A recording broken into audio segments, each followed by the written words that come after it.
গোটেই কথাটো লিখা নাই কিন্তু তেওঁৰ যিখিনি আক্ষেপ আছে সেই আক্ষেপখিনি ক'লে ক'ত কেনেধৰণে কাক তেওঁ বিভিন্ন সময়ত সুধিছিল যে আপুনি এই কথাটো যিহেতু আপুনি লিখিছে বা এই বিতৰ্কত যিহেতু মোক টানি আনিছে গতিকে সেই বিতৰ্কৰ ভিতৰত আপুনি লিখা সেই কবিতাটো আপুনি কেতিয়াবা পঢ়িছিল নেকি তেনেকুৱা সময়ত কিন্তু তেওঁ উত্তৰ যিখিনি বিচাৰিছিল এটা শুদ্ধ উত্তৰ তেওঁ বিচাৰিছিল যে তেওঁক যদি যেহেতু তেনে চুৰিৰ অভিযোগ তেওঁৰ বিৰুদ্ধে আনিছিলে কবিতা চুৰিৰ যেহেতু অভিযোগ আনিছে সেই মূল কবিতা কোনসকল লোকে পঢ়িছে সেই প্ৰমাণ তেওঁ বিভিন্নজনৰ পৰা বিচাৰিছিল কিন্তু কোনেও তেওঁক পোনপটীয়াকৈ প্ৰমাণ দিব পৰা নাছিল তাৰ পৰিৱৰ্তে সকলোৱে চালেবেৰে কোবাইছিল আৰু কৰবাত প্ৰতীয়মান যোৱাবলৈ চেষ্টা কৰিছিল তেওঁলোকে সেই কবিতাটো পঢ়িছে কিন্তু আচলতে ক'ত পঢ়িছিল তেওঁলোকে সেই প্ৰমাণ নীলমণি ফুকনক দিব পৰা নাছিল অৰ্থাৎ নীলমণি ফুকনৰ গোটেই জীৱনকালটো যদি আমি চাওঁ তেনেহ'লে জীৱনকালৰ ভিতৰত তেওঁ এই কথাবোৰ বন্ধখামৰ ভিতৰত ৰাখিছিল আৰু বন্ধখাম যেতিয়া খুলিছে আজি বন্ধখাম খোলোতেও কিন্তু সম্পূৰ্ণৰূপে কোনো এজন লোককে তেওঁ দোষাৰোপ কৰি থৈ যোৱা নাই পোনপটীয়াভাৱে কাৰো নাম তেওঁ লৈ যোৱা নাই গতিকে এই গোটেই ৰহস্যটো হয়তো কৰবাত এনেধৰণে লাগিব যে কৰবাত নৱকান্ত বৰুৱাই কৰবাত তাবু টাই দিয়ে বা নকলে অৰ্থাৎ ইংগিত এটা দিছে ৰাজু জড়িত হৈ আছে ৰাজু প্ৰত্যক্ষকৈ নকলেও আওপকীয়াকৈ তেওঁ কথাখিনি কৈছে কিন্তু এই কথাৰ মাজেৰে তেওঁ এটা ইংগিত দিছে যথেষ্ট তাৎপৰ্য বহন কৰিছে কিন্তু তেওঁৰ এই ইংগিতসমূহে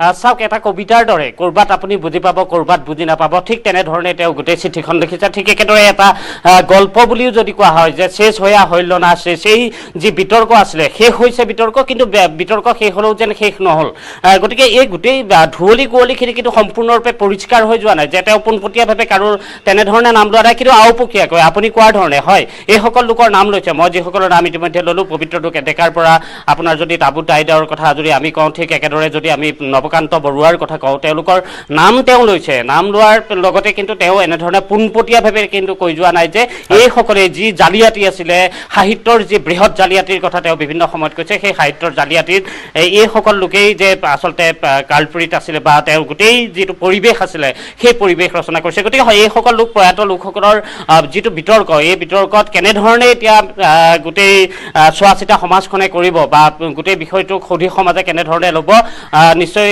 আহি থকা সময়ত সেই সকলোবোৰ কথা পৰিষ্কাৰ হ'ব কিন্তু আমি এইটোৱে ক'ব পাৰোঁ যে 4 পৃষ্ঠাৰ এখন চিঠি সেই 4 পৃষ্ঠাৰ চিঠিখনৰ যিটো হেডিংটোৱে সেয়া আছিলে য'ত তেনেধৰণে প্ৰত্যেক পৃষ্ঠাৰ অন্য এক কলংকিত অধ্যায়ৰ বিষয়ে তেওঁ যিটো এই চিঠিখনৰ যিটো প্ৰস্তাৱনা সেই প্ৰস্তাৱনাতে তেনেধৰণে লিখিছে হেডিং হিচাপে নিশ্চয় ৰাজু আপুনি কোৱাৰ দৰে 4 পৃষ্ঠা জোৰা এই চিঠিখনে কিন্তু কিছু উত্তৰ দিলে যদিও কিছু উত্তৰ ৰৈ গ'ল এনেকুৱা ধৰণৰ এটা অস্পষ্ট কিছু ইংগিত এই চিঠিখনৰ জৰিয়তে প্ৰকাশ পালে যি নহওক এখন বন্ধখামৰ চিঠি এই চিঠিখনত তেওঁৰ যিখিনি অসন্তুষ্টি আছিল তেওঁৰ মনত যিখিনি ক্ষোভ আছিল তেওঁ মুকলিকৈ এইখিনি কথা প্ৰকাশ কৰিছে কিন্তু তেওঁৰ মৃত্যুৰ পাছতহে এইখিনি কথা ৰাজহুৱা কৰিবলৈ তেওঁ অনুৰোধ জনাইছিল আৰু সেই অনুৰোধ ৰক্ষা কৰি নিত্য বৰাই আজি গুৱাহাটী প্ৰেছ ক্লাবত সংবাদ মাধ্যমৰ সন্মুখত এই চিঠিখন বন্ধখামৰ পৰা খুলিলে আৰু যিখন চিঠিক লৈ কিন্তু এতিয়াও কিছু প্ৰশ্ন ৰৈ গ'ল বহু কেইগৰাকী বৰেণ্য স্বনামধন্য ব্যক্তিৰ নাম এই চিঠিখনত উল্লেখ কৰা হ'ল আৰু কেৱল আমাৰ প্ৰতিনিধিয়ে নহয় আমাৰ প্ৰগতি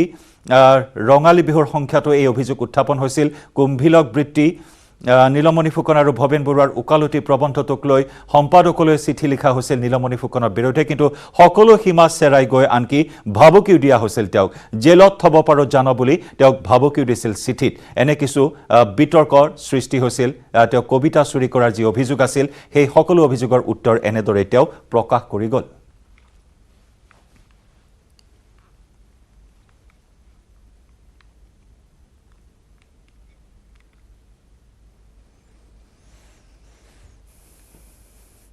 এবাৰ আহিছো এটা ৰাষ্ট্ৰীয় পৰ্যায়ৰ গুৰুত্বপূৰ্ণ খবৰলৈ NIA লৈ তালিবানৰ ভাবুকি ভৰা এখন চিঠি মুম্বাইত পুনৰ সন্ত্ৰাসবাদীৰ আক্ৰমণৰ ভাবুকি দিয়া হৈছে এই পত্ৰত বৃহস্পতিবাৰে মাজনিশা ইমেইলত NIA লৈ এই ভাবুকি ভৰা পত্ৰ প্ৰেৰণ কৰা হৈছে সিৰাজউদ্দিন হাক্কানী নিৰ্দেশত এজন লোকে NIA লৈ প্ৰেৰণ কৰিছে এইখন চিঠি সমগ্ৰ দেশজুৰি এই মুহূৰ্তত সতৰ্কবাণী জাৰি কৰা হৈছে ইমেইলক লৈ তদন্ত আৰম্ভ কৰিছে NIA আৰু মুম্বাই আৰক্ষীয়ে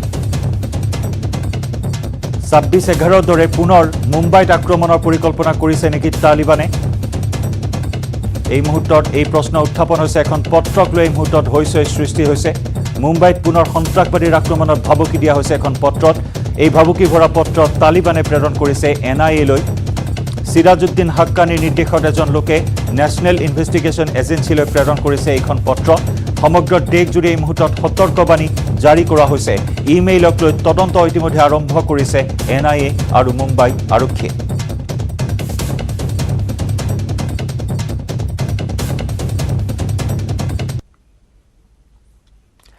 পৰৱৰ্তী অংশলৈ যোৱাৰ পূৰ্বে মিড-ডে 18ত লৈছো আন এটি চমু বাণিজ্যিক বিৰতি কেৱল ষ্ট্ৰং নহয় মাইথান ষ্ট্ৰং মাইথান ষ্টীল নিৰ্মাণৰ মানদণ্ড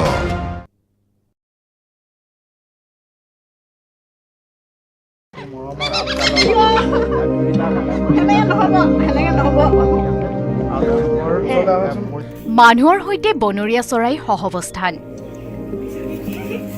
বাধ্যবাধকতা বা বন্দী জীৱন নহয় চেঁচাই এহাল ধনেশ পক্ষীয়ে এটা পৰিয়ালৰ সৈতে সহৱস্থান কৰিছে তিনিচুকীয়া জিলাৰ বৃহত্তৰ বাৰেকুৰি অঞ্চলৰ ৯ মতাপুং গাঁৱৰ বীৰেন্দ্ৰ গোহাঁইৰ পৰিয়ালটোৰ সৈতে বিগত ৩ বছৰ ধৰি বাস কৰি আহিছে এটা বনৰীয়া ধনেশ পক্ষীৰ পৰিয়াল প্ৰায় ৩ বছৰৰ পূৰ্বে ধুমুহাত বাৰীৰ এডাল প্ৰকাণ্ড গছ ভাঙি পৰিছিল আৰু সেই গছজোপাত এটা গাঁত কৰি ধনেশ পক্ষীৰ এটা পৰিয়ালে বাঁহ সাজি লৈছিল গছজোপা ভাঙি পৰাত বাঁহটোত থকা ধনেশ পক্ষীৰ পোৱালি দুটা আঘাতপ্ৰাপ্ত হৈছিল পৰৱৰ্তী সময়ত আঘাতপ্ৰাপ্ত পোৱালি দুটা গোহাঁয়ে উঠাই আনি ঘৰুৱাভাৱে যৎপৰনাস্তি চিকিৎসা কৰি সুস্থ কৰি তুলিলে তেতিয়াৰে পৰা ধনেশ পক্ষীৰ পোৱালি দুটাই গোহাঁই পৰিয়ালৰ মৰম এৰি যোৱা নাই ধনেশ পক্ষীৰ পোৱালি দুটাই ঘৰৰ হাঁহ কুকুৰা মেকুৰী কুকুৰৰ লগত উমলি জামলি সময় অতিবাহিত কৰে ধনেশ পক্ষীৰ পোৱালি দুটাক চাবলৈ বনৰীয়া মাক দেউতাকে দিনটোত ২-৩ বাৰ অহাৰ লগতে নিজ মুখেৰে মুখত আহাৰ খুৱাই আৰু কিছু মৰম কৰি যায় এতিয়া বিভিন্ন ঠাইৰ পৰ্যটকৰ লগতে বন বিভাগৰ লোকৰ বাবে আকৰ্ষণৰ কেন্দ্ৰবিন্দু হৈ পৰিছে ধনেশ পক্ষী দুটা এতিয়া আমি যি খাং তিহকে খাই ভাত খালে ভাত খাই বিস্কুট খালে বিস্কুট খাই মুঠতে এনেকৈ আছে আৰু সিহঁতি দিনটো ক'ৰবালৈ এৰি থৈ গ'লেও নাযায় এনেকৈয়ে থাকে গছৰ ওপৰত থাকিলেও খাবলৈ মাতিলে আহে ৩ বছৰ হৈ গ'ল ডাঙৰ হ'ল তেওঁলোকে নাযায়গৈ নেকি নাযায়গৈ গ'লেও আকৌ আহে মুঠতে হেৰি বাঢ়ি নহয় বাঢ়ি নহয় তিনিটাকৈ বছৰে পৰিয়ালটোৰ সৈতে বাস কৰি ঘৰৰে এটি সন্তানৰ দৰে অনুভৱ হোৱাৰ লগতে মৰম চেনেহ তেনেদৰেই কৰা হয় বুলি জানিব দিয়ে গোহাঁই পৰিবাৰে মানুহে খাবলৈ বুলি অনা কল বিস্কুটৰ লগতে মানুহে খোৱা ভাত খায়ে সন্তুষ্ট লাভ কৰে ধনেশ পক্ষীহালে লক্ষণীয়ভাৱে বাৰেকুৰি অঞ্চলটোত প্ৰায় ৩০টাতকৈ অধিক এটা ধনেশ পক্ষীৰ জাকে মানুহৰ বাৰীৰে বাৰীৰে ঘূৰি ফুৰে ধনেশ পক্ষীৰ বাবেই অঞ্চলটো গ্ৰাম্য পৰ্যটনৰ অন্যতম আকৰ্ষণীয় ক্ষেত্ৰ হ'ব পাৰে বুলিও বিভিন্নজনে কয় ডিগবৈৰ পৰা Rina Kakati Gogoi report news 18 Assam north east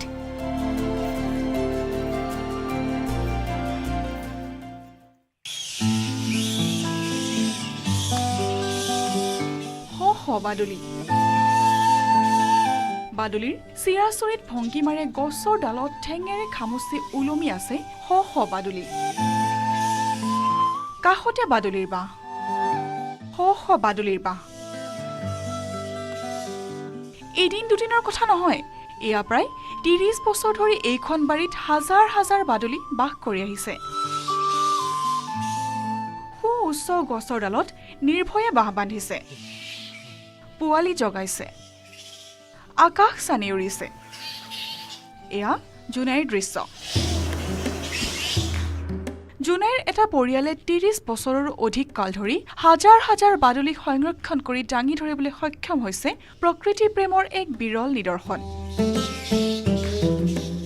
সম্প্ৰতি একাংশ দুষ্কৃতিকাৰীৰ কবলত ধ্বংসৰ গৰাহত পৰি সংকুচিত হৈ আহিছে বনাঞ্চল চৰাই চিৰিকটি জীৱ-জন্তুৰ বাসস্থানৰ অভাৱ ঘটাৰ লগতে বহু আপুৰুগীয়া চৰাই চিৰিকটি আৰু বন্যপ্ৰাণী বিলুপ্তি হ'বলৈ ধৰিছে এনে সময়তে জুনাইৰ অমৃতপুৰ গাঁৱৰ নিবাসী লক্ষীকান্ত পেগু আৰু তেওঁৰ পৰিয়ালে যোৱা প্ৰায় ৩০ বছৰৰ অধিক কাল ধৰি হাজাৰ হাজাৰ বাদুলি সংৰক্ষণ কৰি আহিছে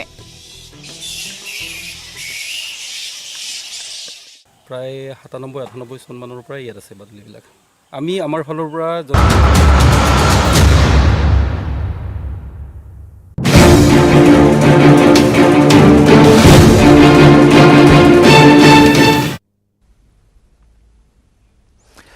ৰাজ্যৰ ইমূৰৰ পৰা সিমূৰলৈ আৰক্ষী থানাই থানাই এতিয়া ভৰি পৰিছে বাল্য বিবাহ এই অপৰাধৰে জড়িত অপৰাধীসকল।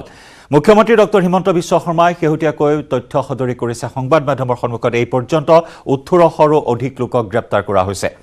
এই অভিযান বৃহৎ অভিযান সমগ্ৰ ৰাজ্যজুৰি আৰম্ভ হৈছে বাল্য বিবাহৰ বিৰুদ্ধে। সমাজৰ পৰা এই ব্যাধি সমূলাঞ্চে দূৰ কৰিবৰ বাবে এক বৃহৎ পদক্ষেপ গ্ৰহণ কৰা হৈছে। মুখ্যমন্ত্ৰীগৰাকীয়ে কঠোৰ নিৰ্দেশ দিছিল প্ৰতিখন জিলা আৰক্ষীক আৰু তাৰ পিছতে এতিয়া তৎপৰতাৰে এই যুদ্ধক্ষেত্ৰত নামিছে আৰক্ষী প্ৰশাসন।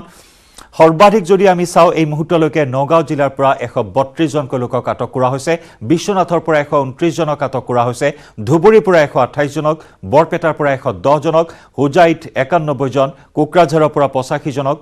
এইখিনি মুহূৰ্তত প্ৰায় 1800ৰো অধিক লোকক গ্ৰেপ্তাৰ কৰা হৈছে, য'ত ৰাজ্যত বৃহস্পতিবাৰৰ যি ডাটা আছিল, যি তথ্য আছিল, 4004টা গোচৰ বাল্য বিবাহৰ বিৰুদ্ধে ৰুজু হৈ আছে গোচৰ। আৰু এই গোচৰসমূহ নিষ্পত্তি কৰিবলৈ, এই গোচৰসমূহত জড়িত অপৰাধী কৰায়ত্ব কৰিবলৈ মুখ্যমন্ত্ৰীয়ে নিৰ্দেশ দিয়াৰ পাছতে বৃহস্পতিবাৰে নিশাৰ পৰাই এই গ্ৰেপ্তাৰী অভিযান ৰাজ্যজুৰি আৰম্ভ হৈছে। এই অভিযান চলি থাকিব। সময়সীমা নিৰ্ধাৰণ কৰা হৈছে যে 3 বছৰৰ ভিতৰত অসমৰ সমাজৰ পৰা আঁতৰি যাব লাগিব বাল্য বিবাহ। 18 বছৰৰ তলৰ কোনো কিশোৰীয়ে যাতে সন্তান জন্ম দিবলগীয়া নহয়, এই ক্ষেত্ৰত কঠোৰ হৈছে চৰকাৰ, কঠোৰ হৈছে আৰক্ষী প্ৰশাসন।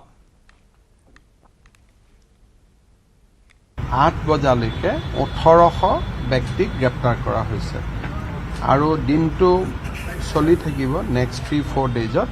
আপোনালোকক ডিটেইলছ মই ডিজিপিক কৈ থৈছোঁ। ডিজিপিয়ে আজি গধূলি প্ৰেছ কনফাৰেন্সত আপোনালোকক ডিটেইলছ ক'ব, কাৰণ মোৰ লগতো ডিটেইলছ নাই, কিন্তু এইটো বাই ইভিনিং এটা ক্লিয়াৰ পিকচাৰ ইমাৰ্জ কৰিব যে কিমান এৰেষ্ট হৈছে বা কিমানক আমি একশ্যন লৈছোঁ, কিমান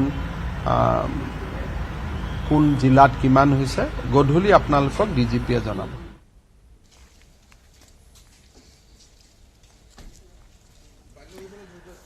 আৰু এনেদৰে একশ্যন আৰম্ভ কৰিছে অসম আৰক্ষীয়ে।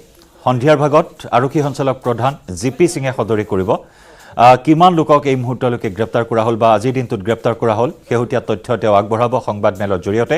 মুখ্যমন্ত্ৰী ডক্টৰ হিমন্ত বিশ্ব শৰ্মাই কথা প্ৰকাশ কৰিছে।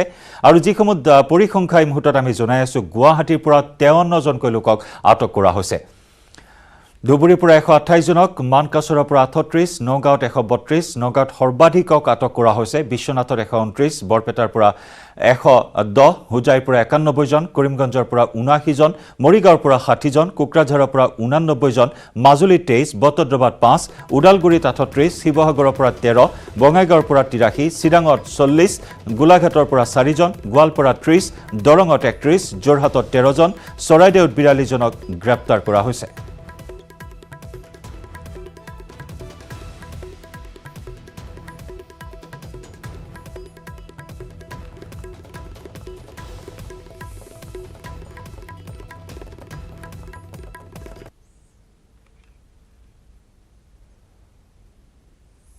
মিড-ডে 18ত সময় হৈছে এটা চমু বাণিজ্যিক বিৰতিৰ।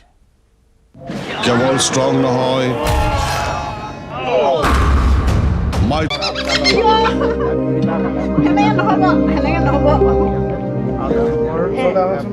মানুহৰ সৈতে বনৰীয়া চৰাই সহৱস্থান, বাধ্যবাধকতা বা বন্দীজীৱন নহয়। স্বেচ্ছাই এহাল ধনেশ পক্ষীয়ে এটা পৰিয়ালৰ সৈতে সহৱস্থান কৰিছে। তিনিচুকীয়া জিলাৰ বৃহত্তৰ বাৰেকুৰি অঞ্চলৰ 9 মতাপুং গাঁৱৰ বীৰেন্দ্ৰ গোহাঁইৰ পৰিয়ালটোৰ সৈতে বিগত 3 বছৰ ধৰি বাস কৰি আহিছে এটা বনৰীয়া ধনেশ পক্ষীৰ পৰিয়াল। প্ৰায় 3 বছৰৰ পূৰ্বে ধুমুহাত বাৰীৰ এডাল প্ৰকাণ্ড গছ ভাঙি পৰিছিল আৰু সেই গছজোপাত এটা গাঁত কৰি ধনেশ পক্ষীৰ এটা পৰিয়ালে বাঁহ সাজি লৈছিল। গছজোপা ভাঙি পৰাত বাঁহটোত থকা ধনেশ পক্ষীৰ পোৱালি দুটা আঘাতপ্ৰাপ্ত হৈছিল। পৰৱৰ্তী সময়ত আঘাতপ্ৰাপ্ত পোৱালি দুটাক গোহাঁয়ে উঠাই আনি ঘৰুৱাভাৱে যৎপৰনাস্তি চিকিৎসা কৰি সুস্থ কৰি তুলিলে। তেতিয়াৰে পৰা ধনেশ পক্ষীৰ পোৱালি দুটাই গোহাঁই পৰিয়ালৰ মৰম এৰি যোৱা নাই। ধনেশ পক্ষীৰ পোৱালি দুটাই ঘৰৰ হাঁহ, কুকুৰা, মেকুৰী, কুকুৰৰ লগত উমলি জামলি সময় অতিবাহিত কৰে। ধনেশ পক্ষীৰ পোৱালি দুটাক চাবলৈ বনৰীয়া মাক দেউতাকে দিনটোত 2-3 বাৰ অহাৰ লগতে নিজ মুখেৰে মুখত আহাৰ খুৱাই আৰু কিছু মৰম কৰি যায়। এতিয়া বিভিন্ন ঠাইৰ পৰ্যটকৰ লগতে বন বিভাগৰ লোকৰ বাবে আকৰ্ষণৰ কেন্দ্ৰবিন্দু হৈ পৰিছে ধনেশ পক্ষী দুটা। এতিয়া আমি যি খাং তিহকে খাই ভাত খাই বিস্কুট খাই মুঠতে এনেকৈ আছে আৰু সিহঁতি দিনটো ক'ৰবালৈ এৰি থৈ গ'লেও নাযায়, এনেকৈয়ে থাকে। গছৰ ওপৰত থাকিলেও খাবলৈ মাতিলে আহে। 3 বছৰ হৈ গ'ল ডাঙৰ হ'ল, তেওঁলোকে নাযায়গৈ নেকি? নাযায়গৈ, গ'লেও আকৌ আহে। মুঠতে হেৰি বাঢ়ি নহয়, বাঢ়ি নহয়। তিনিটাকৈ বছৰে পৰিয়ালটোৰ সৈতে বাস কৰি ঘৰৰে এটি সন্তানৰ দৰে অনুভৱ হোৱাৰ লগতে মৰম চেনেহ তেনেদৰেই কৰা হয় বুলি জানিব দিয়ে গোহাঁই পৰিবাৰে। মানুহে খাবলৈ বুলি অনা কল বিস্কুটৰ লগতে মানুহে খোৱা ভাত খায়ে সন্তুষ্ট লাভ কৰে ধনেশ পক্ষীহালে।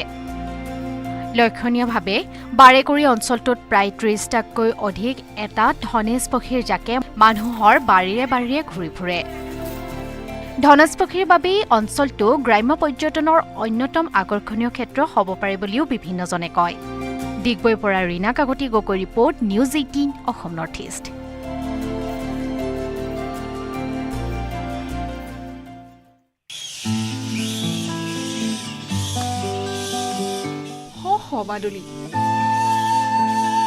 বাদুলিৰ চিৰাচৰিত ভংগীমাৰে গছৰ ডালত ঠেঙেৰে খামুচি ওলমি আছে শ বাদুলি।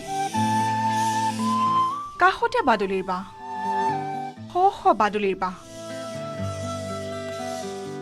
এদিন দুদিনৰ কথা নহয়, এয়া প্ৰায় 30 বছৰ ধৰি এইখন বাৰীত হাজাৰ হাজাৰ বাদুলি বাস কৰি আহিছে। উচ্চ গছৰ ডালত নিৰ্ভয়ে বাঁহ বান্ধিছে, পোৱালি জগাইছে, আকাশ চানি উৰিছে। এয়া জোনাইৰ দৃশ্য। জোনাইৰ এটা পৰিয়ালে 30 বছৰৰো অধিক কাল ধৰি হাজাৰ হাজাৰ বাদুলি সংৰক্ষণ কৰি দাঙি ধৰিবলৈ সক্ষম হৈছে প্ৰকৃতি প্ৰেমৰ এক বিৰল নিদৰ্শন। সম্প্ৰতি একাংশ দুষ্কৃতিকাৰীৰ কবলত ধ্বংসৰ গৰাহত পৰি সংকুচিত হৈ আহিছে বনাঞ্চল। চৰাই চিৰিকটি জীৱ জন্তুৰ বাসস্থানৰ অভাৱ ঘটাৰ লগতে বহু আপুৰুগীয়া চৰাই চিৰিকটি আৰু বন্যপ্ৰাণী বিলুপ্তি হ'বলৈ ধৰিছে। এনে সময়তে জোনাইৰ অমৃতপুৰ গাঁৱৰ নিবাসী লক্ষীকান্ত পেগু আৰু তেওঁৰ পৰিয়ালে যোৱা প্ৰায় 30 বছৰৰ অধিক কাল ধৰি হাজাৰ হাজাৰ বাদুলি সংৰক্ষণ কৰি আহিছে। প্ৰায় 97-98 চনমানৰ পৰাই ইয়াত আছে বাদুলিবিলাক। আমি আমাৰ ফালৰ পৰা যথেষ্ট সংৰক্ষণৰ কাৰণে, ৰক্ষণাবেক্ষণৰ কাৰণে কৰোঁ, প্ৰচেষ্টা কৰা যায়। ঘৰুৱাভাৱে আমাৰ ঘৰৰ মানুহখিনিয়ে চেষ্টা। বঙাইগাঁও জিলাত বাল্য বিবাহৰ গোচৰত গ্ৰেপ্তাৰ কৰা হৈছে 83 জন লোকক। বঙাইগাঁও সদৰ থানাত গ্ৰেপ্তাৰ কৰা হৈছে 22 জনক। মুখ্যমন্ত্ৰীৰ নিৰ্দেশৰ পাছতেই বাল্য বিবাহৰ বিৰুদ্ধে বঙাইগাঁও জিলাত আৰক্ষীৰ অভিযান। বাল্য বিবাহৰ লগত জড়িত কেইবাগৰাকী লোকক আটক কৰে অভয়াপুৰী আৰক্ষীয়ে। আটকাধীন লোককেইজন কেইবাবছৰ পূৰ্বে বাল্য বিবাহ সম্পন্ন কৰিছিল। বঙাইগাঁও জিলাত ৰুজু হৈছে 123টা গোচৰ।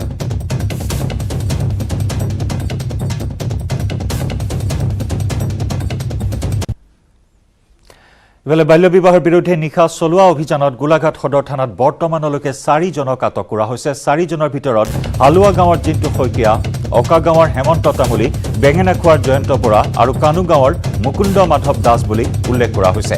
আটাইকেইগৰাকীক পক্সো আইনৰ অধীনত আটক কৰা হৈছে বুলি আৰক্ষীৰ সূত্ৰৰ পৰা জানিব পৰা হৈছে।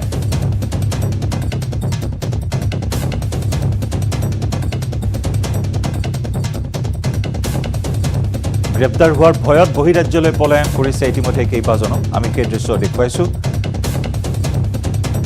বাল্য বিবাহৰ বিৰুদ্ধে নিশা চলোৱা এই অভিযানত গোলাঘাট সদৰ থানাৰ পৰা এই মুহূৰ্তত আমি দেখুৱাইছোঁ এই দৃশ্য। 4 জনক আটক কৰিছে আৰক্ষীয়ে। 4 জনৰ ভিতৰত হালুৱা গাঁৱৰ জিন্তু শইকীয়া, অকা গাঁৱৰ হেমন্ত তামুলী, বেঙেনাখোৱাৰ জয়ন্ত বৰা আৰু কানু গাঁৱৰ মুকুন্দ মাধৱ দাস। আটাইকেইজনক পক্সো আইনৰ অধীনত আটক কৰা হৈছে। আৰক্ষীয়ে এই মুহূৰ্তত তদন্ত জেৰা চলাই আছে।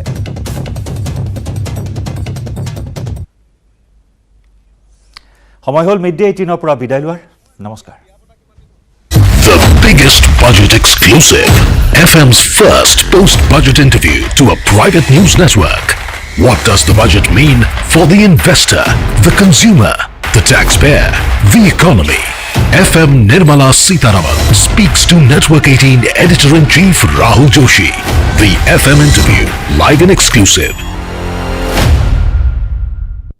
কেৱল ষ্ট্ৰং নহয়, মাইথান ষ্ট্ৰং, মাইথান ষ্টিল, নিৰ্মাণৰ মানদণ্ড।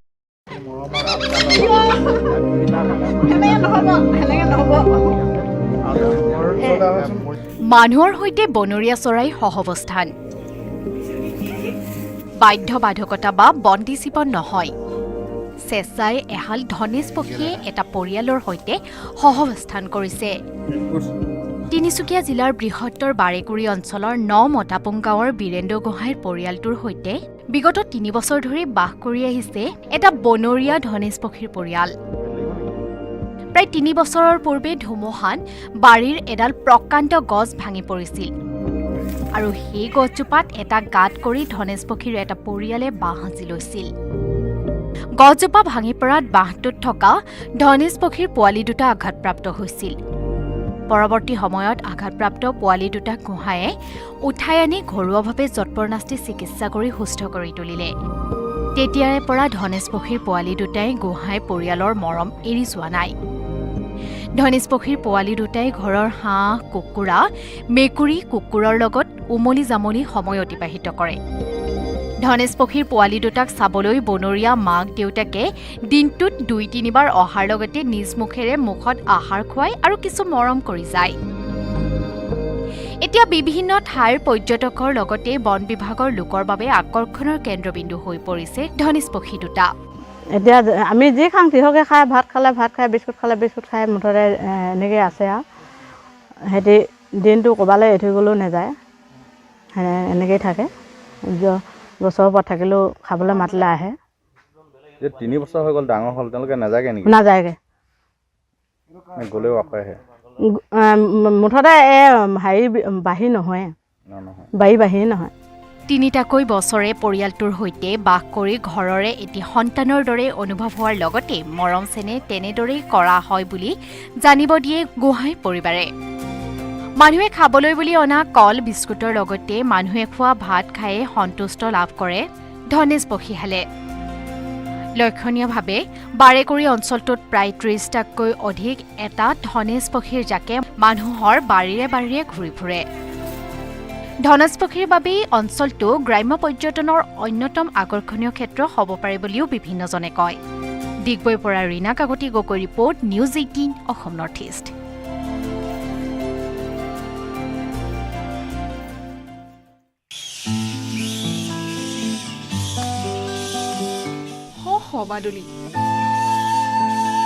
বাদুলিৰ চিৰাচৰিত ভংগীমাৰে গছৰ ডালত ঠেঙেৰে খামুচি ওলমি আছে শ শ বাদুলি। কাষতে বাদুলিৰ বাঁহ, শ শ বাদুলিৰ বাঁহ। এদিন দুদিনৰ কথা নহয়, এয়া প্ৰায় ৩০ বছৰ ধৰি এইখন বাৰীত হাজাৰ হাজাৰ বাদুলি বাস কৰি আহিছে। সু উচ্চ গছৰ ডালত নিৰ্ভয়ে বাঁহ বান্ধিছে, পোৱালি জগাইছে, আকাশ চানি উৰিছে। এয়া জোনাইৰ দৃশ্য। জোনাইৰ এটা পৰিয়ালে ৩০ বছৰৰো অধিক কাল ধৰি হাজাৰ হাজাৰ বাদুলিক সংৰক্ষণ কৰি দাঙি ধৰিবলৈ সক্ষম হৈছে প্ৰকৃতি প্ৰেমৰ এক বিৰল নিদৰ্শন। সম্প্ৰতি একাংশ দুষ্কৃতিকাৰীৰ কবলত ধ্বংসৰ গৰাহত পৰি সংকুচিত হৈ আহিছে বনাঞ্চল। চৰাই চিৰিকটি জীৱ জন্তুৰ বাসস্থানৰ অভাৱ ঘটাৰ লগতে বহু আপুৰুগীয়া চৰাই চিৰিকটি আৰু বন্যপ্ৰাণী বিলুপ্তি হ'বলৈ ধৰিছে। এনে সময়তে জোনাইৰ অমৃতপুৰ গাঁৱৰ নিবাসী লক্ষীকান্ত পেগু আৰু তেওঁৰ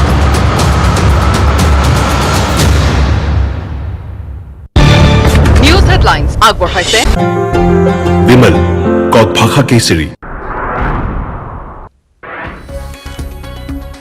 ন্যায়ালয় তালিবানৰ ভাবুকি ভৰা চিঠি, ইমেইল যোগে মুম্বাইত পুনৰ সন্ত্ৰাসবাদীৰ আক্ৰমণৰ ভাবুকি। সিৰাজুদ্দিন হাক্কানী নিৰ্দেশত ন্যায়ালয় চিঠি প্ৰেৰণ, ইমেইলক লৈ তদন্ত আৰম্ভ নিয়া আৰু মুম্বাই আৰক্ষী। খোল খালে বিশিষ্ট কবি নীলমণি ফুকনৰ বন্ধ খামৰ চিঠি। মৃত্যুৰ পূৰ্বে কবিগৰাকীয়ে চিঠিখনত লিখি গৈছে তেওঁৰ বিৰুদ্ধে উত্থাপন হোৱা অভিযোগৰ উত্তৰ।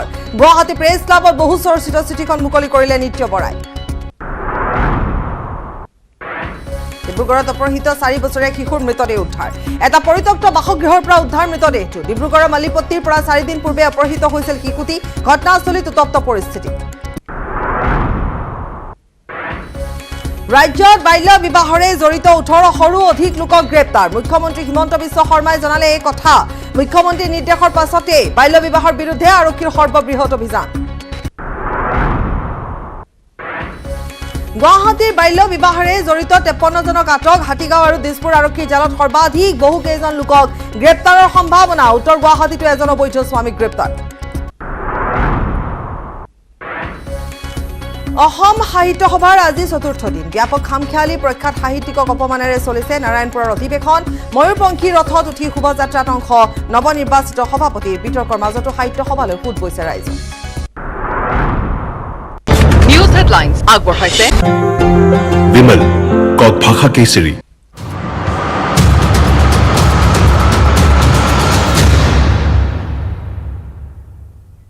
নমস্কাৰ মিড ডে 18ৰ সৈতে ষ্টুডিঅ'ত মই পাপৰি এটা ব্ৰেকিং নিউজ এই মুহূৰ্তত জনাব বিচাৰিছো ন্যায়ালয় তালিবানৰ ভাবুকি বৰা চিঠি মুম্বাইত পুনৰ সন্ত্ৰাসবাদীৰ আক্ৰমণৰ ভাবুকি দিয়া হৈছে বৃহস্পতিবাৰে মাজনিশা ইমেইলত ন্যায়ালয় ভাবুকি প্ৰেৰণ কৰা হৈছে সিৰাজউদ্দিন হাক্কানী নিৰ্দেশত এজন লোকে ন্যায়ালয় প্ৰেৰণ কৰিছে এই চিঠি সমগ্ৰ দেশজুৰি সতৰ্কবাণী জাৰি কৰা হৈছে ইমেইলক লৈ তদন্ত আৰম্ভ কৰিছে নিয়া আৰু মুম্বাই আৰক্ষীয়ে ন্যায়ালয় তালিবানৰ ভাবুকি ভৰা এখন চিঠি মুম্বাইত পুনৰ সন্ত্ৰাসবাদীৰ আক্ৰমণৰ ভাবুকি প্ৰদান কৰা হৈছে বৃহস্পতিবাৰে মাজনিশা ইমেইলত ন্যায়ালয়ে এই ভাবুকি আহিছে সিৰাজউদ্দিন হাক্কানী নিৰ্দেশত এজন লোকে ন্যায়ালয়ে চিঠিখন প্ৰেৰণ কৰিছে যি চিঠিক লৈ চাঞ্চল্যৰ সৃষ্টি হৈছে এতিয়া সমগ্ৰ দেশজুৰি সতৰ্কবাণী প্ৰেৰণ কৰা হৈছে ইমেইলক লৈ তদন্ত আৰম্ভ কৰিছে নিয়া আৰু মুম্বাই আৰক্ষীয়ে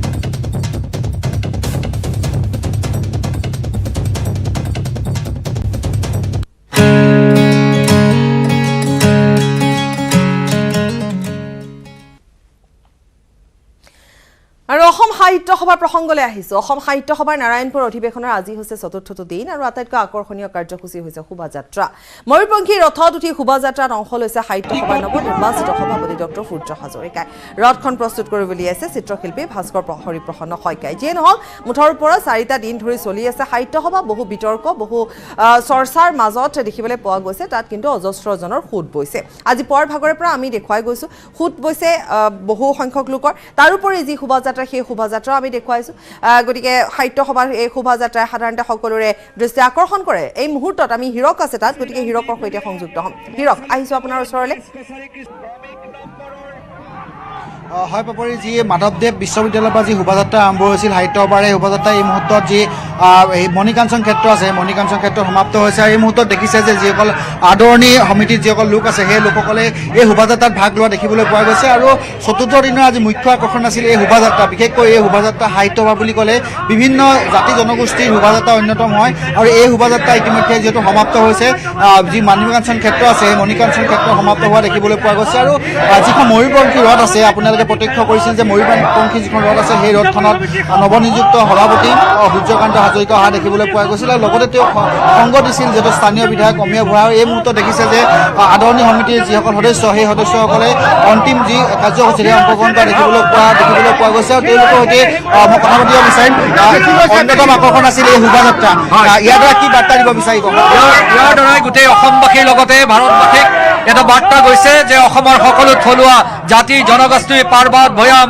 সকলো একত্ৰ হৈ বৃহৎ অসমীয়া জাতি গঠনৰ যি স্পৃহা বৃহৎ অসমীয়া জাতি গঠনৰ যি শক্তি সেই শক্তি আজি সুন্দৰভাৱে মণিকাঞ্চন ক্ষেত্ৰত প্ৰস্ফুটিত হৈছে জাতি বনোৱা ভাষা সংস্কৃতি সকলো লোক এই মণিকাঞ্চন ক্ষেত্ৰলৈ সোঁত বৈ গৈছে এই শোভাযাত্ৰাৰ দ্বাৰা এক পৰিগণিত হৈছে আজি অসম সাহিত্য সভাৰ যি বৰ্ণাঢ্য সাংস্কৃতিক শোভাযাত্ৰা হৈছে ইয়াত অসমৰ চুকে কাণে যিমান সকলো জনগোষ্ঠীয় লোক ইয়াত একত্ৰিত হৈছে আৰু এই অসমৰ কাৰণে এটা শুভ বাৰ্তা হৈছে আৰু ভৱিষ্যতৰ দিনত আমাৰ অসম সাহিত্য সভা এনেকৈ উত্তৰণ হওক তাৰ কামনা কৰিলোঁ ধন্যবাদ জ্ঞাপন কৰিছোঁ এই মুহূৰ্তত দেখিছে যে মণিকাঞ্চন ক্ষেত্ৰত এই সাহিত্য সভাৰ যি সাংস্কৃতিক শোভাযাত্ৰা আছিলে শোভাযাত্ৰা সমাপ্ত হৈছে আৰু মই ক'ব বিচাৰিম যে ইয়াৰ পিছতে যিহেতু মুকলি সভা হ'ব প্ৰথমখন মুকলি সভা আৰু মুকলি সভাত যিহেতু নৱনিযুক্ত সভাপতি সূৰ্যকান্ত হাজৰিকাক যিহেতু কুল শইকীয়াৰ বৰ্তমানৰ সভাপতি কুল শইকীয়া যিহেতু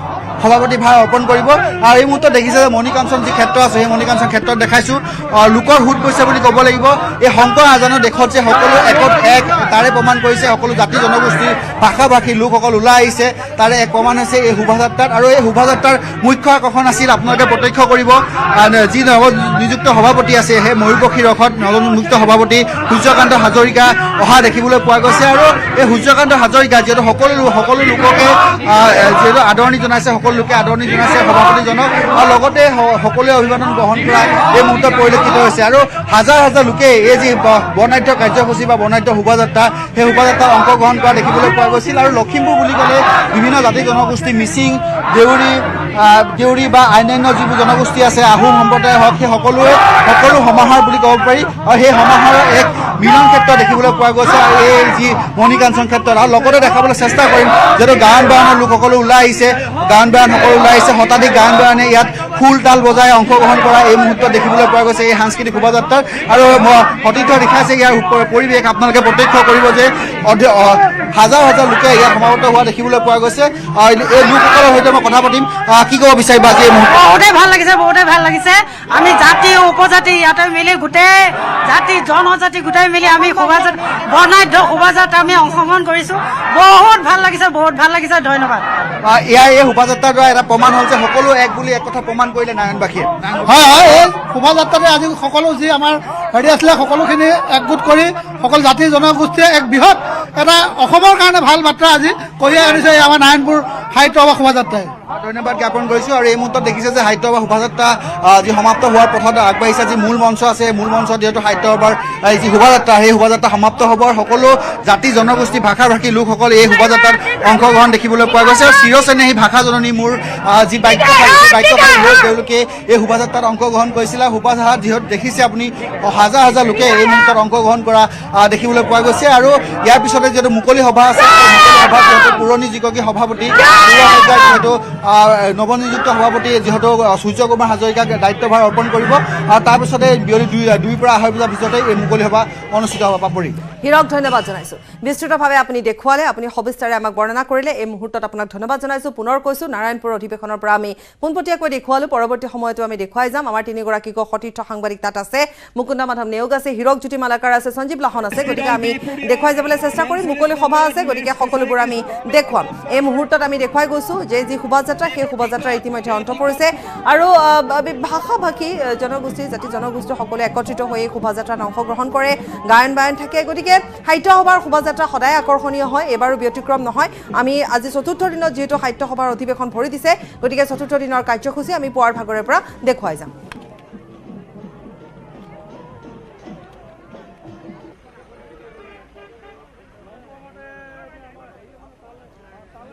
দল বিপুৰীয়া 45 নম্বৰত মেচ কছাৰী ক্ৰমিক নম্বৰৰ যিটো অন্য প্ৰসংগ খোল খালে বন্ধ খামৰ চিঠি আজি কিছু সময় পূৰ্বে 11:30 বজাত যেহেতু কবিগৰাকীৰ অৰ্থাৎ নীলমণি ফুকনৰ যিখন চিঠি আছিল বহু চৰ্চিত চিঠি আছিল যিখন চিঠি তেওঁ 19 বছৰ পূৰ্বে লিখি থৈছিল আৰু সেই চিঠিখন ইতিমধ্যে খোলা হ'ল আজি সংবাদ মেল আয়োজন কৰি নিত্য বৰাই সেই চিঠিখন খুলিলে সেই চিঠিখন পাঠো কৰা হ'ল আৰু সেই চিঠিত যিখিনি কথা আছে সেই কথাখিনি সাৰমৰ্ম ইমানেই যে চিঠিত নাম আছে নৱকান্ত বৰুৱাৰ হোমেন বৰগোহাঁইৰ নাম আছে প্ৰদীপ আচাৰ্যৰ নাম আছে তাবুত আইদেউৰ নাম আছে গৱেষণা সংস্থা অবিলকৰো নাম আছে চিঠিৰ শিৰোনাম হৈছে অন্য এক কলংকিত অধ্যায়ৰ বিষয় চিঠিত অপবাদ আৰু পৰিকল্পিত জালিয়াতিৰ অভিযোগ আছে 50 বছৰ আগতে ষড়যন্ত্ৰ হৈছিল নীলমণি ফুকনৰ বিৰুদ্ধে সেই কথা তেওঁ তাত উল্লেখ কৰিছে আৰু সেই অভিযোগ তুলিছিল জনৈক মৃদুপৱন বৰুৱাই কাব্য ঋষিৰ সততাৰ ওপৰত প্ৰশ্ন উত্থাপন কৰিছিল তাৰ পিছতে তেওঁ লিখিছিল এই চিঠিখন আমাৰ প্ৰতিনিধি আলোচনীত নীলমণিৰ বিৰুদ্ধে যেহেতু এই অভিযোগ উত্থাপন হৈছিল টোপনিটো তেওঁ মোক খেদি ফুৰিছিল কবিতাটোক লৈ বিতৰ্কৰ সৃষ্টি হৈছিল কবিতাটোত স্পেনিছ কবিতাৰ প্ৰভাৱৰ অভিযোগ আছিল স্পেনিছ কবি ক্যামিনৰ প্ৰভাৱ পৰা বুলি অভিযোগ আছে অসমীয়া সাহিত্যৰ বুৰঞ্জীৰ ষষ্ঠ খণ্ডটো কবিতাটোক লৈ বিতৰ্কৰ সৃষ্টি হৈছিল অসমীয়া সাহিত্যৰ বুৰঞ্জী সম্পাদক আছিল হোমেন বৰগোহাঁই কবিতাটোক লৈ মন্তব্য কৰিছিল প্ৰদীপ আচাৰ্যই অসমীয়া কবিতাৰ 20টা বছৰ প্ৰবন্ধ লিখিছিল আচাৰ্যই এই প্ৰবন্ধটোত সন্দেহ প্ৰকাশ কৰিছিল প্ৰদীপ আচাৰ্যৰ মন্তব্যত হতভম্ব হৈ পৰিছিল নীলমণি ফুকন কেমিনৰ কবিতাটো ক'ত পাইছিল উত্তৰ কিন্তু নিদিলে আচাৰ্যই অবিলাকে প্ৰকাশ কৰিছিল অসমীয়া সাহিত্যৰ বুৰঞ্জী উত্তৰ বিচাৰি অবিলাকলৈ চিঠি দিছিল নীলমণি ফুকনে অবিলাকলৈ দিয়া চিঠিৰ উত্তৰ নাপালে নীলমণি ফুকনে কেমিনো কবিতাটোত কৰবাত পাইছিল বুলি কৈছিল নৱকান্ত বৰুৱাই কিন্তু ক'ত পাইছিল সেয়াও নৱকান্ত বৰুৱাই স্পষ্ট নকৰিলে হতাশাত ভুগিছিল নীলমণি ফুকন দুখ পাইছিল তেওঁ অন্তৰত আৰু সেই দুখৰ পৰিণতিতে তেওঁ এখন চিঠি লিখিছিল সেই চিঠিখন তেওঁ নিত্য বৰাক দিছিল আৰু তেওঁ কৈছিল যে সেই চিঠিখন মোৰ মৃত্যুৰ পিছতহে তুমি খুলিবা সেই সময়ছোৱাত যিহেতু নীলমণিলৈ ভাবুকি ভৰা চিঠিও আহিছিল জেলত থব পাৰো জানো বুলিও ভাবুকি দিছিল চিঠি আমাৰ প্ৰগতি ৰঙালী বিহুৰ সংখ্যাটো অভিযোগ আছিল কুম্ভিলক বৃত্তি নীলমণি ফুকন আৰু ভৱেন বৰুৱাৰ উকালতি প্ৰবন্ধটোক লৈ সম্পাদকলৈ চিঠি লিখা হৈছিল নীলমণিৰ বিৰুদ্ধে তেওঁৰ বিৰুদ্ধে যিখিনি অভিযোগ আছিল সেই অভিযোগৰ তেওঁ এনেধৰণে লিখিছিল তেওঁ সেই চিঠিখনৰ নিত্য বৰালৈ যিখন চিঠি তেওঁ লিখিছিল গতিকে সেই চিঠিখনত তেওঁ যিখিনি তেওঁৰ বিৰুদ্ধে অভিযোগ আছিল তাৰে তেওঁ উত্তৰ হিচাপে লিখিছিল তেওঁ কৈছিল যে মোৰ বাবে এইখিনি কথা ছপা কৰিব নালাগে সেই সমস্যা ছপা কৰিব নালাগে মোৰ মৃত্যুৰ পিছতো তুমি সেই চিঠিখন পঢ়ি দিলে হ'ব গতিকে ছপা কৰিব নালাগে আৰু লগতে যিহেতু ইতিমধ্যে নিত্য বৰাই কৈছে যে যিকেইজন লোকৰ নাম তাত আছে তাৰে প্ৰায়খিনি ইতিমধ্যে যিহেতু ইহ সংসাৰত নাই গতিকে এতিয়া আৰু অভিযোগ প্ৰতি অভিযোগৰ কথা নাহে যদিও দুই এজনহে আছেগৈ কিন্তু যিয়ে নহওক তেওঁ হতাশ হৈছিল তেওঁ দুখ পাইছিল অন্তৰত গভীৰ দুখ পাইছিল তেওঁ আৰু যাৰ পৰিণতিত তেওঁ এই চিঠিখন লিখি থৈ গৈছিল য'ত তেওঁ সকলোখিনি কথা লিখি থৈ গৈছে তেওঁৰ বিৰুদ্ধে যিখিনি অভিযোগ আছিল যি ষড়যন্ত্ৰ তেওঁ দেখা পাইছিল সকলোখিনি তেওঁ যি মনৰ তেওঁৰ অভিব্যক্তি সকলোখিনি তেওঁ প্ৰকাশ কৰি থৈ গৈছে এই বিশেষ চিঠিখনত যিখন চিঠিলৈ ইতিমধ্যে চৰ্চাত আছিল আৰু আজিৰ দিনটোৰ বাবে সকলোৱে উৎকণ্ঠাৰে বাট চাইছিল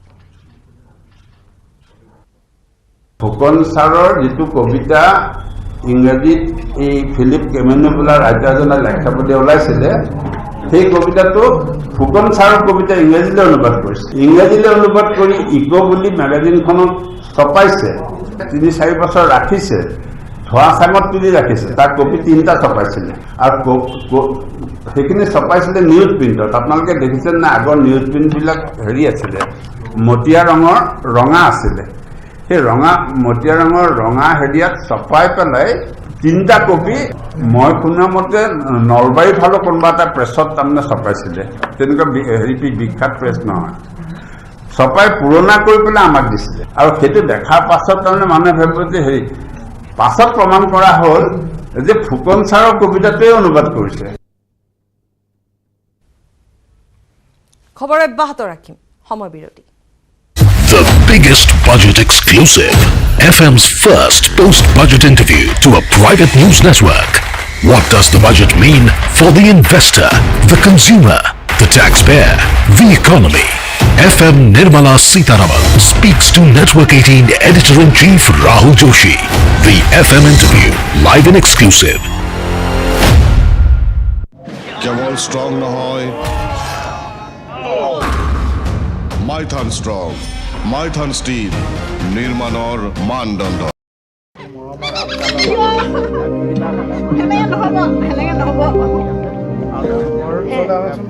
মানুহৰ সৈতে বনৰীয়া চৰাই সহৱস্থান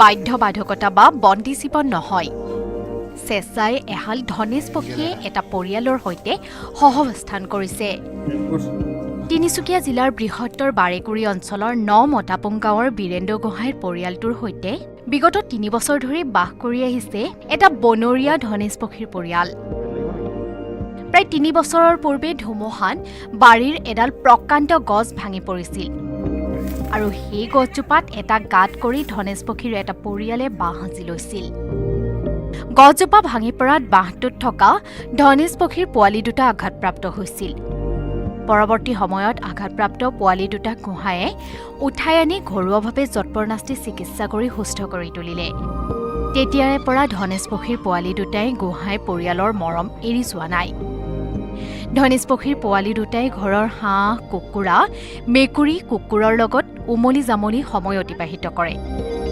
ধনেশ পক্ষীৰ পোৱালি দুটাক চাবলৈ বনৰীয়া মাক দেউতাকে দিনটোত 2-3 বাৰ অহাৰ লগতে নিজ মুখেৰে মুখত আহাৰ খুৱাই আৰু কিছু মৰম কৰি যায় এতিয়া বিভিন্ন ঠাইৰ পৰ্যটকৰ লগতে বন বিভাগৰ লোকৰ বাবে আকৰ্ষণৰ কেন্দ্ৰবিন্দু হৈ পৰিছে ধনেশ পক্ষী দুটা এতিয়া আমি যি খাং তিহকে খাই ভাত খাই বিস্কুট খাই মুঠতে এনেকৈ আছে আৰু সিহঁতি দিনটো ক'ৰবালৈ এৰি থৈ গ'লেও নাযায় এনেকৈয়ে থাকে গছৰ ওপৰত থাকিলেও খাবলৈ মাতিলে আহে যে 3 বছৰ হৈ গ'ল ডাঙৰ হ'ল তেওঁলোকে নাযাগে নেকি? নাযায়গে গ'লেও আহে মুঠতে হেৰি বাঢ়ি নহয় বাঢ়ি নহয়। তিনিটাকৈ বছৰে পৰিয়ালটোৰ সৈতে বাস কৰি ঘৰৰে এটি সন্তানৰ দৰে অনুভৱ হোৱাৰ লগতে মৰম চেনে তেনেদৰেই কৰা হয় বুলি জানিব দিয়ে গোহাঁই পৰিবাৰে। মানুহে খাবলৈ বুলি অনা কল বিস্কুটৰ লগতে মানুহে খোৱা ভাত খায়ে সন্তুষ্ট লাভ কৰে ধনেশ পক্ষীহালে। লক্ষণীয়ভাৱে বাৰেকুৰি অঞ্চলটোত প্ৰায় 30টাতকৈ অধিক এটা ধনেশ পক্ষীৰ জাকে মানুহৰ বাৰীৰে বাৰীৰে ঘূৰি ফুৰে। ধনেশ পক্ষীৰ বাবেই অঞ্চলটো গ্ৰাম্য পৰ্যটনৰ অন্যতম আকৰ্ষণীয় ক্ষেত্ৰ হ'ব পাৰে বুলিও বিভিন্নজনে কয়। ডিগবৈৰ পৰা Rina Kakati Gogoi report, news 18 Assam north east.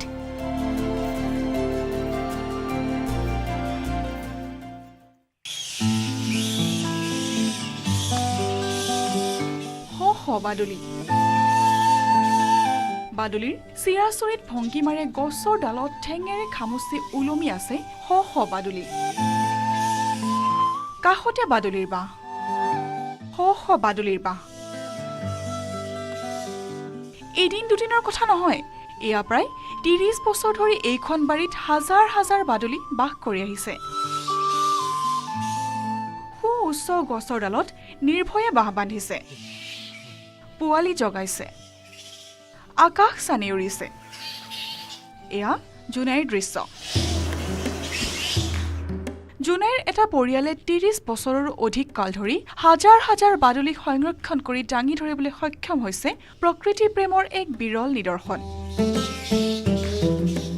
সম্প্ৰতি একাংশ দুষ্কৃতিকাৰীৰ কবলত ধ্বংসৰ গৰাহত পৰি সংকুচিত হৈ আহিছে বনাঞ্চল। চৰাই চিৰিকটি জীৱ জন্তুৰ বাসস্থানৰ অভাৱ ঘটাৰ লগতে বহু আপুৰুগীয়া চৰাই চিৰিকটি আৰু বন্যপ্ৰাণী বিলুপ্তি হ'বলৈ ধৰিছে। এনে সময়তে জোনাইৰ অমৃতপুৰ গাঁৱৰ নিবাসী লক্ষীকান্ত পেগু আৰু তেওঁৰ পৰিয়ালে যোৱা প্ৰায় 30 বছৰৰ অধিক কাল ধৰি হাজাৰ হাজাৰ বাদুলি সংৰক্ষণ কৰি আহিছে। প্ৰায় 97-98 চনমানৰ পৰাই ইয়াত আছে বাদুলিবিলাক। আমি আমাৰ ফালৰ পৰা যথেষ্ট মানে সংৰক্ষণৰ কাৰণে ৰক্ষণাবেক্ষণৰ কাৰণে কৰোঁ, প্ৰচেষ্টা কৰা যায়। ঘৰুৱাভাৱে আমাৰ ঘৰৰ মানুহখিনিয়ে চেষ্টা কৰিছোঁ, কিন্তু মাজে মাজে আমাৰ অনুপস্থিতিত তেওঁলোকে অনিষ্ট কৰে আহি পেলাই। আমাৰ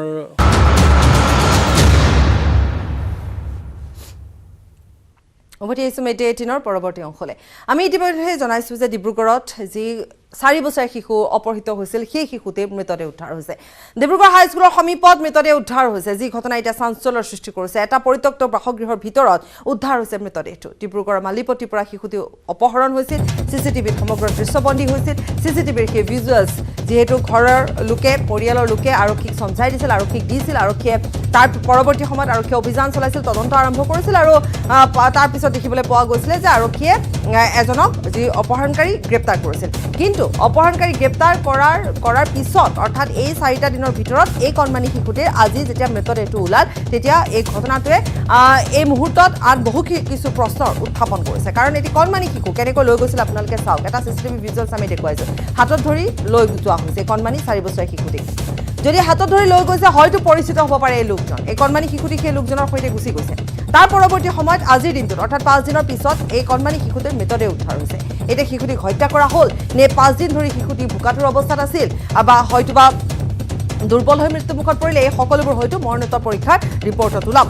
কিন্তু কথা হৈছে আৰক্ষীৰ ভূমিকা সন্দৰ্ভত। আৰক্ষী কি কৰি আছিল? এই 5টা দিন ধৰি যদিহে অপহৰণকাৰীক আৰক্ষীয়ে আটক কৰিব পাৰিছিল বা গ্ৰেপ্তাৰ কৰিছিল, সেয়া আমাক জেচিমে জনাব। কিন্তু কিহৰ বাবে আৰক্ষীৰ হাতত বাকীখিনি ক্লু নাহিল যে কণমানিটি ক'ত ৰখা হৈছে?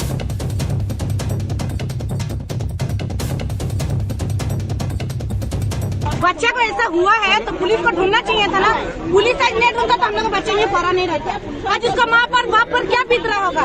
हम लोग जानता है, उस आदमी को हम लोग पहचानता है ना, वो लोग क्या है। किसी का भी बच्चा होता है, लेकिन ऐसा सोचना चाहिए ना पुलिस को। आज देखिए बच्चा ऐसा हो गया तो पूरा आदमी झूठ हो गया। कोई आदमी एक फुट होकर उसको ढूंढता है तो मिलता कि नहीं?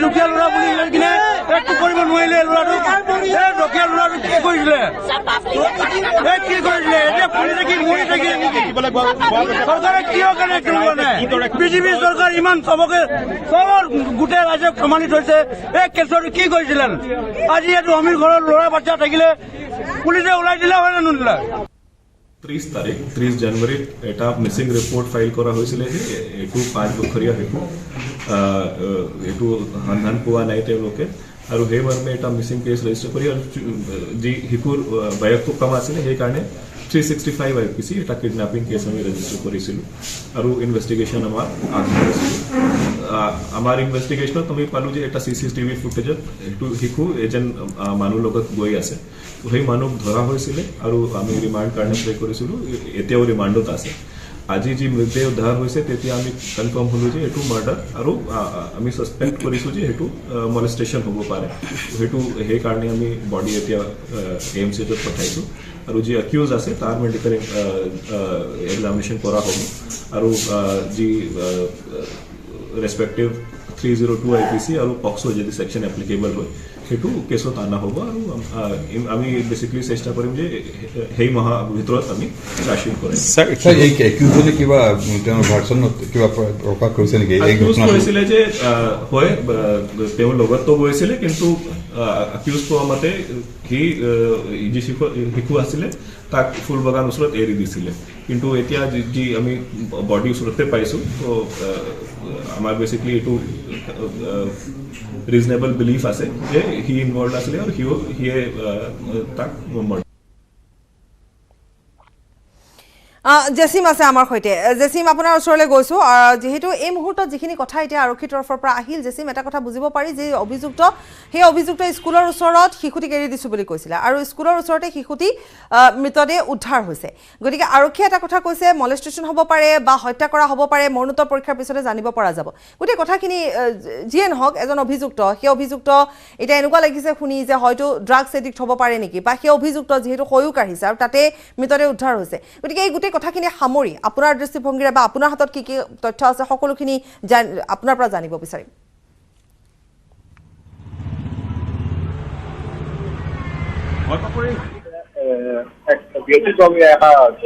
ৰহস্যজনক ঘটনাৰ মাজলৈ লৈ যায় গোটেই ঘটনাটোৱে কাৰণ অভিযুক্ত যিজন আছে সুৰজ কৰ্মকাৰ তেওঁক ইতিমধ্যে আৰক্ষীয়ে গ্ৰেপ্তাৰ কৰিছিলে আৰু গ্ৰেপ্তাৰ কৰাৰ পাছত তেওঁক কেনেকৈ তাৰ ভিতৰত সেইটো আৰক্ষীৰ নিৰাপত্তাৰ ব্যৱস্থাৰ মাজত আছিলে তেওঁ আৰু তাৰ পিছত কিন্তু আজি 3 দিনৰ পাছত আচলতে শিশুটি উদ্ধাৰ হৈছে এইদৰে মৃতদেহ আৰু সেই ঘটনাই সমস্ত প্ৰক্ৰিয়াটোৱে অন্য দিশলৈ লৈ যায় কাৰণ মলেষ্টেশ্যনৰ ঘটনা বুলি ক'ব পাৰে বুলি ডিব্ৰুগড় আৰক্ষী অধীক্ষক চেতন বিষয়ে জানিবলৈ বিচাৰো ডিব্ৰুগড়ৰ সদৰ আৰক্ষী থানাৰ ভাৰপ্ৰাপ্ত বিষয়া ৰাজু চেত্ৰীয়ে সিদিনা কৈছিলে মানুহজন পুৰাসক্ত অৱস্থাত আছিল আৰু স্বাস্থ্যটো যিজন মানুহ গ্ৰেপ্তাৰ কৰা হৈছিলে সুৰজ কৰ্মকাৰ তেওঁ আচলতে স্বাস্থ্যৰ অৱনতি হৈ আছিল সেইবাবে আচলতে তেওঁ সোধা পোছাৰ প্ৰক্ৰিয়াটো অকণমান জটিল হৈ পৰিছিলে কিন্তু স্বাভাৱিকতে এটা ঘৰৰ পৰা শিশু যেতিয়া নাইকিয়া হয় বা অপহৰণৰ দৰে ঘটনা হয় সৃষ্টি হ'ব স্বাভাৱিকতে ৰাইজ উজ্জ্বল হৈ পৰিব আৰু তাৰে বহিপৰত আজি দেখা গৈছিলে যিহেতু মৃতদেহ উদ্ধাৰ হৈ গ'ল 3 দিনৰ পাছত শিশুটিৰ মৃতদেহ উদ্ধাৰ হ'ল আৰু মৃতদেহ উদ্ধাৰ হোৱাৰ পাছতে স্বাভাৱিকতে আৰক্ষী আৰু প্ৰশাসনৰ ব্যৱস্থাৰ ওপৰত লোকসকলে সৰ্বহস্ত কৰাটো স্বাভাৱিক কথা ইয়াৰ যিকোনো মানুহৰ লগতে হ'ব পাৰে যিকোনো মানুহৰ কাপোৰ হ'ব পাৰে কিন্তু আৰক্ষীয়ে নিজৰ তদন্ত প্ৰক্ৰিয়া অব্যাহত ৰাখিছে নিজেই কৈছে আৰু এই সময়ছোৱাত ৰাইজে এবাৰ ডিব্ৰুগড় সদৰ থানালৈ গৈছিলে সদৰ থানাৰ সন্মুখত ভিৰ কৰিছিলে তেওঁলোকে প্ৰতিবাদ সাব্যস্ত কৰিবলৈ চেষ্টা কৰিছিলে আৰক্ষীয়ে এই ঘটনাৰ পিছত তদন্তও চলাইছিলে আৰু তদন্ত চলোৱাৰ পাছত আচলতে ডিব্ৰুগড় আৰক্ষী অধীক্ষকে আজি যি ভাষ্য প্ৰদান কৰিছে সেই সুৰজ কৰ্মকাৰ নামৰ ব্যক্তিজন তেখেত চৰকাৰে ক'বলৈ গ'লে তেখেত পুৰাসক্ত অৱস্থাতো আছিলে আৰু তেওঁ শিশুটোক বাইদেউ উপাধিৰ যিজন লোকৰ শিশু আছিলে সেই শিশুটোক আচলতে পুতলাই লৈ যোৱা বুলি আচলতে জানিব পাৰিছে আৰু তাৰপিছত তেওঁ পুলিচৰ জেৰাত আৰক্ষীৰ জেৰাত তেওঁ ডিব্ৰুগড় ফুলবাগান অঞ্চলত যিহেতু য'ত আজি শিশুটি উদ্ধাৰ হ'ল তাৰ গোটেই কাষতে আচলতে কিছু দূৰ নিলগতে আচলতে আৰক্ষী অধীক্ষকৰ যি আৱাস গৃহ আছে চৰকাৰী তাৰ সন্মুখত ভাগৰ সুৰজ কৰ্মকাৰ নামৰ এই লোকজনক কেতিয়া গ্ৰেপ্তাৰ কৰা হৈছিলে স্থানীয় লোকে আচলতে তেওঁক ফুলবাগান অঞ্চলৰ পৰা আটক কৰিছিলে আটক কৰি আৰক্ষীক গতাই দিছিলে আৰক্ষীয়ে তেওঁক গ্ৰেপ্তাৰ কৰিছিলে আৰু কেতিয়া কৰিছিলে সেই ঘটনা কেইদিনৰ পিছত মৃতদেহ উদ্ধাৰ হৈছে ঘটনাৰ আচলতে দুদিনৰ পাছতে আচলতে এইদৰে শিশুটিৰ মৃতদেহ উদ্ধাৰ হৈছে আৰু শিশুটিৰ মুখৰ পৰা তেজো নিৰ্গত হোৱাৰ দৰে আমি দৃশ্য আজি দেখিবলৈ পালো। আৰু জেচিম ধন্যবাদ জনাইছো। আৰু ইয়াত গোটেই কথাখিনিতে আচলতে দেখিবলৈ পোৱা গৈছে আৰক্ষী একেবাৰে বিফল, কাৰণ আৰক্ষীয়ে না দোষীক কৰায়ত্ব কৰিব পাৰিছে, তেতিয়াও আৰক্ষী সহায় কৰিছে এইসকল স্থানীয় ৰাইজে সন্দেহ কৰিছে সুৰজ কৰ্মকাৰৰ ওপৰত। সুৰজ কৰ্মকাৰক ৰাইজে আটক কৰিছে, আনি আৰক্ষীক গতাই দিছে। তেতিয়াও তেওঁলোকে কিন্তু আইন হাতত তুলি লোৱা নাই। এইসকল লোকে তেওঁলোকে আনি আৰক্ষীক গতাই দিছে, চিচিটিভি ভিজুৱেলছো তেওঁলোকে আনি আৰক্ষীক দিছে। তাৰ পিছতো আৰক্ষীয়ে একোৱে কৰিব নোৱাৰিলে। সম্পূৰ্ণৰূপে বিফল ডিব্ৰুগড় আৰক্ষী এই ক্ষেত্ৰত চাবলৈ গ'লে, কাৰণ এটি কণমানি শিশু মৃত্যু হৈছে। মৃত্যুৰ কাৰণ এতিয়ালৈকে পোহৰলৈ নাই অহা। হয় মলেষ্টেশ্যন হ'ব পাৰে, নাইবা হত্যা কৰা হ'ব পাৰে, নাইবা ভোকত আক্ৰান্ত হৈ মৃত্যু হ'ব পাৰে। কিন্তু ৰাইজে সন্দেহ সুৰজ কৰ্মকাৰ বুলি যিজন লোকৰ ওপৰত সন্দেহ কৰিছিল, ৰাইজে কৰায়ত্ব কৰি ৰাইজে আনি পেলাই আৰক্ষীক গতাই দিয়ে। তাৰ পিছতো আৰক্ষীয়ে একোৱে কৰিব নোৱাৰিলে। যিয়ে নহওক আৰক্ষীয়ে ইতিমধ্যে শেহতীয়াকৈ জনাইছে যে তদন্ত অব্যাহত আছে।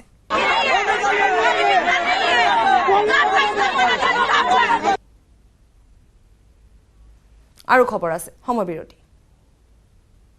The biggest budget exclusive, FM's first post-budget interview to a private news network. What does the budget mean for the investor, the consumer, the taxpayer, the economy? FM Nirmala Sitaraman speaks to Network 18 Editor-in-Chief Rahul Joshi. The FM interview, live and exclusive. কেৱল strong নহয়, Maithon strong, Maithon steel, নিৰ্মাণৰ মানদণ্ড।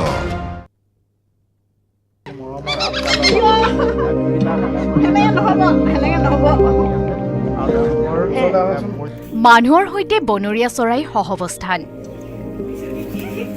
বাধ্যবাধকতা বা বন্দী জীৱন নহয়। চেঁচাই এহাল ধনেশ পক্ষীয়ে এটা পৰিয়ালৰ সৈতে সহৱস্থান কৰিছে। তিনিচুকীয়া জিলাৰ বৃহত্তৰ বাৰেকুৰি অঞ্চলৰ ৯ মতাপুং গাঁৱৰ বীৰেন্দ্ৰ গোহাঁইৰ পৰিয়ালটোৰ সৈতে বিগত ৩ বছৰ ধৰি বাস কৰি আহিছে এটা বনৰীয়া ধনেশ পক্ষীৰ পৰিয়াল। প্ৰায় ৩ বছৰৰ পূৰ্বে ধুমুহাত বাৰীৰ এডাল প্ৰকাণ্ড গছ ভাঙি পৰিছিল আৰু সেই গছজোপাত এটা গাঁত কৰি ধনেশ পক্ষীৰ এটা পৰিয়ালে বাঁহ সাজি লৈছিল। গছজোপা ভাঙি পৰাত বাঁহটোত থকা ধনেশ পক্ষীৰ পোৱালি দুটা আঘাতপ্ৰাপ্ত হৈছিল।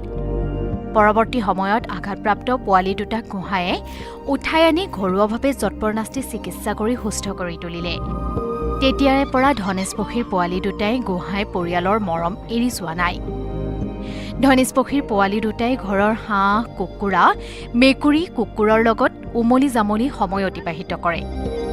ধনেশ পক্ষীৰ পোৱালি দুটাক চাবলৈ বনৰীয়া মাক দেউতাকে দিনটোত ২-৩ বাৰ অহাৰ লগতে নিজ মুখেৰে মুখত আহাৰ খুৱাই আৰু কিছু মৰম কৰি যায়। এতিয়া বিভিন্ন ঠাইৰ পৰ্যটকৰ লগতে বন বিভাগৰ লোকৰ বাবে আকৰ্ষণৰ কেন্দ্ৰবিন্দু হৈ পৰিছে ধনেশ পক্ষী দুটা। এতিয়া আমি যি খাওঁ তিহকে খাই, ভাত খালে ভাত খাই, বিস্কুট খালে বিস্কুট খাই, মুঠতে এনেকৈ আছে আৰু সিহঁতি দিনটো ক'ৰবালৈ এৰি থৈ গ'লেও নাযায়, এনেকৈয়ে থাকে। গছৰ ওপৰত থাকিলেও খাবলৈ মাতিলে আহে। ৩ বছৰ হৈ গ'ল, ডাঙৰ হ'ল, তেওঁলোকে নাযায়গৈ নেকি? নাযায়গৈ, গ'লেও আকৌ আহে। মুঠতে হেৰি বাঢ়ি নহয়, বাঢ়ি নহয়। তিনিটাকৈ বছৰে পৰিয়ালটোৰ সৈতে বাস কৰি ঘৰৰে এটি সন্তানৰ দৰে অনুভৱ হোৱাৰ লগতে মৰম চেনেহ তেনেদৰেই কৰা হয় বুলি জানিব দিয়ে গোহাঁই পৰিবাৰে। মানুহে খাবলৈ বুলি অনা কল বিস্কুটৰ লগতে মানুহে খোৱা ভাত খায়ে সন্তুষ্ট লাভ কৰে ধনেশ পক্ষীহালে। লক্ষণীয়ভাৱে বাৰেকুৰি অঞ্চলটোত প্ৰায় ৩০টাতকৈ অধিক এটা ধনেশ পক্ষীৰ জাকে মানুহৰ বাৰীৰে বাৰীৰে ঘূৰি ফুৰে। ধনেশ পক্ষীৰ বাবেই অঞ্চলটো গ্ৰাম্য পৰ্যটনৰ অন্যতম আকৰ্ষণীয় ক্ষেত্ৰ হ'ব পাৰে বুলিও বিভিন্নজনে কয়। ডিগবৈৰ পৰা Rina Kakati Gogoi report, news 18 Assam north east.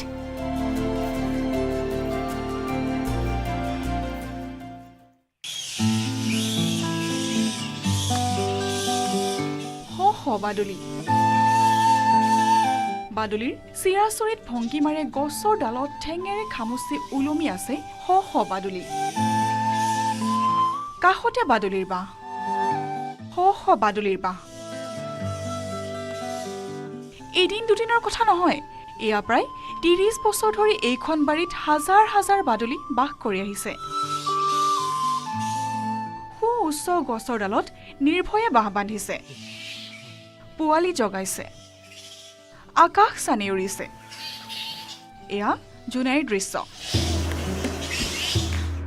জুনাইৰ এটা পৰিয়ালে ৩০ বছৰৰ অধিক কাল ধৰি হাজাৰ হাজাৰ বাদুলি সংৰক্ষণ কৰি দাঙি ধৰিবলৈ সক্ষম হৈছে প্ৰকৃতি প্ৰেমৰ এক বিৰল নিদৰ্শন সম্প্ৰতি একাংশ দুষ্কৃতিকাৰীৰ কবলত ধ্বংসৰ গৰাহত পৰি সংকুচিত হৈ আহিছে বনাঞ্চল চৰাই চিৰিকটি জীৱ-জন্তুৰ বাসস্থানৰ অভাৱ ঘটাৰ লগতে বহু আপুৰুগীয়া চৰাই চিৰিকটি আৰু বন্যপ্ৰাণী বিলুপ্তি হ'বলৈ ধৰিছে এনে সময়তে জুনাইৰ অমৃতপুৰ গাঁৱৰ নিবাসী লক্ষীকান্ত পেগু আৰু তেওঁৰ পৰিয়ালে যোৱা প্ৰায় ৩০ বছৰৰ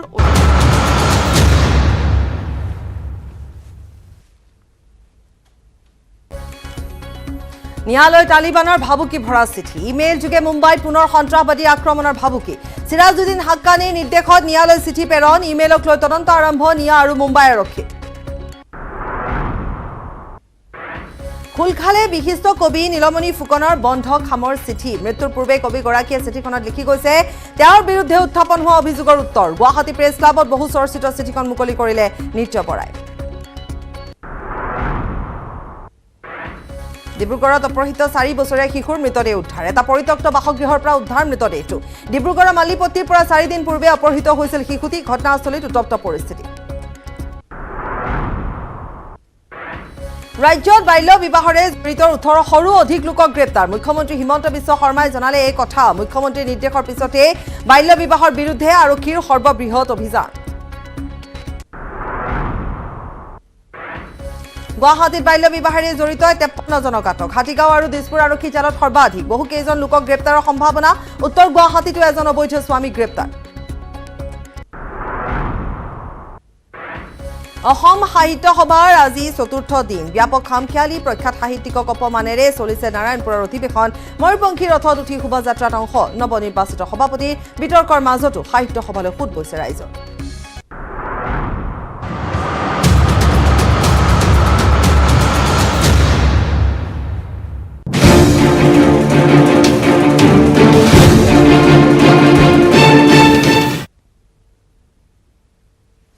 আৰু অভিযান চলি আছে বাল্য বিবাহৰ বিৰুদ্ধে অভিযান চলি আছে আমি কালি নিখাৰে পৰা জনাই গৈছো আজি পুৱাৰ ভাগতো আমি জনাই গৈছো কিমান তথ্য সহকাৰে জনাইছো এতিয়ালৈকে কিমান সংখ্যক লোকক গ্ৰেপ্তাৰ কৰা হৈছে পুৱা 8 বজালৈকে 18শৰো অধিক লোকক গ্ৰেপ্তাৰ কৰা হৈছে 8 বজাৰ পিছত এতিয়া যেহেতু 2 বাজিবৰ হৈছে গতিকে আৰু অধিক হয়তো গ্ৰেপ্তাৰৰ সংখ্যা বৃদ্ধি পাইছে এতিয়ালৈকে সৰ্বাধিক নগাঁৱত 132 জনক আটক কৰা হৈছে গ্ৰেপ্তাৰ কৰা হৈছে আটক কৰা হৈছে খুদাপোছা কৰা হৈছে সকলোবোৰ ইতিমধ্যে চলি আছে অৰ্থাৎ এক প্ৰকাৰ আৰক্ষী একশনত আছে 129 জনক বিশ্বনাথৰ পৰা আটক কৰা হৈছে আমি এই মুহূৰ্তত যিখিনি ডেটা যিখিনি তথ্য আমি জনাইছো হিয়া কিন্তু কিছু সময় পূৰ্বৰ ডেটাহে আমি জনাইছো যেহেতু অভিযান এতিয়াও চলি আছে গতিকে প্ৰতি মুহূৰ্তত এই যি সংখ্যা কিন্তু আৰু অধিক বৃদ্ধি পাব এই সংখ্যা সলনি হ'ব তথাপিতো আমি জনাই গৈছো 129 জন বিশ্বনাথৰ পৰা ধুবুৰীত 128 জন বৰপেটাত 110 জন আটক কৰা হৈছে হোজাইত 91 জন আটক কৰা হৈছে কোকৰাঝাৰত 85 জনক আটক কৰা হৈছে মুখ্যমন্ত্ৰী হিমন্ত বিশ্ব শৰ্মাই এই কথা জনাইছে গতিকে এই মুহূৰ্তলৈকে এইখিনি আপডেট আমি কৈ গৈছো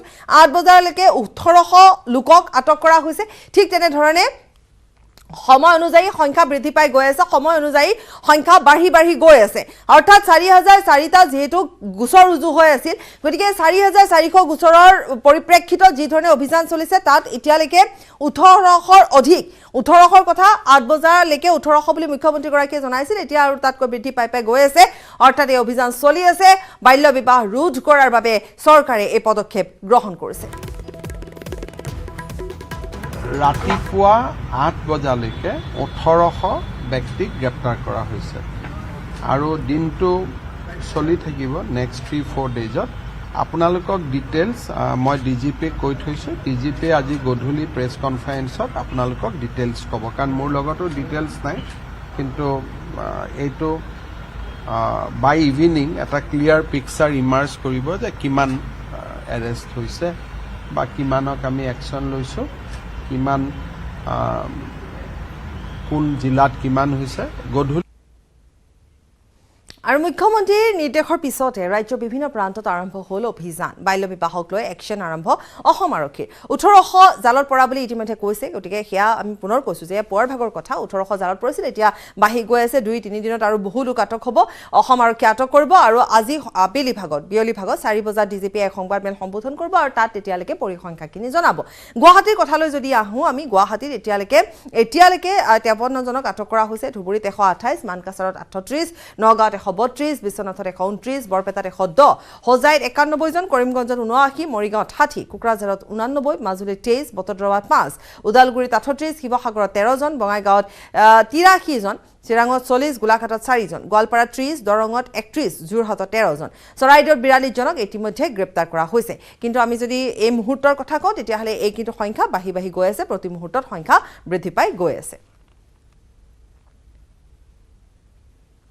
আগ্ৰহাম গোৱালপাৰা সংবাদদাতা ৰিংকু দাসৰ এক প্ৰতিবেদন গোৱালপাৰাৰ পৰা বাল্য বিবাহ ৰোধ কৰাৰ ক্ষেত্ৰত সম্পূৰ্ণৰূপে সষ্টম হৈ আছে অসমৰ মুখ্যমন্ত্ৰী ডক্টৰ হিমন্ত বিশ্ব শৰ্মা যিসকল লোকে বাল্য বিবাহ পাতিছে বা যিসকল লোকে বাল্য বিবাহ পাতিব বিচাৰিছে সেই লোকসকল এতিয়া সাৱধান হ'বলৈ হ'ল কিয়নো বাল্য বিবাহ পতাসকল যাব লাগিব জেললৈ এই নিৰ্দেশনাৰ পাছত কিন্তু জিলাই বাল্য বিবাহৰ বিৰুদ্ধে বহু গোচৰ ৰুজু হৈছে আৰু গোৱালপাৰাত এই বাল্য বিবাহৰ বিৰুদ্ধে প্ৰায় 157টা গোচৰ ৰুজু হৈছিল আৰু মুখ্যমন্ত্ৰীৰ নিৰ্দেশৰ পাছত কিন্তু গোৱালপাৰা আৰক্ষীসকল সম্পূৰ্ণৰূপে সষ্টম হৈ আছে আৰু নিশাৰ ভাগত জিলাখনৰ প্ৰতিখন থানাৰ আৰক্ষীয়ে অভিযান চলাই পেলাই প্ৰায় 67 গৰাকী লোকক ইতিমধ্যে আটক কৰিবলৈ সক্ষম হৈছে আৰু এই লোকসকলক জিলাখনৰ বিভিন্ন থানাত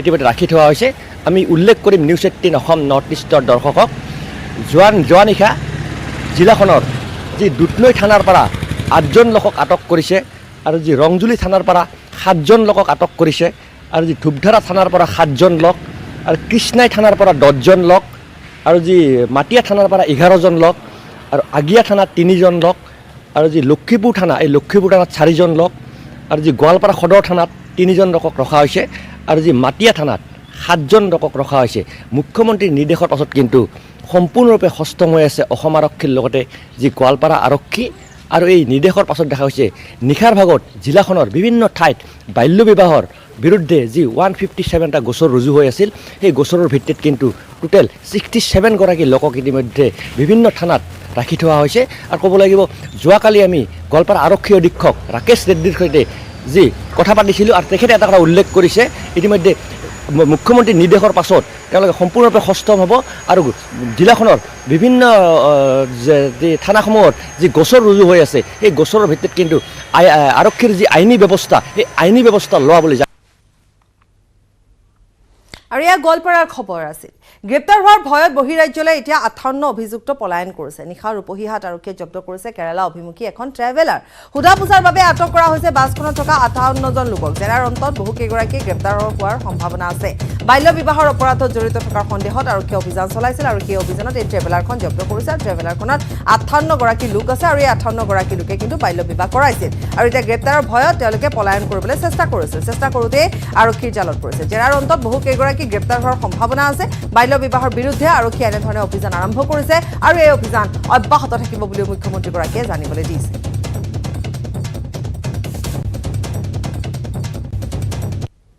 খবৰ আৰু আছে সময় বিৰতি Biggest budget exclusive. FM's first post-budget interview to a private news network. What does the budget mean for the investor, the consumer, the taxpayer, the economy?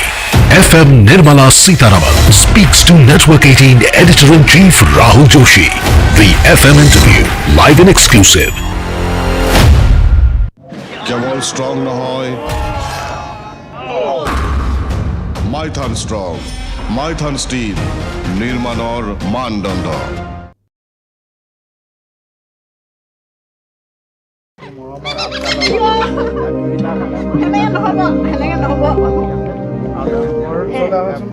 মানুহৰ সৈতে বনৰীয়া চৰাই সহৱস্থান বাধ্যবাধকতা বা বন্দী জীৱন নহয় চেঁচাই এহাল ধনেশ পক্ষীয়ে এটা পৰিয়ালৰ সৈতে সহাৱস্থান কৰিছে। তিনিচুকীয়া জিলাৰ বৃহত্তৰ বাৰেকুৰি অঞ্চলৰ ৯ মতাপুং গাঁৱৰ বীৰেন্দ্ৰ গোহাঁইৰ পৰিয়ালটোৰ সৈতে বিগত ৩ বছৰ ধৰি বাস কৰি আহিছে এটা বনৰীয়া ধনেশ পক্ষীৰ পৰিয়াল। প্ৰায় ৩ বছৰৰ পূৰ্বে ধুমুহাত বাৰীৰ এডাল প্ৰকাণ্ড গছ ভাঙি পৰিছিল আৰু সেই গছজোপাত এটা গাঁত কৰি ধনেশ পক্ষীৰ এটা পৰিয়ালে বাঁহ সাজি লৈছিল। গছজোপা ভাঙি পৰাত বাঁহটোত থকা ধনেশ পক্ষীৰ পোৱালি দুটা আঘাতপ্ৰাপ্ত হৈছিল। পৰৱৰ্তী সময়ত আঘাতপ্ৰাপ্ত পোৱালি দুটাক গোহাঁয়ে উঠাই আনি ঘৰুৱাভাৱে যৎপৰনাস্তি চিকিৎসা কৰি সুস্থ কৰি তুলিলে। তেতিয়াৰে পৰা ধনেশ পক্ষীৰ পোৱালি দুটাই গোহাঁই পৰিয়ালৰ মৰম এৰি যোৱা নাই। ধনেশ পক্ষীৰ পোৱালি দুটাই ঘৰৰ হাঁহ, কুকুৰা, মেকুৰী, কুকুৰৰ লগত উমলি জামলি সময় অতিবাহিত কৰে। ধনেশ পক্ষীৰ পোৱালি দুটাক চাবলৈ বনৰীয়া মাক দেউতাকে দিনটোত ২-৩ বাৰ অহাৰ লগতে নিজ মুখেৰে মুখত আহাৰ খুৱাই আৰু কিছু মৰম কৰি যায়। এতিয়া বিভিন্ন ঠাইৰ পৰ্যটকৰ লগতে বন বিভাগৰ লোকৰ বাবে আকৰ্ষণৰ কেন্দ্ৰবিন্দু হৈ পৰিছে ধনেশ পক্ষী দুটা। এতিয়া আমি যি খাওঁ তিহকে খাই, ভাত খালে ভাত খাই, বিস্কুট খালে বিস্কুট খাই, মুঠতে এনেকৈ আছে আৰু সিহঁতি দিনটো ক'ৰবালৈ এৰি থৈ গ'লেও নাযায়, এনেকৈয়ে থাকে। গছৰ ওপৰত থাকিলেও খাবলৈ মাতিলে আহে। ৩ বছৰ হৈ গ'ল, ডাঙৰ হ'ল, তেওঁলোকে নাযায়গৈ নেকি? নাযায়গৈ, গ'লেও আকৌ আহে। মুঠতে হেৰি বাঢ়ি নহয়, বাঢ়ি নহয়। তিনিটাকৈ বছৰে পৰিয়ালটোৰ সৈতে বাস কৰি ঘৰৰে এটি সন্তানৰ দৰে অনুভৱ হোৱাৰ লগতে মৰম চেনেহ তেনেদৰেই কৰা হয় বুলি জানিব দিয়ে গোহাঁই পৰিবাৰে। মানুহে খাবলৈ বুলি অনা কল বিস্কুটৰ লগতে মানুহে খোৱা ভাত খায়ে সন্তুষ্ট লাভ কৰে ধনেশ পক্ষীহালে। লক্ষণীয়ভাৱে বাৰেকুৰি অঞ্চলটোত প্ৰায় ৩০টাতকৈ অধিক এটা ধনেশ পক্ষীৰ জাকে মানুহৰ বাৰীৰে বাৰীৰে ঘূৰি ফুৰে। ধনেশ পক্ষীৰ বাবেই অঞ্চলটো গ্ৰাম্য পৰ্যটনৰ অন্যতম আকৰ্ষণীয় ক্ষেত্ৰ হ'ব পাৰে বুলিও বিভিন্নজনে কয়।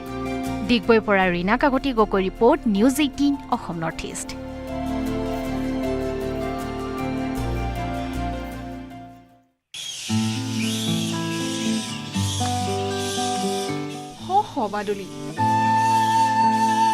বাদুলিৰ চিৰাচৰিত ভংগীমাৰে গছৰ ডালত ঠেঙেৰে খামুচি ওলমি আছে শ শ বাদুলি। কাষতে বাদুলিৰ বাঁহ, শ শ বাদুলিৰ বাঁহ। এদিন দুদিনৰ কথা নহয়, এয়া প্ৰায় ৩০ বছৰ ধৰি এইখন বাৰীত হাজাৰ হাজাৰ বাদুলি বাস কৰি আহিছে। সু উচ্চ গছৰ ডালত নিৰ্ভয়ে বাঁহ বান্ধিছে, পোৱালি জগাইছে, আকাশ চানি উৰিছে। এয়া জোনাইৰ দৃশ্য।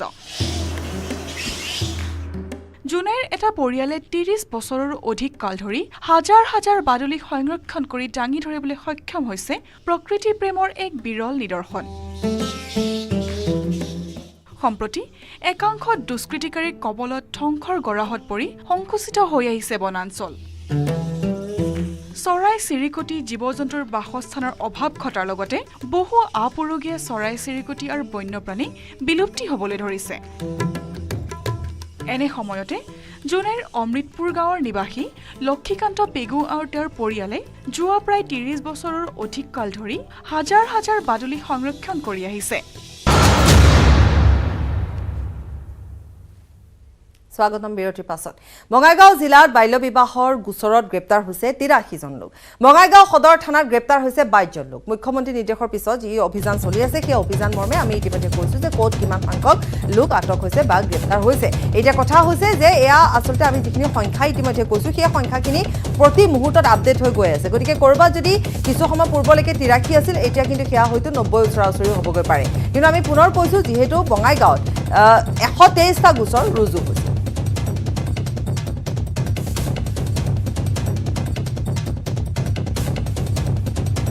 আৰু ইতিমধ্যে যি অভিযান চলি আছে সেই অভিযানত গোলাঘাট সদৰ থানাত বৰ্তমানলৈকে ৪ জনক আটক কৰা হৈছে। ৪ জনৰ ভিতৰত হালুৱা গাঁৱৰ জিন্তু শইকীয়া আছে, অকা গাঁৱৰ হেমন্ত তামুলী আছে, বেঙেনাখোৱাৰ জয়ন্ত বৰা আৰু কানুগাঁৱৰ মুকুন্দ মাধৱ দাস বুলি উল্লেখ কৰা হৈছে এই ৪ জনক। আটাইকেইগৰাকীকে পস্কো আইনৰ অধীনত আটক কৰা হৈছে বুলি আৰক্ষীৰ সূত্ৰৰ পৰা জানিব পৰা গৈছে।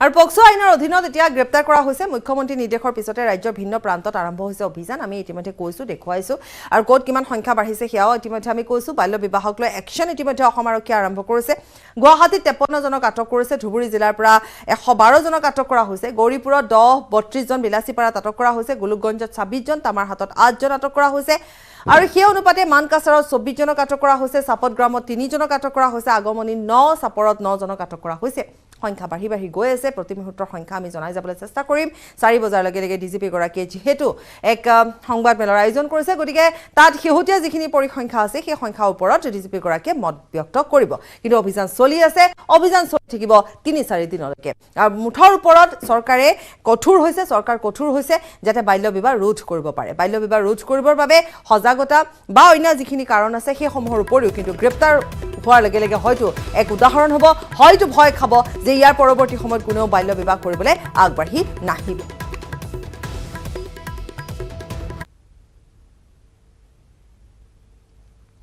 আৰু ইতিমধ্যে আমি এই সন্দৰ্ভত সবিস্তাৰে জনাই গৈছো বাল্য বিবাহ সন্দৰ্ভত এবাৰ আমি গুৱাহাটীৰ কথা কম গুৱাহাটী বাল্য বিবাহেৰে জড়িত 53 জনক আটক কৰা হৈছে নিশাৰ ভিতৰত মহানগৰীত আৰক্ষী জালত পৰিছে 53 জন হাতীগাঁও আৰু দিছপুৰ আৰক্ষী জালত সৰ্বাধিক পৰিছে দিছপুৰত 2 জন হাতীগাঁও আৰক্ষী এতিয়ালৈকে 12 জনক বৈশিষ্ট্য আৰক্ষীয়ে আটক কৰিছে 6 জনক সোণাপুৰত 9 জনক আৰু ক্ষেত্ৰী আৰক্ষীয়ে আটক কৰিছে 1 জনক উত্তৰ গুৱাহাটীৰ অভয়পুৰতো গ্ৰেপ্তাৰ হৈছে 1 জন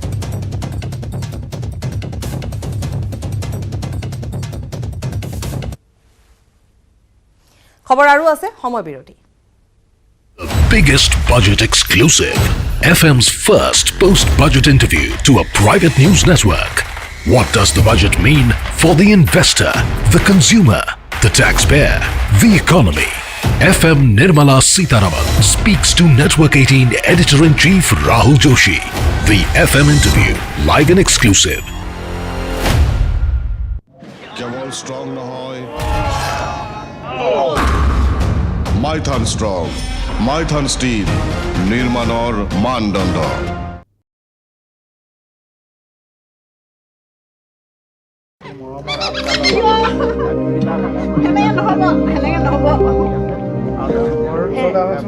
মানুহৰ সৈতে বনৰীয়া চৰাই সহৱস্থান বাধ্যবাধকতা বা বন্দী জীৱন নহয় চেঁচাই এহাল ধনেশ পক্ষীয়ে এটা পৰিয়ালৰ সৈতে সহৱস্থান কৰিছে তিনিচুকীয়া জিলাৰ বৃহত্তৰ বাৰেকুৰি অঞ্চলৰ 9 মতাপুং গাঁৱৰ বীৰেন্দ্ৰ গোহাঁইৰ পৰিয়ালটোৰ সৈতে বিগত 3 বছৰ ধৰি বাস কৰি আহিছে এটা বনৰীয়া ধনেশ পক্ষীৰ পৰিয়াল প্ৰায় 3 বছৰৰ পূৰ্বে ধুমুহাত বাৰীৰ এডাল প্ৰকাণ্ড গছ ভাঙি পৰিছিল আৰু সেই গছজোপাত এটা গাঁত কৰি ধনেশ পক্ষীৰ এটা পৰিয়ালে বাঁহ সাজি লৈছিল গছজোপা ভাঙি পৰাত বাঁহটোত থকা ধনেশ পক্ষীৰ পোৱালি দুটা আঘাতপ্ৰাপ্ত হৈছিল পৰৱৰ্তী সময়ত আঘাতপ্ৰাপ্ত পোৱালি দুটা গোহাঁয়ে উঠাই আনি ঘৰুৱাভাৱে যৎপৰনাস্তি চিকিৎসা কৰি সুস্থ কৰি তুলিলে তেতিয়াৰে পৰা ধনেশ পক্ষীৰ পোৱালি দুটাই গোহাঁই পৰিয়ালৰ মৰম এৰি যোৱা নাই ধনেশ পক্ষীৰ পোৱালি দুটাই ঘৰৰ হাঁহ কুকুৰা মেকুৰী কুকুৰৰ লগত উমলি জামলি সময় অতিবাহিত কৰে ধনেশ পক্ষীৰ পোৱালি দুটাক চাবলৈ বনৰীয়া মাক দেউতাকে দিনটোত 2-3 বাৰ অহাৰ লগতে নিজ মুখেৰে মুখত আহাৰ খুৱাই আৰু কিছু মৰম কৰি যায় এতিয়া বিভিন্ন ঠাইৰ পৰ্যটকৰ লগতে বন বিভাগৰ লোকৰ বাবে আকৰ্ষণৰ কেন্দ্ৰবিন্দু হৈ পৰিছে ধনেশ পক্ষী দুটা এতিয়া আমি যি খাং তিহকে খাই ভাত খাই বিস্কুট খাই মুঠতে এনেকৈ আছে আৰু সিহঁতি দিনটো ক'বালৈ এৰি গ'লেও নাযায় এনেকৈয়ে থাকে বছৰৰ পৰা থাকিলেও খাবলৈ মাতিলে আহে 3 বছৰ হৈ গ'ল ডাঙৰ হ'ল তেওঁলোকে নাযায়গে নেকি নাযায়গে গ'লেও আকৌ আহে মুঠতে হেৰি বাঢ়ি নহয় বাঢ়ি নহয় তিনিটাকৈ বছৰে পৰিয়ালটোৰ সৈতে বাস কৰি ঘৰৰে এটি সন্তানৰ দৰে অনুভৱ হোৱাৰ লগতে মৰম চেনেহ তেনেদৰেই কৰা হয় বুলি জানিব দিয়ে গোহাঁই পৰিবাৰে মানুহে খাবলৈ বুলি অনা কল বিস্কুটৰ লগতে মানুহে খোৱা ভাত খায়ে সন্তুষ্ট লাভ কৰে ধনেশ পক্ষীহালে লক্ষণীয়ভাৱে বাৰেকুৰি অঞ্চলটোত প্ৰায় 30টাকৈ অধিক এটা ধনেশ পক্ষীৰ জাকে মানুহৰ বাৰীৰে ঘূৰি ফুৰে ধনেশ পক্ষীৰ বাবেই অঞ্চলটো গ্ৰাম্য পৰ্যটনৰ অন্যতম আকৰ্ষণীয় ক্ষেত্ৰ হ'ব পাৰে বুলিও বিভিন্নজনে কয় দিগবৈৰ পৰা Rina Kakati Gogoi report news 18 Assam north east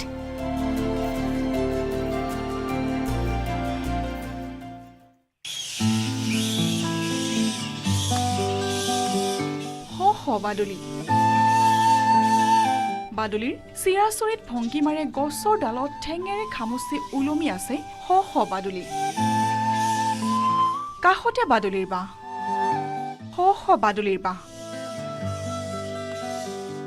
এদিন দুদিনৰ কথা নহয় এয়া প্ৰায় ৩০ বছৰ ধৰি এইখন বাৰীত হাজাৰ হাজাৰ বাদুলি বাস কৰি আহিছে সু উচ্চ গছৰ ডালত নিৰ্ভয়ে বাহ বান্ধিছে পোৱালি জগাইছে আকাশ চানি উৰিছে এয়া জোনাইৰ দৃশ্য জোনাইৰ এটা পৰিয়ালে ৩০ বছৰৰ অধিক কাল ধৰি হাজাৰ হাজাৰ বাদুলি সংৰক্ষণ কৰি দাঙি ধৰিবলৈ সক্ষম হৈছে প্ৰকৃতি প্ৰেমৰ এক বিৰল নিদৰ্শন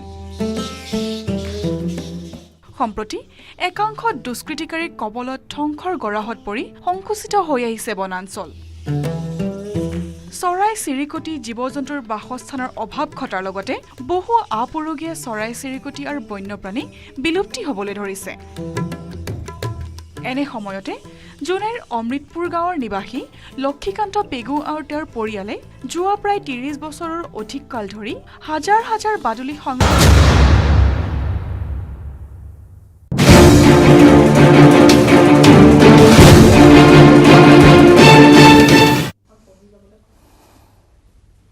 আৰু অভিযান চলি আছে অভিযান চলি থাকিব ৩-৪ দিন ধৰি অভিযান চলি থাকিব আটক হ'ব বহু স্বামী কিন্তু তাৰ মাজত কিছু ঘটনা পৰিঘটনা আহিছে সন্মুখলৈ মাজুলী থানাত নিখা স্বামীক বিচাৰি গৰ্ভৱতী পত্নীয়ে হাহাকাৰ কৰিছে পাপুক নাপালে মই মৰি যাম মই সুইসাইড কৰিম মই 7 মাহৰ গৰ্ভৱতী মোৰ স্বামী যদি জেলত থাকে মই 7 মহীয়া সকাম কেনেদৰে পাতিম বুলি কৈ এনে ধৰণে কন্দা কটা কৰিছে আৰু আমি দেখুৱাইছো সেই ভিজুৱেল নিউজ 18 এক্সক্লুসিভ ভিজুৱেলছ আমি এই মুহূৰ্তত দেখুৱাইছো 44 গৰাকী স্বামীৰ কথা মাজুলী আমি কৈছো আৰু লগতে মিশ্ৰিত প্ৰতিক্ৰিয়া আৰম্ভ হৈছে কোনোৱে মানি লব পৰা নাই আত্মীয়সকলে মানি লব পৰা নাই কিন্তু যিয়ে নহওক বৰ্তমান অভিযান চলি আছে সমস্যা যথেষ্ট দেখা দিব বিশেষকৈ যিসকল পত্নী আছে বা ঘৰৰ মানুহ আছে তেওঁলোকৰ মাজত সমস্যা সৃষ্টি হ'ব তেওঁলোকে কেনে ধৰণে তেওঁলোকে চলিব কেনে ধৰণে সংসাৰ চলাব তাকুলৈ সমস্যা সৃষ্টি হ'ব কিন্তু যেহেতু আইনী প্ৰক্ৰিয়াৰ মাজলৈ যাব হয়তোবা তেওঁলোকে অপেক্ষা কৰিব লাগিব কিছু দিনলৈ বা আদালতে কি কয় তালৈ অপেক্ষা কৰিব লাগিব আৰক্ষীয়ে কি কাগজপত্ৰ জমা দিব পাৰে কেইজন বয়সৰ কথা আহি পৰিব সকলো চাৰি চাই এটা তদন্ত প্ৰক্ৰিয়া আৰম্ভ হ'ব আৰু তাৰ অন্তত হয়তো বহুতে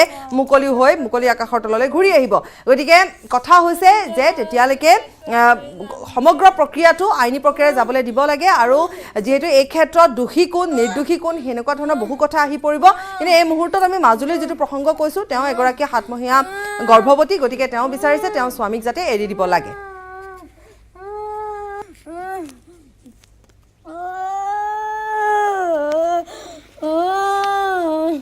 মই পাবো নাপালে মৰি যাম মই সুইসাইড কৰি নিজে মই মৰি যাম নহ'লে মই সুইসাইড কৰি মৰি যাম নহ'লে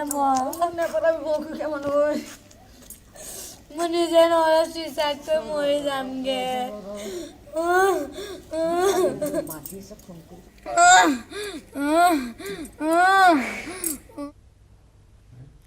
মাজুলীৰ দৃশ্যয়া মাজুলীৰ দৰে আৰু বহু ঠাইতে এনেকুৱা এটা হাহাকাৰ অৱস্থাৰ হাহাকাৰ পৰিস্থিতিৰ সৃষ্টি হৈছে বা হিয়া হ'ব কিয়া স্বাভাৱিক কথা কিন্তু যেহেতু পুনৰ কৈছো এই কুসংস্কাৰৰ পৰা মুক্ত হ'ব লাগিব আৰু এই কুসংস্কাৰৰ বাবে সকলোতকৈ বেছি ভুক্তভোগী হৈছে একোগৰাকী কিশোৰী একোগৰাকী কণমানি জীয়ৰী গতিকে তেওঁলোকে কম বয়সতে মাতৃত্বৰ বোজা বহন কৰিবলগীয়া হৈছে সেইবাবেহে এনে ধৰণে পদক্ষেপ গ্ৰহণ কৰা হৈছে বিশ্বনাথৰ প্ৰসংগলৈ আহিছো 129 জনক আটক কৰা হৈছে বিশ্বনাথ চাৰিআলি আৰক্ষী থানাত 22 জনক আটক কৰা হৈছে চতিয়াত 22 জিঞ্জিয়া আৰক্ষী থানাত 20 জনক আটক কৰা হৈছে বিহালীত 25 হেলেম আৰক্ষী থানাত 4 জনক আটক কৰা হৈছে গহপুৰ আৰক্ষী থানাত আটক হৈছে 32 জন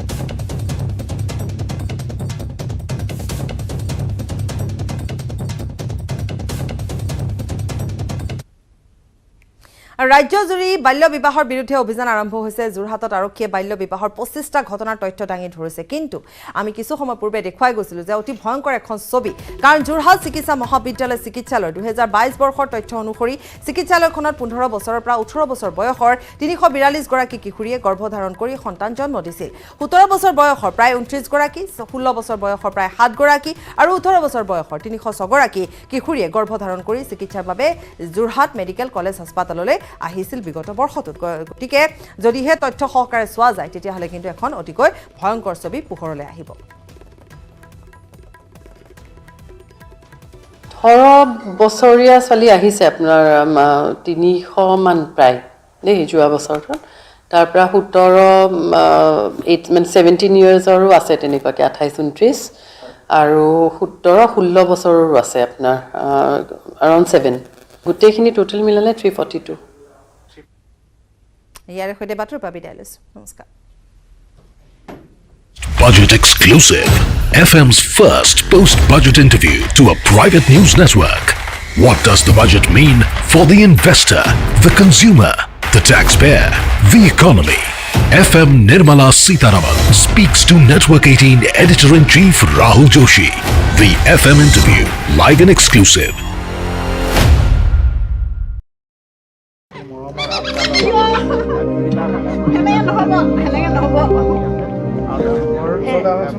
মানুহৰ সৈতে বনৰীয়া চৰাই সহৱস্থান বাধ্যবাধকতা বা বন্দী জীৱন নহয় চেঁচাই এহাল ধনেশ পক্ষীয়ে এটা পৰিয়ালৰ সৈতে সহৱস্থান কৰিছে তিনিচুকীয়া জিলাৰ বৃহত্তৰ বাৰেকুৰি অঞ্চলৰ 9 মতাপুং গাঁৱৰ বীৰেন্দ্ৰ গোহাঁইৰ পৰিয়ালটোৰ সৈতে বিগত 3 বছৰ ধৰি বাস কৰি আহিছে এটা বনৰীয়া ধনেশ পক্ষীৰ পৰিয়াল প্ৰায় 3 বছৰৰ পূৰ্বে ধুমুহাত বাৰীৰ এডাল প্ৰকাণ্ড গছ ভাঙি পৰিছিল আৰু সেই গছজোপাত এটা গাঁত কৰি ধনেশ পক্ষীৰ এটা পৰিয়ালে বাঁহ সাজি লৈছিল গছজোপা ভাঙি পৰাত বাঁহটোত থকা ধনেশ পক্ষীৰ পোৱালি দুটা আঘাতপ্ৰাপ্ত হৈছিল পৰৱৰ্তী সময়ত আঘাতপ্ৰাপ্ত পোৱালি দুটা গোহাঁয়ে উঠাই আনি ঘৰুৱাভাৱে যৎপৰনাস্তি চিকিৎসা কৰি সুস্থ কৰি তুলিলে তেতিয়াৰে পৰা ধনেশ পক্ষীৰ পোৱালি দুটাই গোহাঁই পৰিয়ালৰ মৰম এৰি যোৱা নাই ধনেশ পক্ষীৰ পোৱালি দুটাই ঘৰৰ হাঁহ কুকুৰা মেকুৰী কুকুৰৰ লগত উমলি জামলি সময় অতিবাহিত কৰে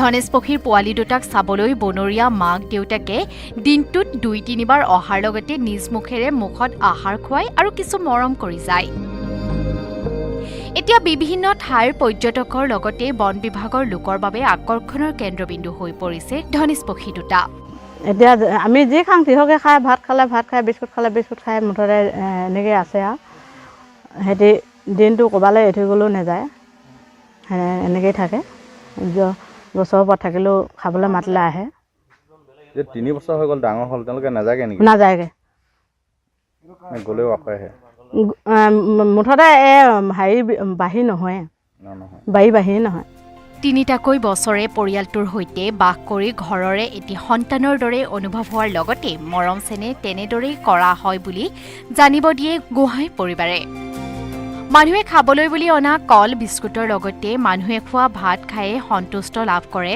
ধনেশ পক্ষীহালে লক্ষণীয়ভাৱে বাৰেকুৰি অঞ্চলটোত প্ৰায় 30টাকৈ অধিক এটা ধনেশ পক্ষীৰ জাকে মানুহৰ বাৰীৰে বাৰীৰে ঘূৰি ফুৰে ধনেশ পক্ষীৰ বাবেই অঞ্চলটো গ্ৰাম্য পৰ্যটনৰ অন্যতম আকৰ্ষণীয় ক্ষেত্ৰ হ'ব পাৰে বুলিও বিভিন্নজনে কয় দিগবৈৰ পৰা Rina Kakati Gogoi report news 18 Assam north east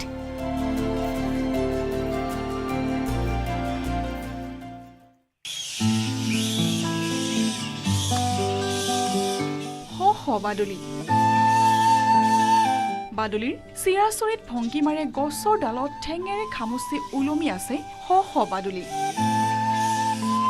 কাষতে বাদুলিৰ বাঁহ বাদুলিৰ বাঁহ এদিন দুদিনৰ কথা নহয় এয়া প্ৰায় 30 বছৰ ধৰি এইখন বাৰীত হাজাৰ হাজাৰ বাদুলি বাস কৰি আহিছে উচ্চ গছৰ ডালত নিৰ্ভয়ে বাঁহ বান্ধিছে পোৱালি জগাইছে আকাশ চানি উৰিছে এয়া জুনাইৰ দৃশ্য জুনাইৰ এটা পৰিয়ালে 30 বছৰৰ অধিক কাল ধৰি হাজাৰ হাজাৰ বাদুলি সংৰক্ষণ কৰি দাঙি ধৰিবলৈ সক্ষম হৈছে প্ৰকৃতি প্ৰেমৰ এক বিৰল নিদৰ্শন সম্প্ৰতি একাংশ দুষ্কৃতিকাৰীৰ কবলত ধ্বংসৰ গৰাহত পৰি সংকুচিত হৈ আহিছে বনাঞ্চল চৰাই চিৰিকটি জীৱ-জন্তুৰ বাসস্থানৰ অভাৱ ঘটাৰ লগতে বহু আপুৰুগীয়া চৰাই চিৰিকটি আৰু বন্যপ্ৰাণী বিলুপ্তি হ'বলৈ ধৰিছে এনে সময়তে জুনাইৰ অমৃতপুৰ গাঁৱৰ নিবাসী লক্ষীকান্ত পেগু আৰু তেওঁৰ পৰিয়ালে যোৱা প্ৰায় 30 বছৰৰ অধিক কাল ধৰি হাজাৰ হাজাৰ বাদুলি সংৰক্ষণ কৰি আহিছে প্ৰায় 97-98 চন মানৰ পৰা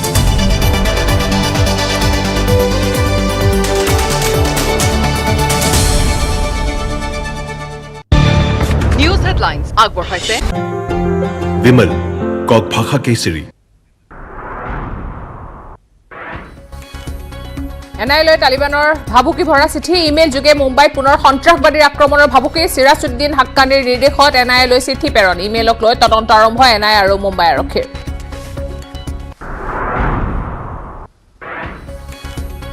খোল খালে বিশিষ্ট কবি নীলমণি ফুকনৰ বন্ধ খামৰ চিঠি মৃত্যুৰ পূৰ্বে কবিগৰাকীয়ে চিঠিখনত লিখি গৈছে তেওঁৰ বিৰুদ্ধে উত্থাপন হোৱা অভিযোগৰ উত্তৰ গুৱাহাটীৰ প্ৰেছ ক্লাবত বহু চৰ্চিত চিঠিখন মুকলি কৰিলে নিত্য বৰাই ডিব্ৰুগড়ত অপহৃত 4 বছৰীয়া শিশুৰ মৃতদেহ উদ্ধাৰ এটা পৰিত্যক্ত বাসগৃহৰ পৰা উদ্ধাৰ মৃতদেহটো ডিব্ৰুগড়ৰ মালিপট্টিৰ পৰা 4 দিন পূৰ্বে অপহৃত হৈছিল শিশুটি ঘটনাস্থলীত উত্তপ্ত পৰিস্থিতি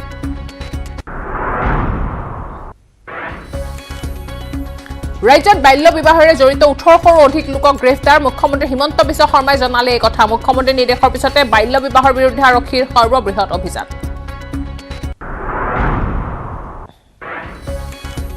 গুৱাহাটীত বাল্য বিবাহেৰে জড়িত 53জনক আটক হাতীগাঁও আৰু দিছপুৰ আৰক্ষী জালত সৰ্বাধিক বহুকেইজন লোকক গ্ৰেফতাৰৰ সম্ভাৱনা উত্তৰ গুৱাহাটীতো এজন অবৈধ শ্ৰমিক গ্ৰেফতাৰ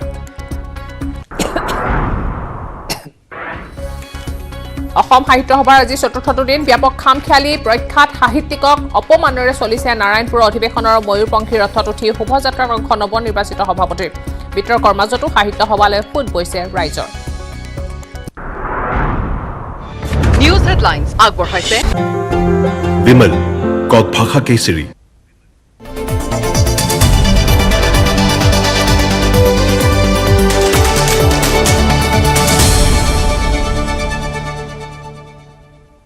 নমস্কাৰ এতিয়া বাতৰ সৈতে ষ্টুডিঅ'ত মই প্ৰিয়ংকা ডিব্ৰুগড়ত অপহৃত শিশুৰ মৃতদেহ উদ্ধাৰ কৰা হৈছে ডিব্ৰুগড় হাইস্কুলৰ সমীপত উদ্ধাৰ হৈছে মৃতদেহটো এটা পৰিত্যক্ত বাসগৃহৰ পৰা উদ্ধাৰ মৃতদেহটো ডিব্ৰুগড়ৰ মালিপট্টিৰ পৰা অপহৃত হৈছিল শিশুটি 4 দিন পূৰ্বে অপহৰণ হৈছিল শিশুটি চিচিটিভিত বন্দী হৈছিল অপহৰণৰ দৃশ্য ঘটনাস্থলীত উত্তপ্ত পৰিস্থিতিৰ সৃষ্টি হৈছে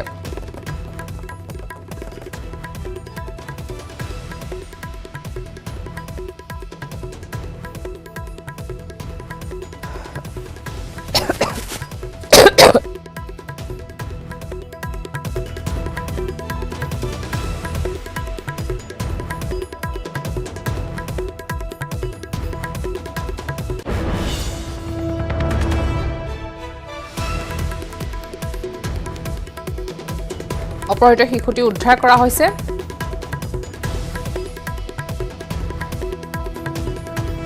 অপহৰণৰ দৃশ্য বন্দী হৈছিল চিচিটিভি কেমেৰাত আৰু 4 দিন পূৰ্বে অপহৰণ কৰিছিল আৰু ইতিমধ্যে উদ্ধাৰ কৰা হৈছে এটা পৰিত্যক্ত বাসগৃহৰ পৰা উদ্ধাৰ কৰা হৈছে মৃতদেহটো ডিব্ৰুগড় হাইস্কুলৰ সমীপত উদ্ধাৰ হৈছে মৃতদেহটো 4 দিন পূৰ্বে অপহৰণ কৰা হৈছিল শিশুটি আৰু এই অপহৰণৰ দৃশ্য বন্দী হৈছিল চিচিটিভি কেমেৰাত ঘটনাস্থলীত এতিয়া উত্তপ্ত পৰিস্থিতিৰ সৃষ্টি হৈছে ডিব্ৰুগড় হাইস্কুলৰ সমীপতে উদ্ধাৰ কৰা হৈছে মৃতদেহটো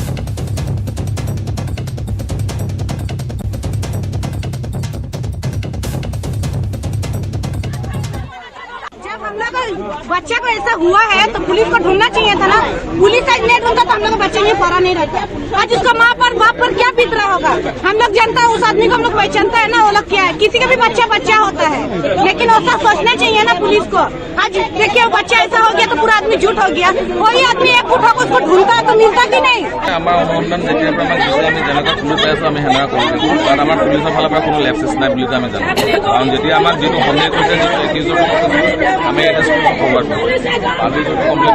দুখীয়া ল'ৰা বুলি লৈ কিনে একো কৰিব নোৱাৰিলে ল'ৰাটোক দুখীয়া ল'ৰাটোক কি কৰিছিলে কি কৰিছিলে এতিয়া পঢ়ি থাকি মৰি থাকি চৰকাৰে কিয় কাৰণে কৰিব নাই বিজেপি চৰকাৰ ইমান চবকে চবৰ গোটেই ৰাজ্যক সমানি থৈছে এই কেছৰ কি কৰিছিলে আজি এইটো অমিৰ ঘৰৰ ল'ৰা বাচ্চা থাকিলে 30 জানুৱাৰীত এটা মিচিং ৰিপৰ্ট ফাইল কৰা হৈছিলে যে এইটো 5 বছৰীয়া শিশু এইটো সন্ধান পোৱা নাই তেওঁলোকে আৰু সেই মৰ্মে এটা মিচিং কেছ ৰেজিষ্টাৰ কৰি আৰু যি শিশুৰ বয়সটো কম আছিলে সেইকাৰণে 365 IPC এটা কিডনেপিং কেছ আমি ৰেজিষ্টাৰ কৰিছিলোঁ আৰু ইনভেষ্টিগেশ্যন আমাৰ ইনভেষ্টিগেশ্যনত আমি পালোঁ যে এটা CCTV ফুটেজত এইটো শিশু এজন মানুহ লগত গৈ আছে তো সেই মানুহ ধৰা হৈছিলে আৰু আমি ৰিমাণ্ড কাৰণে ট্ৰেক কৰিছিলোঁ এতিয়াও ৰিমাণ্ডত আছে আজি যি মৃতদেহ উদ্ধাৰ হৈছে তেতিয়া আমি কনফাৰ্ম হ'লোঁ যে এইটো মাৰ্ডাৰ আৰু আমি ছাছপেক্ট কৰিছোঁ যে সেইটো মলেষ্টেশ্যন হ'ব পাৰে সেইটো সেইকাৰণে আমি বডি এতিয়া AMCত পঠাইছোঁ আৰু যি একিউজ আছে তাৰ মেডিকেল এক্সামিনেশ্যন কৰা হ'ব আৰু যি ৰেছপেক্টিভ 302 IPC আৰু পক্সো যদি ছেকশ্যন এপ্লিকেবল হয় সেইটো কেছত অনা হ'ব আৰু আমি বেচিকলি চেষ্টা কৰিম যে সেই মাহৰ ভিতৰত আমি চাৰ্জশ্বিট কৰিম এই একিউজলে কিবা তেওঁৰ ভাৰ্চনত কিবা প্ৰকাশ কৰিছে নেকি কৈছিলে যে হয় তেওঁৰ লগতো গৈছিলে কিন্তু একিউজ পোৱা মতে সি যি শিশু আছিলে তাক ফুলবাগান ওচৰত এৰি দিছিলে কিন্তু এতিয়া যি আমি বডি ওচৰতে পাইছোঁ তো আমাৰ বেচিকলি এইটো ৰিজনেবল বিলিফ আছে যে হি ইনভলভ আছিলে আৰু সিয়ে তাক গোলাঘাটৰ দক্ষিণ হেঙেৰাত গড়ৰ সন্ত্ৰাস গড়ৰ আক্ৰমণৰ ভয়ংকৰ দৃশ্য বন্দী হৈছে কেমেৰাত ইতিমধ্যে দুজন লোক আহত হৈছে গড়ৰ আক্ৰমণত আহত লোক দুজনৰ নাম হৈছে আনন্দ কুৰ্মী আৰু ৰাজু পৰ্জা ইয়াৰে ৰাজু পৰ্জাৰ অৱস্থা অতি সংকটজনক হোৱাৰ বাবে যোৰহাট চিকিৎসা মহাবিদ্যালয়লৈ প্ৰেৰণ কৰে এতিয়াও গড়টোৰ সন্ত্ৰাস অব্যাহত আছে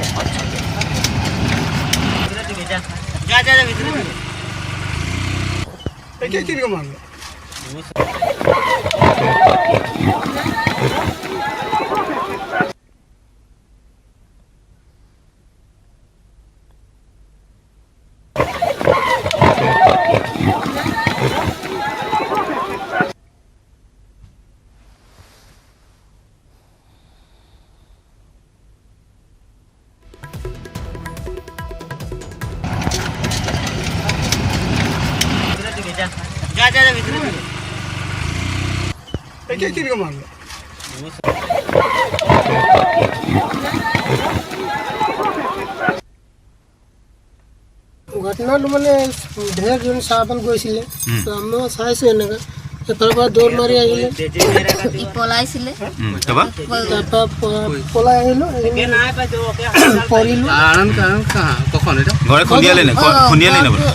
খুন্দিয়া মোক মানে উজটি খাই গ'ল আগফালে পৰি গ'ল দেহাটো ইয়াতে পাই দিলোঁ এনেকৈ লুটি খাই দিলোঁ খুল খালে বন্ধ খামৰ চিঠি কবি নীলমণি ফুকনে মৃত্যুৰ 19 বছৰ পূৰ্বে লিখা এখন চিঠি চিঠিত নাম আছে নৱকান্ত বৰুৱা হেমেন বৰগোহাঁইৰ হোমেন বৰগোহাঁইৰ নাম আছে প্ৰদীপ আচুৰ্য তাবু টাইডৰো নাম আছে গৱেষণাত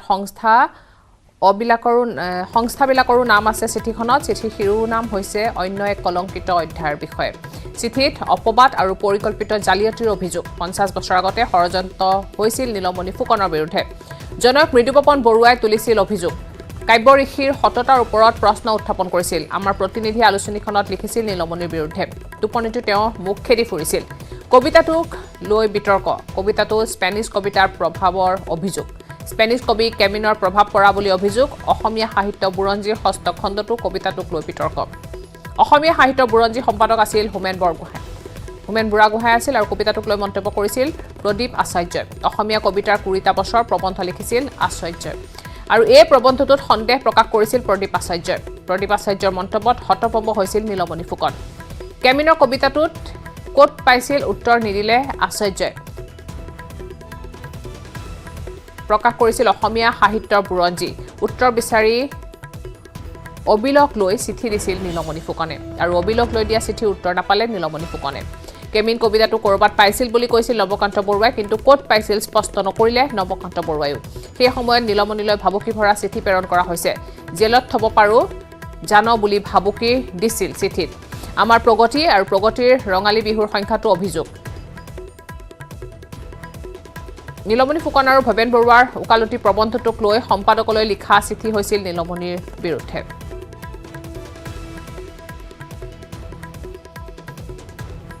ফুকন ছাৰৰ যিটো কবিতা ইংৰাজীত এই ফিলিপ কেমেনো বোলা ৰাইটাৰজনে লেখা বুলি ওলাইছিলে সেই কবিতাটো ফুকন ছাৰৰ কবিতা ইংৰাজীলৈ অনুবাদ কৰিছে ইংৰাজীলৈ অনুবাদ কৰি ইকো বুলি মেগাজিনখনত ছপাইছে 3-4 বছৰ ৰাখিছে ধোৱা চাঙত তুলি ৰাখিছে তাৰ কপি 3টা ছপাইছিলে আৰু সেইখিনি ছপাইছিলে নিউজ প্ৰিণ্টত আপোনালোকে দেখিছে না আগৰ নিউজ প্ৰিণ্টবিলাক হেৰি আছিলে মটিয়া ৰঙৰ ৰঙা আছিলে সেই মটিয়া ৰঙৰ ৰঙা হেৰিয়াত ছপাই পেলাই তিনিটা কপি মই শুনা মতে নলবাৰীৰ ফালৰ কোনোবা এটা প্ৰেছত তাৰমানে ছপাইছিলে তেনেকুৱা বিখ্যাত প্ৰেছ নহয় ছপাই পুৰণা কৰি পেলাই আমাক দিছিলে আৰু সেইটো দেখাৰ পাছত তাৰমানে মানুহে ভাবিব যে হেৰি পাছত প্ৰমাণ কৰা হ'ল যে ফুকন ছাৰৰ কবিতাটোৱে অনুবাদ কৰিছে গণৰাজ্য দিৱসত দিল্লীত পেৰেডত অংশগ্ৰহণ কৰা এনচিচি এনএছএছ কেডেটৰ সৈতে মুখ্যমন্ত্ৰী মত বিনিময় অনুষ্ঠান হোটেল তাজ বিভান্তাত এই অনুষ্ঠান অনুষ্ঠিত হৈছে এনচিচিৰ 120 গৰাকী আৰু এনএছএছৰ 20 গৰাকী কেডেটে অংশগ্ৰহণ কৰিছিল দিল্লী পেৰেডত আৰু এই কেডেটসকলৰ অভিজ্ঞতা কেনেকুৱা আছিল সেই বিষয়ে আলোচনা মুখ্যমন্ত্ৰী ডক্টৰ হিমন্ত বিশ্ব শৰ্মা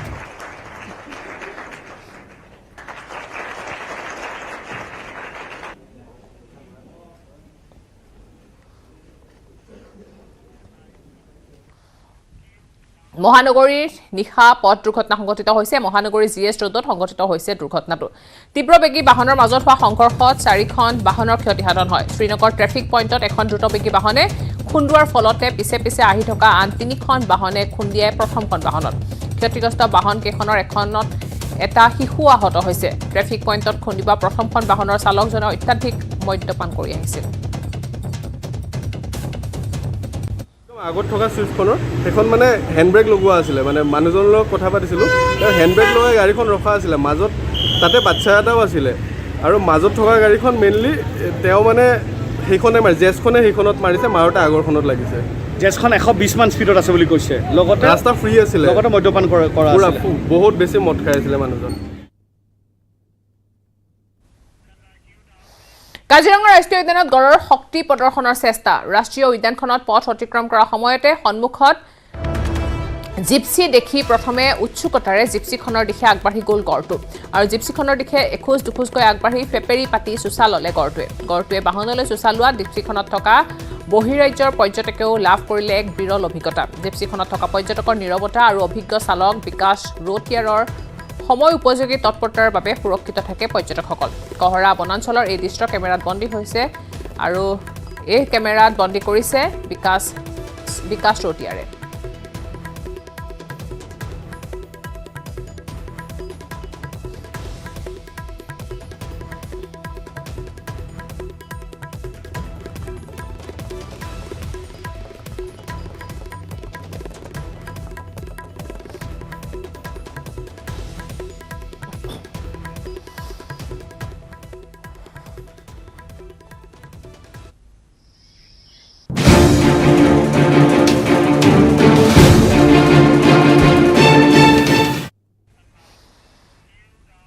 বাল্য বিবাহেৰে জড়িত প্ৰায় 1800ৰো অধিক লোকক গ্ৰেপ্তাৰ কৰা হৈছে নগাঁৱত সৰ্বাধিক 132 জনক আটক কৰা হৈছে বিশ্বনাথৰ পৰা 129 জনক আটক কৰা হৈছে ধুবুৰীত 128 বৰপেটাত 110 জনক আটক কৰিছে হুজাইত 91 জন কোকৰাঝাৰত 85 জন মুখ্যমন্ত্ৰী হিমন্ত বিশ্ব শৰ্মাই জনাইছে এই কথা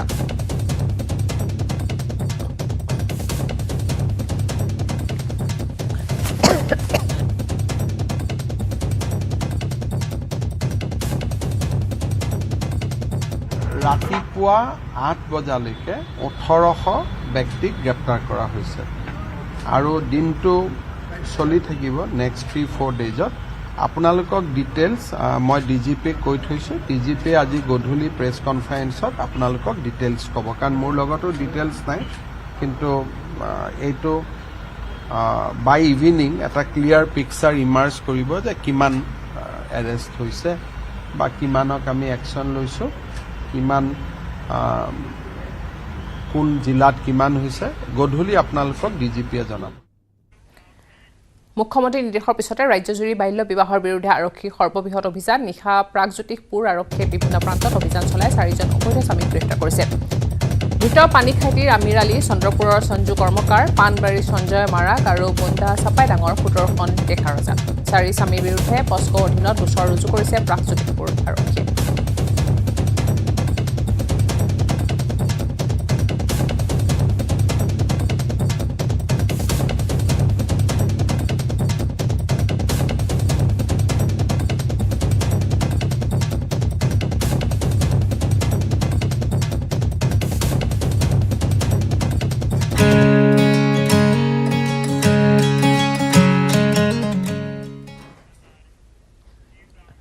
অসম সাহিত্য সভাৰ নাৰায়ণপুৰ অধিৱেশনৰ আজি চতুৰ্থটো দিন আটাইতকৈ আকৰ্ষণীয় কাৰ্যসূচী হৈছে শোভাযাত্ৰা ময়ূৰপংখী ৰথত উঠি শোভাযাত্ৰাত অংশ লৈছে সাহিত্যিক নৱনিৰ্বাচিত সভাপতি ডক্টৰ সূৰ্য হাজৰিকাই ৰথখন প্ৰস্তুত কৰি উলিয়াইছে চিত্ৰশিল্পী ভাস্কৰ হৰিপ্ৰসন্ন শইকীয়া নাৰায়ণপুৰৰ অধিৱেশন থলীলৈ সোঁত বৈছে এতিয়া ৰাইজৰ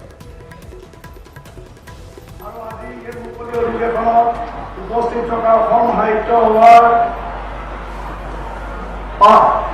ভাৰপ্ৰাপ্ত সভাপতি বিশ্ব বৰুৱা ডাঙৰীয়া আৰু আন এগৰাকী অসম সাহিত্য সভাৰ প্ৰাক্তন প্ৰধান সম্পাদক অধ্যাপক জগদীশ পাঠী ডাঙৰীয়া আৰু অসম সাহিত্য সভাৰ প্ৰাক্তন আন মাননীয় বিষয়পতি আৰু সদস্যসকল আৰু আজি মুকলি অধিৱেশনলৈ আমন্ত্ৰণ দিয়া অসমৰ বিভিন্ন জাতি জনগোষ্ঠী সাহিত্য সভাসমূহৰ মাননীয় সভাপতি প্ৰমুখে মাননীয় নেতৃবৰ্গ আৰু মুকলি সভাত আজি ভাগ লোৱা অসমৰ বিভিন্ন প্ৰান্তৰ পৰা অহা জিলাসমূহৰ মাননীয় জিলা প্ৰতিনিধিসকল শাখাসমূহৰ মাননীয় প্ৰতিনিধিসকল প্ৰবাসী ভাৰতীয় প্ৰতিনিধিসকল আৰু আজি বনাইত সাংস্কৃতিক শোভাযাত্ৰাত অংশগ্ৰহণ কৰা আমাৰ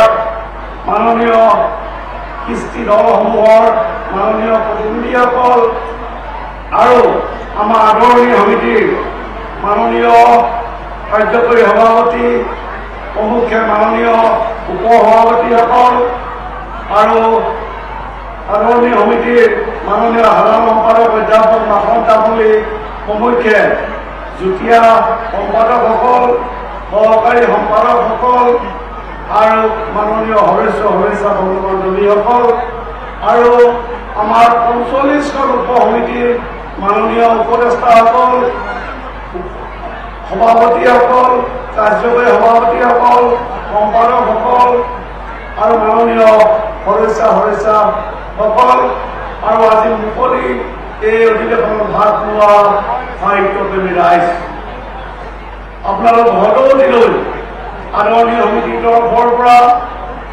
বিহপুৰীয়া বিধানসভা সমষ্টিবাসী হৈ আৰু বিশেষভাৱে লখিমপুৰ জিলা সাহিত্য সভা লখিমপুৰ জিলা সাহিত্য সভা মাজুলী জিলা সাহিত্য সভা ধেমাজি জিলা সাহিত্য সভা বিশ্বনাথ জিলা সাহিত্য সভা হৈ আপোনালোকক মই সেৱা ধৰিছোঁ আৰু আমাৰ তৰফৰ পৰা আপোনালোকলৈ সহস্ৰ শ্ৰদ্ধা স্নেহ জ্ঞাপন কৰিছোঁ আৰু মই প্ৰথমে আজি এই বৰ্ণাঢ্য সাংস্কৃতিক শোভাযাত্ৰা যিসকল সাংস্কৃতিক প্ৰেমী ৰাইজে যিসকল সদায় ৰাইজে যিসকল কৃষ্টি দলে যিসকলে নাচ ভাৱে বিভিন্ন প্ৰতিক্ৰিয়া আজি এই বৰ্ণাঢ্য সাংস্কৃতিক শোভাযাত্ৰাত অংশগ্ৰহণ কৰি আজি শোভাযাত্ৰাটো এটা বৰ্ণিল এটা অনন্য এটা অনবদ্য শোভাযাত্ৰা হিচাপে পৰিগণিত কৰা সফল সমাপ্তি ঘটালে তাৰ বাবে মই প্ৰতিগৰাকী শ্ৰীচৰণত মোৰ প্ৰণিপাত ৰাখিছোঁ প্ৰতিগৰাকীলৈ মই হৃদয়ৰ পৰা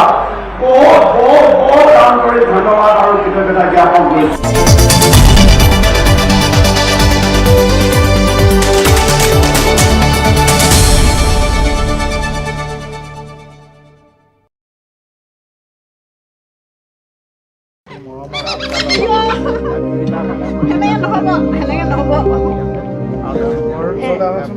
মানুহৰ সৈতে বনৰীয়া চৰাই সহৱস্থান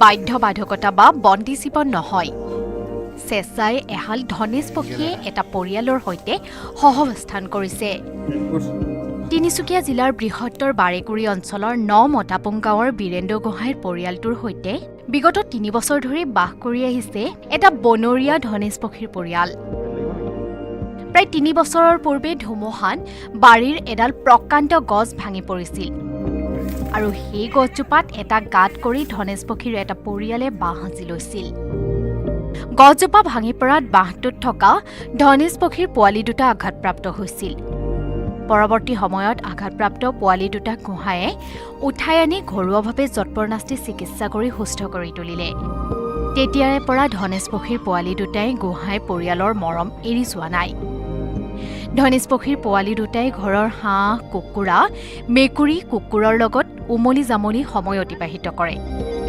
ধনেশ পক্ষীৰ পোৱালি দুটাক চাবলৈ বনৰীয়া মাক দেউতাকে দিনটোত 2-3 বাৰ অহাৰ লগতে নিজ মুখেৰে মুখত আহাৰ খুৱাই আৰু কিছু মৰম কৰি যায়। এতিয়া বিভিন্ন ঠাইৰ পৰ্যটকৰ লগতে বন বিভাগৰ লোকৰ বাবে আকৰ্ষণৰ কেন্দ্ৰবিন্দু হৈ পৰিছে ধনেশ পক্ষী দুটা। এতিয়া আমি যি খাং তিহকে খাই ভাত খাই বিস্কুট খাই মুঠতে এনেকৈ আছে আৰু সিহঁতি দিনটো ক'ৰবালৈ এৰি গ'লেও নাযায়, এনেকৈয়ে থাকে। গছৰ ওপৰত থাকিলেও খাবলৈ মাতিলে আহে। 3 বছৰ হৈ গ'ল ডাঙৰ হ'ল, তেওঁলোকে নাযায়গে নেকি? নাযায়গৈ, গ'লেও আকৌ আহে। মুঠতে হেৰি বাঢ়ি নহয়, বাঢ়ি নহয়। 3টাকৈ বছৰে পৰিয়ালটোৰ সৈতে বাস কৰি ঘৰৰে এটি সন্তানৰ দৰে অনুভৱ হোৱাৰ লগতে মৰম চেনেহ তেনেদৰেই কৰা হয় বুলি জানিব দিয়ে গোহাঁই পৰিবাৰে। মানুহে খাবলৈ বুলি অনা কল বিস্কুটৰ লগতে মানুহে খোৱা ভাত খায়ে সন্তুষ্ট লাভ কৰে ধনেশ পক্ষীহালে। লক্ষণীয়ভাৱে বাৰেকুৰি অঞ্চলটোত প্ৰায় 30টাতকৈ অধিক এটা ধনেশ পক্ষীৰ জাকে মানুহৰ বাৰীৰে বাৰীৰে ঘূৰি ফুৰে। ধনেশ পক্ষীৰ বাবেই অঞ্চলটো গ্ৰাম্য পৰ্যটনৰ অন্যতম আকৰ্ষণীয় ক্ষেত্ৰ হ'ব পাৰে বুলিও বিভিন্নজনে কয়। ডিগবৈৰ পৰা Rina Kakati Gogoi report, news 18 Assam north east.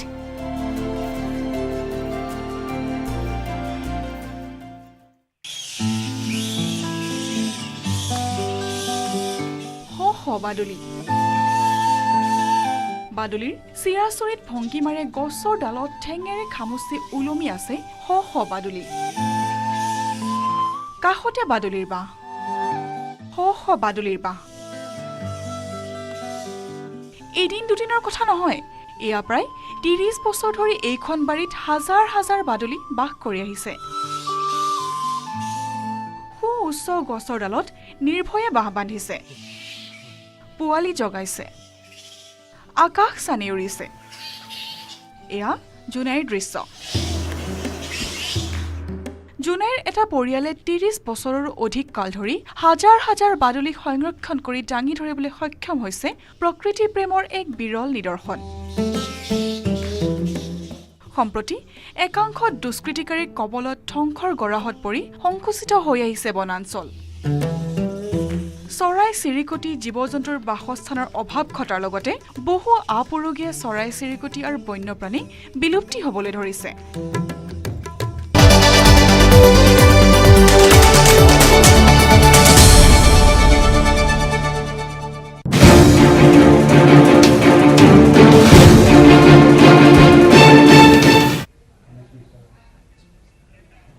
ইফালে মাজুলী থানাত নিশা স্বামীক বিচাৰি গৰ্ভৱতী পত্নীৰ হিয়া ভগা কান্দোন। পাপুক নাপালে মই মৰি যাম, মই সুইচাইড কৰিম, মই 7 মাহৰ গৰ্ভৱতী, মোৰ স্বামী যদি জেলত থাকে মই 7মহীয়া সকাম কেনেদৰে পাতিম বুলি কৈ থানাৰ ভিতৰতে পত্নীৰ কান্দোন। চৰকাৰে বাল্য বিবাহ কৰা অবৈধ স্বামীক তৎকালীনভাৱে গ্ৰেফতাৰ কৰি আৰক্ষী থানালৈ লৈ অহাটো সহজভাৱে এতিয়া মানি ল'ব পৰা নাই আত্মীয়ই। স্বামী আৰক্ষী থানাৰ লকআপত আছে, ঘৰত শান্তিৰে থাকিব পৰা নাই আত্মীয়সকল।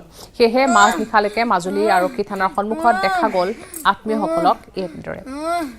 মাজুলীত বৰ্তমানলৈকে 14জন অবৈধ স্বামী গ্ৰেফতাৰ কৰিবলৈ সক্ষম হৈছে আৰক্ষী আৰু মাজুলীত মুঠ 44জন অবৈধ স্বামীৰ বিৰুদ্ধে অভিযান অব্যাহত ৰাখিছে আৰক্ষীয়ে। মই পাবো নাপালে মৰি যাম, মই চুইচাইড কৰি নিজে। মই মৰি যাম নহ'লে, মই চুইচাইড কৰি মৰি যাম নহ'লে, মই নিজে নহ'লে চুইচাইড কৰি মৰি যামগে।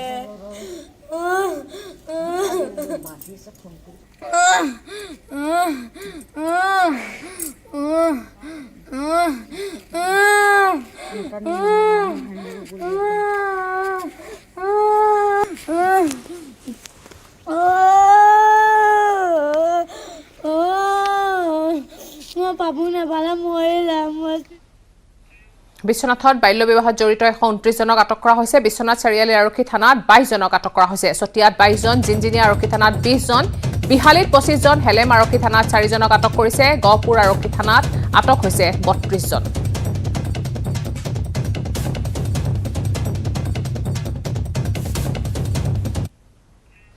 মুখ্যমন্ত্ৰীৰ নিৰ্দেশত অসম আৰক্ষীয়ে ৰাজ্যজুৰি বাল্য বিবাহৰ বিৰুদ্ধে অভিযান আৰম্ভ কৰিছে। যোৰহাটত আৰক্ষীয়ে বাল্য বিবাহৰ 25টা ঘটনাৰ তথ্য দাঙি ধৰিছে যদিও প্ৰকৃত ছবিখন অতিকৈ ভয়ংকৰ। যোৰহাট চিকিৎসা মহাবিদ্যালয় চিকিৎসালয়ৰ 2022 বৰ্ষৰ তথ্য অনুসৰি চিকিৎসালয়খনত 15 বছৰৰ পৰা 18 বছৰ বয়সৰ 342 গৰাকী কিশোৰীয়ে গৰ্ভধাৰণ কৰি সন্তান জন্ম দিছিল। 17 বছৰ বয়সৰ প্ৰায় 29 গৰাকী, 16 বছৰ বয়সৰ প্ৰায় 7 গৰাকী আৰু 18 বছৰ বয়সৰ 306 গৰাকী কিশোৰীয়ে আৰু চিকিৎসাৰ বাবে জেএমচিলৈ আহিছিল বিগত বৰ্ষটোতে। আৰু এই কিশোৰীসকলৰ অধিকাংশ হৈছে যোৰহাটৰ, একাংশ মাজুলীৰ কিশোৰীও আছে এই তালিকাত। অসমৰ স্বাস্থ্য বিভাগত 18 বছৰ তলত গৰ্ভধাৰণ কৰা কিশোৰীসকলৰ সম্পূৰ্ণ তথ্য মজুত আছে। বাল্য বিভাগৰ পৰিণতিতে এই কিশোৰীসকলৰ অধিকাংশই গৰ্ভধাৰণ কৰি মাতৃত্বৰ বোজা বহন কৰি আছে এতিয়াও।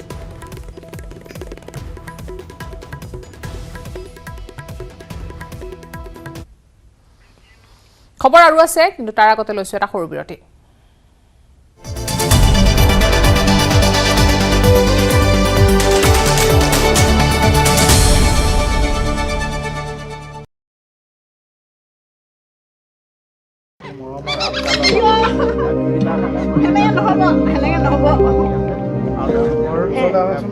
মানুহৰ সৈতে বনৰীয়া চৰাই সহৱস্থান, বাধ্যবাধকতা বা বন্দী জীৱন নহয়। চেঁচাই এহাল ধনেশ পক্ষীয়ে এটা পৰিয়ালৰ সৈতে সহৱস্থান কৰিছে। তিনিচুকীয়া জিলাৰ বৃহত্তৰ বাৰেকুৰি অঞ্চলৰ 9 মতাপুং গাঁৱৰ বীৰেন্দ্ৰ গোহাঁইৰ পৰিয়ালটোৰ সৈতে বিগত 3 বছৰ ধৰি বাস কৰি আহিছে এটা বনৰীয়া ধনেশ পক্ষীৰ পৰিয়াল। প্ৰায় 3 বছৰৰ পূৰ্বে ধুমুহাত বাৰীৰ এডাল প্ৰকাণ্ড গছ ভাঙি পৰিছিল আৰু সেই গছজোপাত এটা গাঁত কৰি ধনেশ পক্ষীৰ এটা পৰিয়ালে বাঁহ সাজি লৈছিল। গছজোপা ভাঙি পৰাত বাঁহটোত থকা ধনেশ পক্ষীৰ পোৱালি দুটা আঘাতপ্ৰাপ্ত হৈছিল। পৰৱৰ্তী সময়ত আঘাতপ্ৰাপ্ত পোৱালি দুটাক গোহাঁয়ে উঠাই আনি ঘৰুৱাভাৱে যৎপৰনাস্তি চিকিৎসা কৰি সুস্থ কৰি তুলিলে। তেতিয়াৰে পৰা ধনেশ পক্ষীৰ পোৱালি দুটাই গোহাঁই পৰিয়ালৰ মৰম এৰি যোৱা নাই। ধনেশ পক্ষীৰ পোৱালি দুটাই ঘৰৰ হাঁহ, কুকুৰা, মেকুৰী, কুকুৰৰ লগত উমলি জামলি সময় অতিবাহিত কৰে। ধনেশ পক্ষীৰ পোৱালি দুটাক চাবলৈ বনৰীয়া মাক দেউতাকে দিনটোত 2-3 বাৰ অহাৰ লগতে নিজ মুখেৰে মুখত আহাৰ খুৱাই আৰু কিছু মৰম কৰি যায়। এতিয়া বিভিন্ন ঠাইৰ পৰ্যটকৰ লগতে বন বিভাগৰ লোকৰ বাবে আকৰ্ষণৰ কেন্দ্ৰবিন্দু হৈ পৰিছে ধনেশ পক্ষী দুটা। এতিয়া আমি যি খাওঁ তিহকে খাই, ভাত খালে ভাত খাই, বিস্কুট খালে বিস্কুট খাই, মুঠতে এনেকৈ আছে আৰু সিহঁতি দিনটো ক'ৰবালৈ এৰি থৈ গ'লেও নাযায়, এনেকৈয়ে থাকে। গছৰ ওপৰত থাকিলেও খাবলৈ মাতিলে আহে। 3 বছৰ হৈ গ'ল, ডাঙৰ হ'ল, তেওঁলোকে নাযায়গৈ নেকি? নাযায়গৈ, গ'লেও আকৌ আহে। মুঠতে হেৰি বাঢ়ি নহয়, বাঢ়ি নহয়। 3টাকৈ বছৰে পৰিয়ালটোৰ সৈতে বাস কৰি ঘৰৰে এটি সন্তানৰ দৰে অনুভৱ হোৱাৰ লগতে মৰম চেনেহ তেনেদৰেই কৰা হয় বুলি জানিব দিয়ে গোহাঁই পৰিবাৰে। মানুহে খাবলৈ বুলি অনা কল বিস্কুটৰ লগতে মানুহে খোৱা ভাত খায়ে সন্তুষ্ট লাভ কৰে ধনেশ পক্ষীহালে। লক্ষণীয়ভাৱে বাৰেকুৰি অঞ্চলটোত প্ৰায় 30টাতকৈ অধিক এটা ধনেশ পক্ষীৰ জাকে মানুহৰ বাৰীৰে বাৰীৰে ঘূৰি ফুৰে। ধনেশ পক্ষীৰ বাবেই অঞ্চলটো গ্ৰাম্য পৰ্যটনৰ অন্যতম আকৰ্ষণীয় ক্ষেত্ৰ হ'ব পাৰে বুলিও বিভিন্নজনে কয়। ডিগবৈৰ পৰা Rina Kakati Gogoi report, news 18 Assam north east.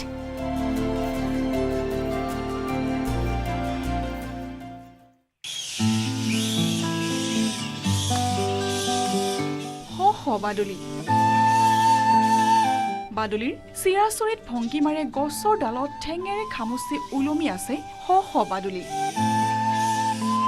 কাষতে বাদুলিৰ বাঁহ, শ শ বাদুলিৰ বাঁহ। এদিন দুদিনৰ কথা নহয়, এয়া প্ৰায় 30 বছৰ ধৰি এইখন বাৰীত হাজাৰ হাজাৰ বাদুলি বাস কৰি আহিছে। সু উচ্চ গছৰ ডালত নিৰ্ভয়ে বাঁহ বান্ধিছে, পোৱালি জগাইছে, আকাশ চানি উৰিছে। এয়া জোনাইৰ দৃশ্য। জোনাইৰ এটা পৰিয়ালে 30 বছৰৰ অধিক কাল ধৰি হাজাৰ হাজাৰ বাদুলি সংৰক্ষণ কৰি দাঙি ধৰিবলৈ সক্ষম হৈছে প্ৰকৃতি প্ৰেমৰ এক বিৰল নিদৰ্শন। সম্প্ৰতি একাংশ দুষ্কৃতিকাৰীৰ কবলত ধ্বংসৰ গৰাহত পৰি সংকুচিত হৈ আহিছে বনাঞ্চল। চৰাই চিৰিকটি জীৱ জন্তুৰ বাসস্থানৰ অভাৱ ঘটাৰ লগতে বহু আপুৰুগীয়া চৰাই চিৰিকটি আৰু বন্যপ্ৰাণী বিলুপ্তি হ'বলৈ ধৰিছে। এনে সময়তে জোনাইৰ অমৃতপুৰ গাঁৱৰ নিবাসী লক্ষীকান্ত পেগু আৰু তেওঁৰ পৰিয়ালে যোৱা প্ৰায়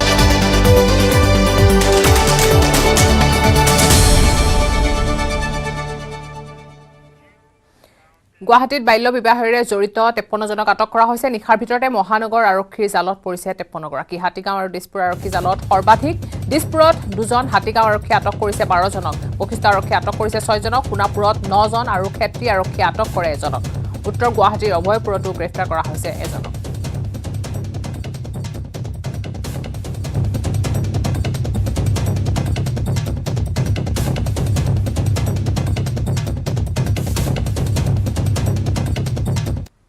ইফালে গ্ৰেপ্তাৰ হোৱাৰ ভয়ত বহিৰাজ্যলৈ পলায়ন কৰিছে 58গৰাকী অভিযুক্তই। নিশা ৰূপহীহাট আৰক্ষীয়ে জব্দ কৰে কেৰালা অভিমুখী এখন ট্ৰেভেলাৰ। সোধা পোছাৰ বাবে আটক কৰা বাছখনত থকা 58জন লোকক আটক কৰিছে। জেৰাৰ অন্তত বহু কেইগৰাকীক গ্ৰেপ্তাৰৰ সম্ভাৱনা আছে। বাল্য বিবাহৰ অপৰাধত জড়িত থকাৰ সন্দেহত আৰক্ষীয়ে অভিযান অব্যাহত ৰাখিছে।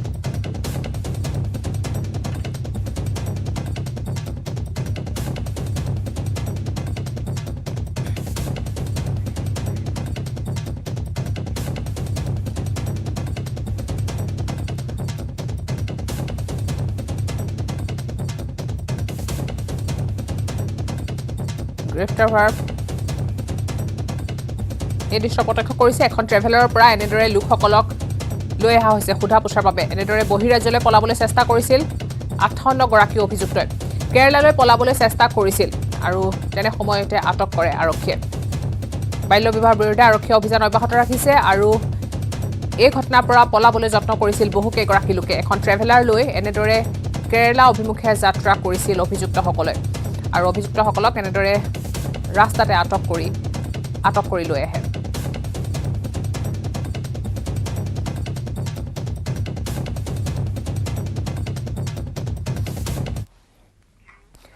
বাল্য বিবাহৰ বিৰুদ্ধে নিশা চলোৱা অভিযানত গোলাঘাটৰ সদৰ থানাত বৰ্তমানলৈকে 4জনক আটক কৰা হৈছে। 4জনৰ ভিতৰত হালুৱা গাঁৱৰ জিন্তু শইকীয়া, অকা গাঁৱৰ হেমন্ত তামুলী, বেঙেনা খোৱাৰ জয়ন্ত বৰা আৰু কানু গাঁৱৰ মুকুন্দ মাধৱ দাস বুলি উল্লেখ কৰিছে।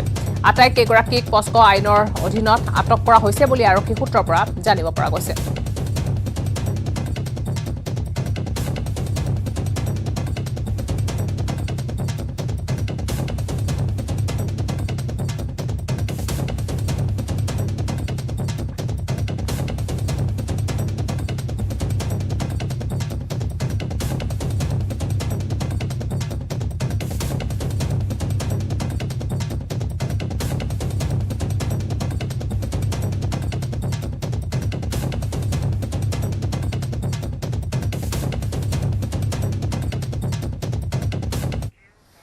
ডিব্ৰুগড়ত অপহৃত শিশুৰ মৃতদেহ উদ্ধাৰ কৰা হৈছে। ডিব্ৰুগড় হাইস্কুলৰ সমীপত উদ্ধাৰ হৈছে মৃতদেহটো। এটা পৰিত্যক্ত বাসগৃহৰ পৰা উদ্ধাৰ হৈছে মৃতদেহটো। ডিব্ৰুগড় মালিপট্টিৰ পৰা অপহৃত হৈছিল শিশুটি। 4 দিন পূৰ্বে অপহৰণ কৰা হৈছিল শিশুটিক।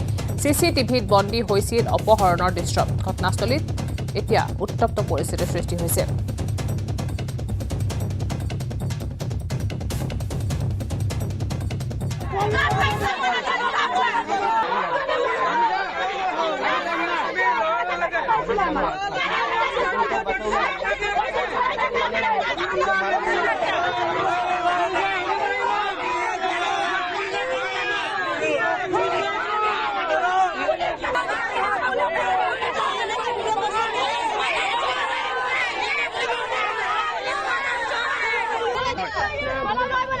जब हम लोग बच्चे को ऐसा हुआ है तो पुलिस को ढूंढना चाहिए था ना। पुलिस आज नहीं ढूंढता तो हम लोग बच्चे में पड़ा नहीं रहता। आज उसका माँ पर बाप पर क्या बीत रहा होगा। हम लोग जानता है उस आदमी को हम लोग पहचानता है ना वो लोग क्या है। किसी का भी बच्चा होता है लेकिन ऐसा सोचना चाहिए ना पुलिस को। आज देखिए बच्चा ऐसा हो गया तो पूरा आदमी झूठ हो गया। कोई आदमी एक उठा को उसको ढूंढता तो मिलता कि नहीं।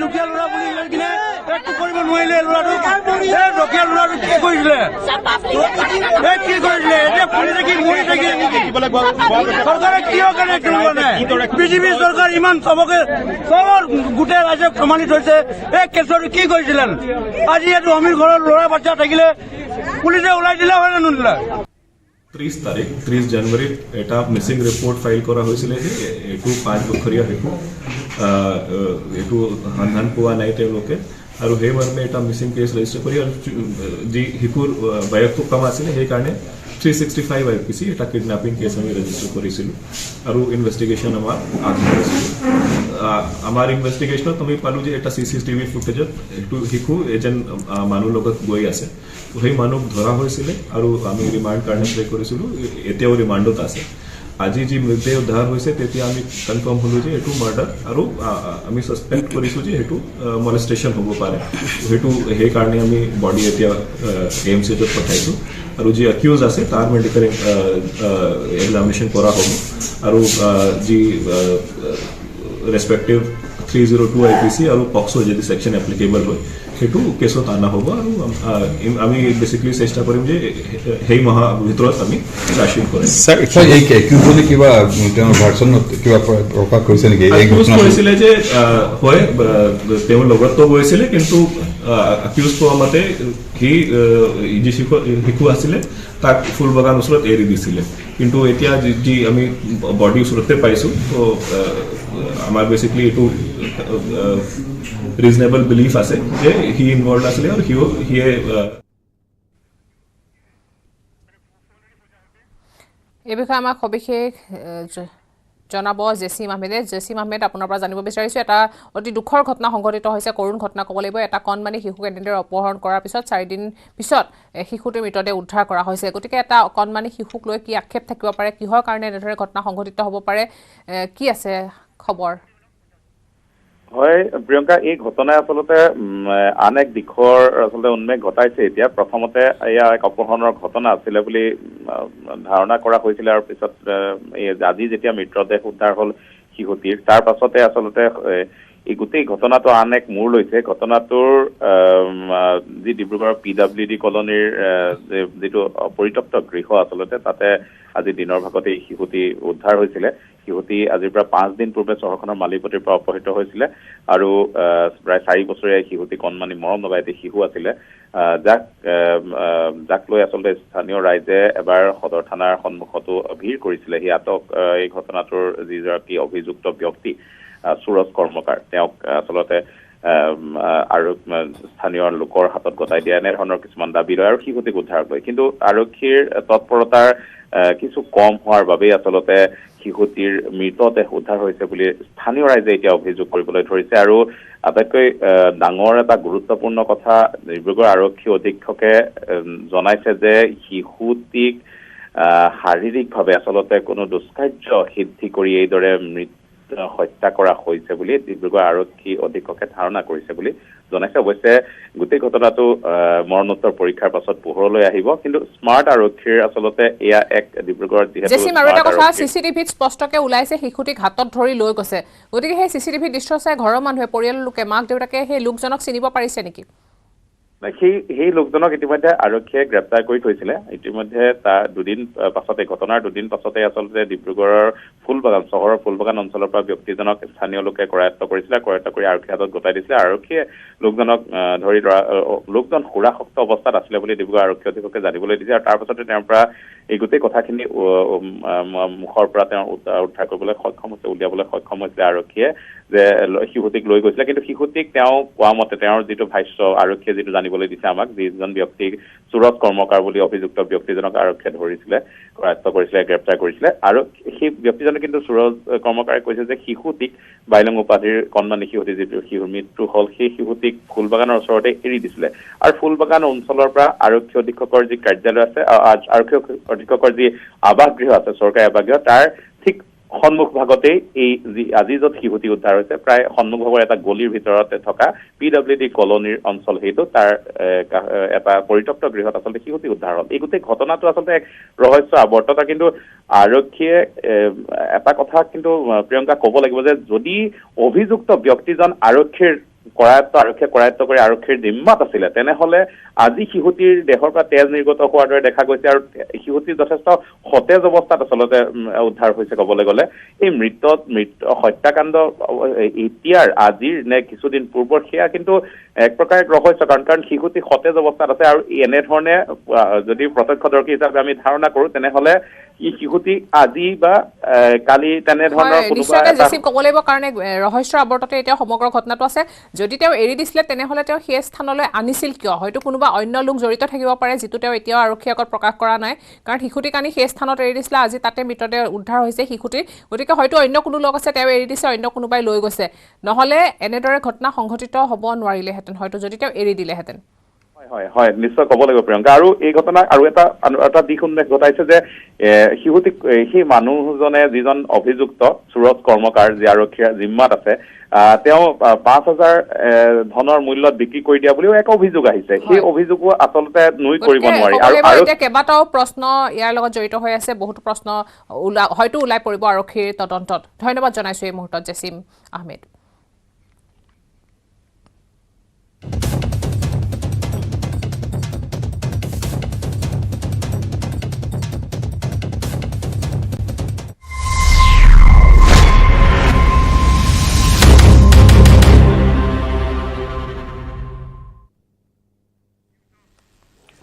Nirmala ji, thank you so much for giving us this first budget interview to a streaming service and a private news channel.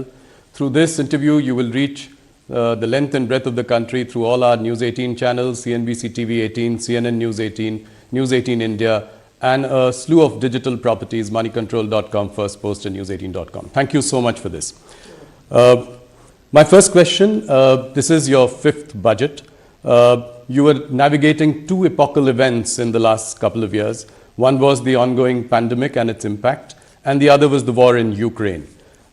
What I would like to understand from you is what was going on in the mind of Nirmala Sitharaman and how she was dealing with policy making in these last 5 historic years.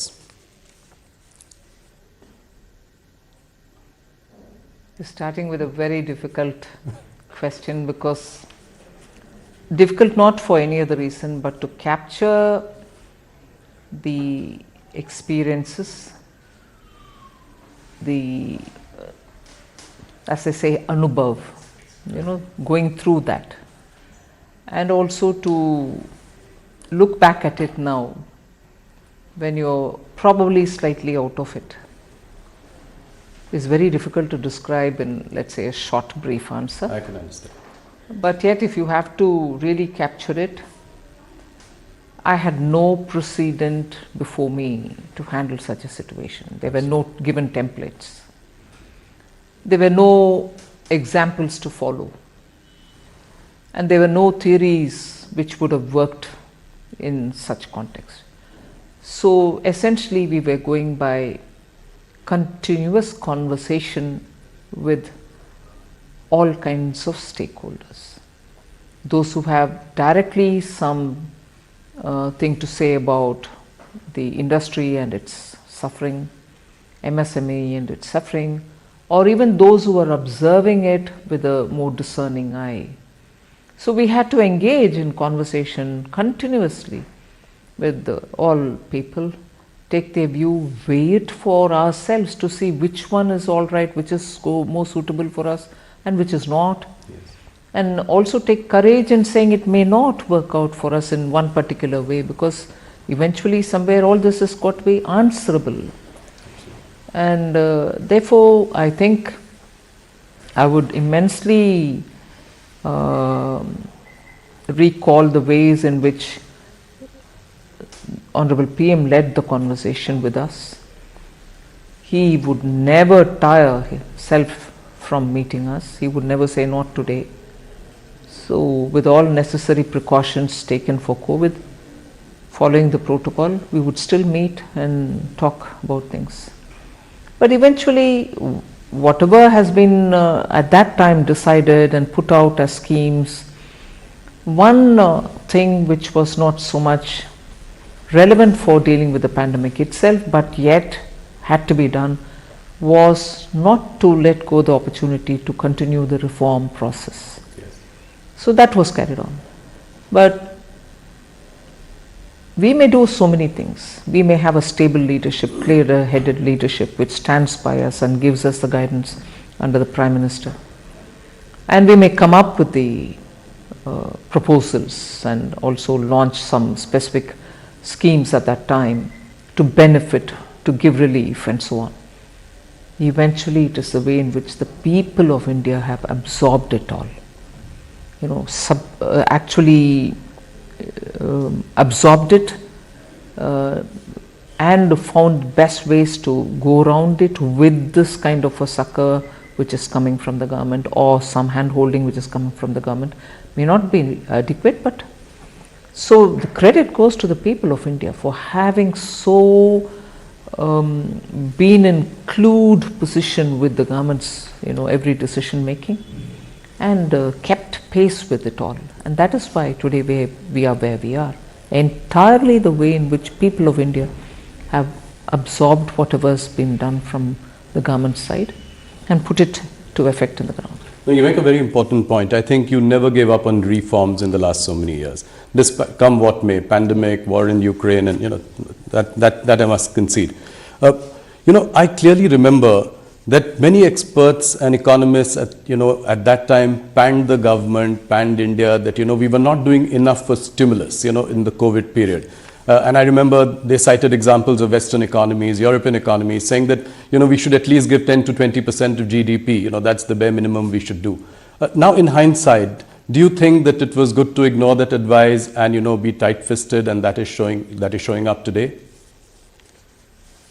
Yes, that is why in answering earlier your question, we had to do our homework for every such input which came in at that time. Why? We could have always said, no, this is what appeals to us, and we would have gone ahead. No, but we had to consider every such advice which came in, and also go through the depths of what it would mean, how will it be executed, whether it can really bear the results and so on, only because whether we choose one way or not, we should know why we have not chosen a particular way and be able to justify saying, our understanding was this, and that's why we didn't take it. Today I have the advantage of looking back at it and say, good that I didn't take it, because the results would have been very different. But the fact remains that we went through every one of the suggestions with equal open-mindedness and rigor.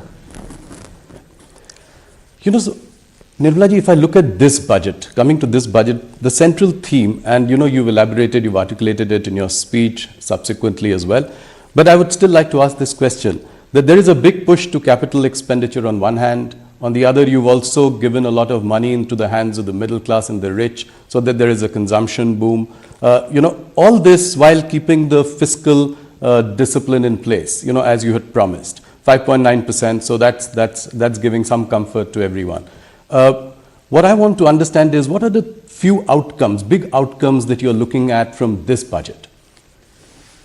If well executed, if the states and the center work together, I expect tourism to really see a sea change. Flow of people coming in both from one other states and also from abroad. It should actually be a good way of keeping the economy active.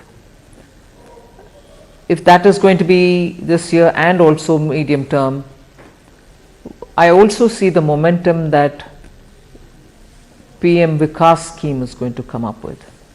Because what it does, at least from the way in which I have done this work on understanding that scheme and to see how best it can be tailored, it touches that segment which is sort of self-employed, which has skills, which may be traditional skills, but which are very productively used, and that itself has a huge market, niche market of its own. If by launching PM Vikas, we will be able to touch upon a large section, not confined to any particular few castes which go by the description Vishwakarma, but we are including everybody who uses his hand with some tools, produces things. That's a huge layer which doesn't get covered under A scheme or B scheme or C scheme. Now we are touching them. We are actually giving that material difference of receiving better attention, better raw material, better marketing, better professionalized way of aggregation and so on, with better fair rated credit from bank and so on. I think that layer, which has remained unseen, untouched till now, but very recognized because of the quality of products that they produce, will now make a big difference to us. Equally, the push on green is not going to be any less. In every sector, there's been provisions made in the budget for them to do the transition from depending on fossil fuel to a renewable energy source based fuel. And that will touch every walk of life, not just farmers, not just women in household, both from the point of view of user and also producer. You will generate enough power for yourself and be able to also sell it. And the final but most important, I would think, is the way we are going to shake up and also give life to the self-help women's groups which exists in the rural parts of the country. Some states have extraordinarily done well on SHGs in the last few decades. It's not as if they have been formed only today. A couple of decades they've been on the ground. 81 lakh of them groups exist, and it is they who we are now trying to aggregate, bring them together like clusters, see what they want to do in terms of production or services. For instance, I just bring in a very private sector example. Lijjat, the papad, after all was a women's somewhat self-help group. Look at the kind of product, the quality, the branding, the perception about what is Lijjat can always be superior in quality. There's never a compromise on it, and people seek it, even though from the general papad pricing it is slightly higher in price, but still people prefer it. So like that, SHGs, and I don't want just to end with the papad making, it should be everything else also. So depending on the skill sets available, the raw material available, we want to make sure that SHGs do come in to benefit from government policy and also through digital marketing, run professionally as well. That's interesting. Your budget was very well received by the markets. In fact, while you were speaking, the markets were really going up. But the rout in the Adani stocks somewhat spoiled the party. There is a general nervousness in the market. How does your government see this? I look at the budget for having covered all the sections of the society. We've tried, and it has been a detailing that which has consumed a lot of time in preparation of this budget. The details is what has brought the difference in touching so many different sectors and segments of our society. We've got something on offer for each one of them. So therefore, if it's being received very well, I'm very glad. But of course, that motivates me to be able to now take it upon myself to better implement it down to the last person who's aimed at. So I would think the impact of the budget, the immediate impact of the budget on the market, and subsequent to, let's say, for whatever reason it trailed back, I think in the next few days the budget's impact will still continue to hold the markets high.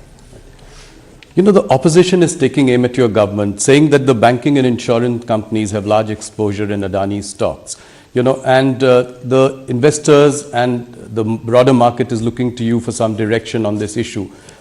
Is our banking and insurance system resilient to take this shock? I want to recall the words, coming from the horse's mouth has greater credibility.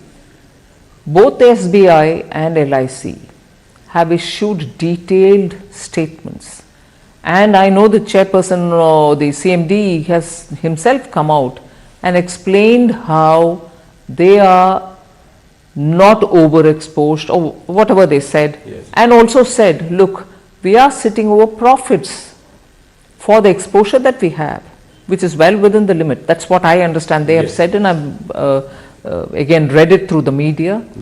They have very clearly said that their exposure is very well within the permitted limits, and that they are even now, with the valuation falling as well, they are still sitting over profit. So if that is the horse's mouth, as I refer to, word from the horse's mouth, but in general, both with the RBI, we do have the financial stability boards meeting which happens once in 6 months. We meet, even recently we have met. So I can only very clearly say both the RBI and we, because of the FSB's meeting, Financial Stability Board's meeting, know that the Indian banking system, if anything, at this stage, for me to use this word, I want to use it with a sense of responsibility, like having gone through the twin balance sheet problem. Indian banking sector today is at a comfortable level, with their NPAs coming down to absolutely low levels. Yes. Recovery is happening, and their position is very sound, which gets reflected in the fact that when they go to raise monies in the market, they are absolutely comfortably raising monies as well. So the entire macroeconomic analysis which any expert would do also highlights the fact that how comfortable the Indian banks are placed in. That cannot be that if they are at risk. Some of the global investors as well, as a knee-jerk reaction, seem to have pulled out some money in the last couple of days. Some have put, fresh investments on hold. What would your message be to the global investors? India remains as before an absolutely well-governed, stable government, and also very well, regulated financial market. And as a result, I think the investor confidence which existed before shall continue even now. Our regulators are normally very, very stringent about certain governance practices, and therefore they should, one instance, however much talked about globally it may be, I would think is not going to be indicative of how well Indian financial markets are governed. So many lessons have been learned over the decades, and therefore I think our regulators have kept our market well in prime and prim condition. Thank you. That's very reassuring coming from the Finance Minister. Let me move on to the next question around the budget, and this is to do with the economy. Is the current recovery due to pent-up demand, or do you think that this will be sustained? I think it will be sustained, because the pent-up demand argument was very right nearly 4-5 quarters ago, when post the Omicron we were coming back. People thought 2022 festival season was driven by revenge shopping, yes, pent-up demand and so on. But that pent-up demand won't stretch itself for more than one season, if you want to, take it that way. 2022 festival season was in its normal course, and there was no exaggeration in the markets or even in consumption. So I think it has now reached a level where it will sustain itself. No, I asked this question also because the rural demand is still tepid. Looking at the commentary coming from FMCG companies in India. Also, if we look at, the work under the Manrega scheme and the, and FMCG results, I asked this question in this context as well. Can aggregate demand be more robust?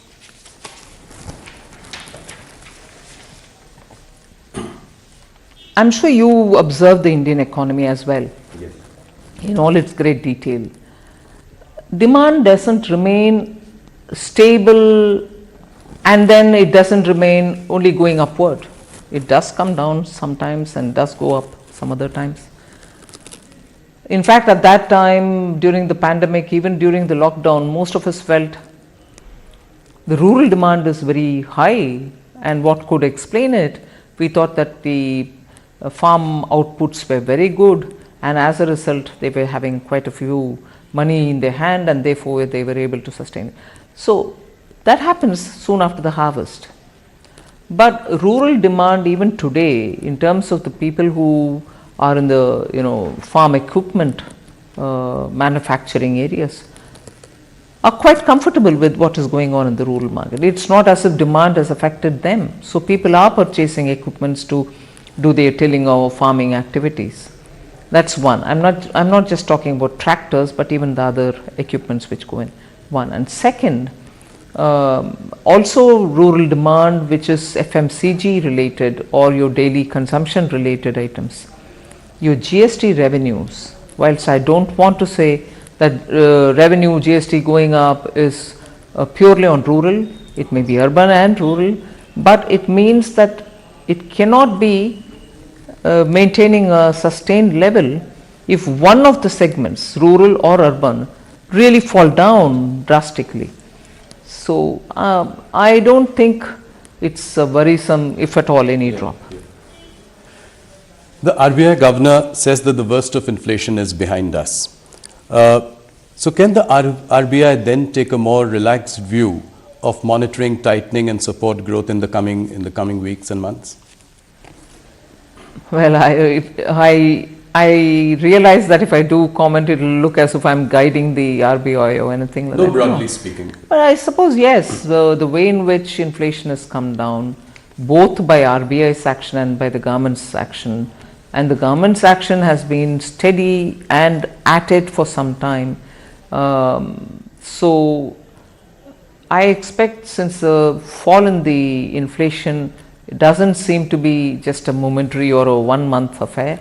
It should sustain itself in the process of coming down, and therefore they should, and you're right, therefore there shouldn't be that much pressure on the central bank to keep the pace of increasing the rates. But the MPC will take a call. Of course.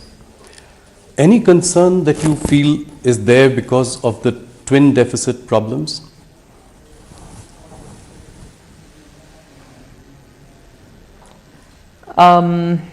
It's not as severe as before. Yes. Yes, when exports come down, you're going to have the current account deficit. But it's also now suddenly going up as well as it was before, a couple of months ago, one. And second is also the import. Imports also keep slightly going up sometimes, but it's also coming down.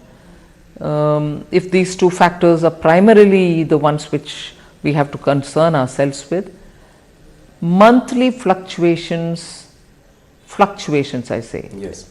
Fluctuations should not worry us, but if every month there is a steady decline and there doesn't seem to be a sign of increase or coming upward, uptick as you would say, if there is no chance of an uptick predicted in the next few months, then I think I should worry.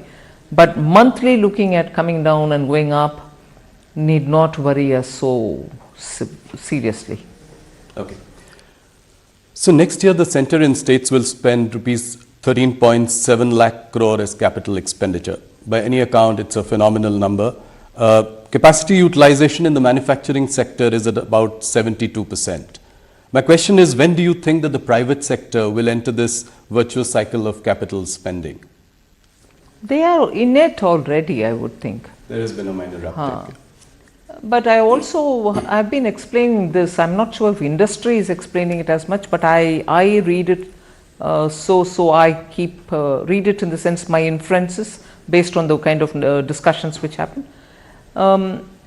India's industry, the old India industry as well as the new, which is the IT related industry, software and so on, both old India industry and this are transitioning also with the energy related matters, are transitioning also in the way in which their shop floors are operated. So the investment that they make is not to create one more unit of what they already have. The investment that they have to make, and therefore the conscious decision that they have to take, will now also look at not just expanding existing capacity the way it is, but also looking at bringing high technology, Web3, robotics, 3D printing and so on. So that together with moving towards more renewable energy use, making a green product of what they are making. For instance, steel industry is facing huge barriers in Europe. Now, their business of having to invest and expand now would be not to just produce more steel, but to produce green steel. So the investment there has 3 new dimensions which have never been into consideration earlier. Invest and produce green, produce also with the efficiencies of technology. So all this, when comes into play, when your decision making is being done, does take time and more resources. So I would want to give that advantage for India's private sector, that yes, their process is going to be somewhat more complicated in terms of taking the decision, but I think the atmosphere is conducive for that on all grounds, technology, green and so on. I'm kind of curious that while you've given a boost to capital expenditure and increased outlay to PM Awas Yojana, you've also cut the Manrega budget by almost 33% or 30,000 crore. Why have you done that? Actually, the answer lies in your own question. Okay. PM Awas Yojana is also to be done by workers in the area, rural area, who normally would have gone for, let us say, in the absence of this, would have gone for Mahatma Gandhi Rural Employment Guarantee Scheme. Right. That's one answer, because even this has got to be done by people in the rural areas who are looking for jobs, just as Jal Jeevan Mission also goes through rural works. So they have these opportunities as well, which are coming not in a small incremental change, 6% increase, 79,000 crores for PM Awas, and also Jal Jeevan also getting a huge allocation. So these two also are there along with them. Second, Manrega is a demand-driven scheme. The more people come saying we want the job, we give them the work. So what is stated at the budget time estimate tends to keep adding to its resources or demands based on what comes from states. I need more. Then we add more to it and go to the parliament with a supplementary demand. So if you see the last 3 to 4 years, inclusive of the COVID year, naturally, yes, the BE number and the RE numbers are so different, in that the RE is much higher. And if you now go back to the last 2 years where the actual numbers are available, BE, RE and the actuals, you will see the actuals are lots more than the BE, and in some cases exactly as much as the RE, which is enhanced, or even better than the RE in increased amount when you realize it in the actuals. So you end up spending a lot more even as you're going on. So I'm a bit now worried that this is becoming a staid question. Manrega, you cut it. Just see the pattern for the last 3 years. It starts with a number at the BE, keeps going on because it's demand driven, and when the supplementary demand stage comes, it's actually a lot more. Yes. So more opportunities have been created. So that's right. Yeah. So I agree. The real average GDP growth rate is 6.5% as the economic survey says. With a little more reforms, the survey posits that it could even be a little higher at 7 to 8%. Now, what is the realistic and the desirable sort of growth rate for India if it were to become, the third largest economy in the world by the end of this decade? Desirable is one thing, but that desirable number will have to be tempered down by the global realities. Yes. The kind of uncertainties with every economy in the world faces. I don't think any one economy is so immune that the global volatilities don't affect them. So every economy is affected, particularly for a country like India, which for at least 2 critical items entirely depends on imports: fuel, fertilizer. So when you're looking at importing that many big ticket items, your uncertainties are lots more and lots more pronounced. But even provisioning for that and building a budget, we have definitely ensured that we will be not as much be affected by such uncertainties as would any other country be. And therefore the numbers that we've given for the growth is very realistic. Right. You know, one thing that struck me this time when I was listening to your budget speech was the absence of any mention of disinvestment or asset monetization. Why was that? You know, why has that at least seeming to take a backseat in the last year or so? No, it is still there in the budget documents. Right. It may not have been a part of my speech, but it is in the appendix to the speech. It's also in the rest of the documents where we give the actual numbers and the activities which are going on and so on. See, the cabinet has after all taken a call that certain companies will have to be privatized, and that motion has the approval of the authority concerned, which is the cabinet. So the process goes on. But of course, because we'll have to also see when is the best time for it to be done, given the fact that we've already done the homework and kept it ready for just going out to the market, this consumes a lot of time, this preparatory time. Absolutely. Yeah. Post that is when we literally watch out for the market and then put it out. So both the factors, preparation and best time in the market, influence when you put it out. The process is on many of these items. So you're saying it's a question of timing. The commitment to privatization remains as strong as ever. Absolutely, particularly on those where the cabinet has already given the go-ahead. So last year you'd spoken about the privatization of 2 PSU banks. What happened to that? Have you identified the banks? Is the process on? This is what is happening. The process is on. The amendments will have to happen in the act, right. And then also look at the market, and then it'll have to go through. So it is very much on. Of course, it's on, because the cabinet has given the approval. Right. So, Nirmalaji, the export sector is suffering because of slowdown in major markets. What are the options to mitigate the impact of weak international economies for us today? See, it has two-sided problem. One, you have to make up for those handicaps that Indian exporters face, whether in logistics, whether it is the cost of electricity, or whether it is any other inherent handicap that they may have in terms of labor, or in terms of the place they are located in, and so on. So for these inefficiencies because of certain handicaps, it is necessary to give them some kind of a redressal, in the sense give them some incentive, or the RODTEP like scheme which is already on. So that's one thing. But it's also the usual way in which you would say, if a market is difficult, look for newer markets. If a market is difficult, see what you want to do about making yourself attractive for that market. You do road shows, or you spend money in branding yourself, or you appoint such agents who will tell us about the tastes in that and preferences in that market, and so on.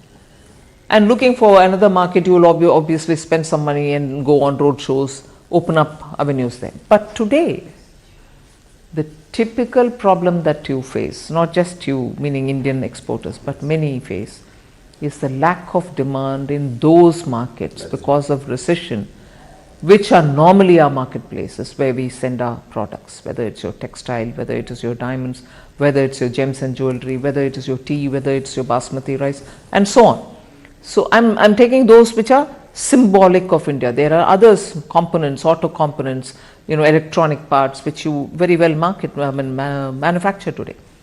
So when the recession has hit these economies, and when I say these economies, not just those in which you're present, but even for the newer markets which you might otherwise aim at, all of them are hit by it. So that's where the problem gets even more compounded, and we'll have to work together with the exporters to see how best we can help it. Okay. India's trade deficit with China has hit $100 billion in 2022, $100 billion in 2022. Imports keep rising, exports to China are falling. Is this situation acceptable to us? How do we really reverse this trend? No country would want its exports to languish and imports to balloon with any trading partner. But the issue has two-pronged answers. We should be conscious not to have to consume things which come, overly from only one destination. But that doesn't mean I'm imposing any view. We should also be conscious of buying it from elsewhere if it is necessary at all. And for India's exports, it has to also look at ways in which market can be expanded in that territory or in any other geographical jurisdiction. So it is always a twin game. It's like a pair of scissors. You have to look at both the sides. You know, what do you make of this growing clamor, especially in some opposition ruled states like Chhattisgarh, Madhya Pradesh, Rajasthan, to bring back the old pension scheme? You know, in fact, Deputy Chief Minister of Maharashtra, Devendra Fadnavis ji, has also spoken about this. He said he'll look into the matter. What is the government's view on this? See, when I talk about government's view, I don't want to speak as though this government view or that government's view. Who, after all, implemented it for the first time? After the decisions were taken at different layers of officialdom, the political dispensations which brought this in,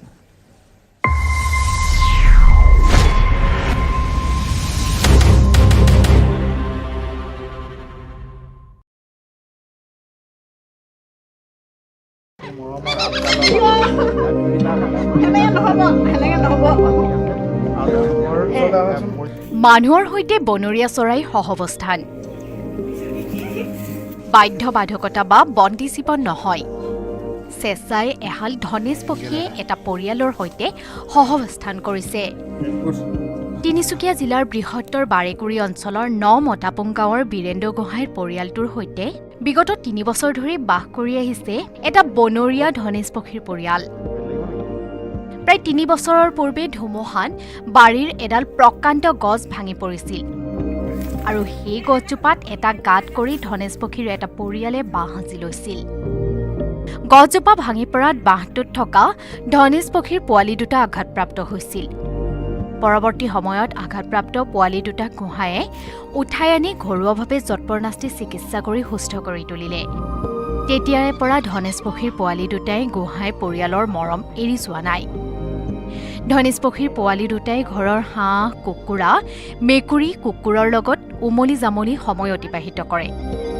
ধনেশ পক্ষীৰ পোৱালি দুটাক চাবলৈ বনৰীয়া মাক দেউতাকে দিনটোত ২-৩ বাৰ অহাৰ লগতে নিজ মুখেৰে মুখত আহাৰ খুৱাই আৰু কিছু মৰম কৰি যায় এতিয়া বিভিন্ন ঠাইৰ পৰ্যটকৰ লগতে বন বিভাগৰ লোকৰ বাবে আকৰ্ষণৰ কেন্দ্ৰবিন্দু হৈ পৰিছে ধনেশ পক্ষী দুটা এতিয়া আমি যি খাং তিহকে খাই ভাত খাই বিস্কুট খাই মুঠতে এনেকৈ আছে আৰু সিহঁতি দিনটো ক'ৰবালৈ এৰি থৈ গ'লেও নাযায় এনেকৈয়ে থাকে গছৰ ওপৰত থাকিলেও খাবলৈ মাতিলে আহে 3 বছৰ হৈ গ'ল ডাঙৰ হ'ল তেওঁলোকে নাযায়গৈ নেকি নাযায়গৈ গ'লেও আকৌ আহে মুঠতে হেৰি বাঢ়ি নহয় বাঢ়ি নহয় তিনিটাকৈ বছৰে পৰিয়ালটোৰ সৈতে বাস কৰি ঘৰৰে এটি সন্তানৰ দৰে অনুভৱ হোৱাৰ লগতে মৰম চেনেহ তেনেদৰেই কৰা হয় বুলি জানিব দিয়ে গোহাঁই পৰিবাৰে মানুহে খাবলৈ বুলি অনা কল বিস্কুটৰ লগতে মানুহে খোৱা ভাত খায়ে সন্তুষ্ট লাভ কৰে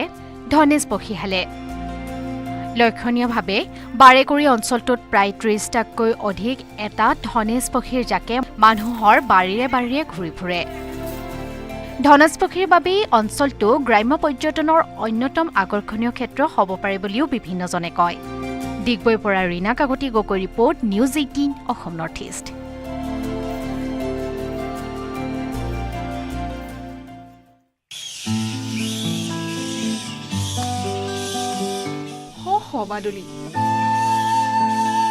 বাদুলিৰ চিৰাচৰিত ভংগীমাৰে গছৰ ডালত ঠেঙেৰে খামুচি ওলমি আছে বাদুলি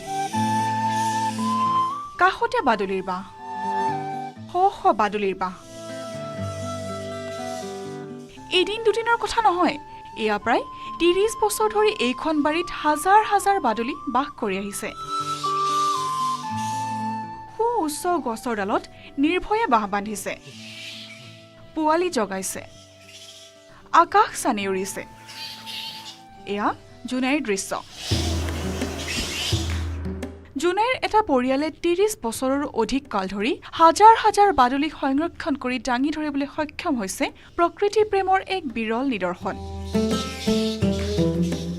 সম্প্ৰতি একাংশ দুষ্কৃতিকাৰীৰ কবলত ধ্বংসৰ গৰাহত পৰি সংকুচিত হৈ আহিছে বনাঞ্চল। চৰাই চিৰিকটি জীৱ জন্তুৰ বাসস্থানৰ অভাৱ ঘটাৰ লগতে বহু আপুৰুগীয়া চৰাই চিৰিকটি আৰু বন্যপ্ৰাণী বিলুপ্তি হ'বলৈ ধৰিছে।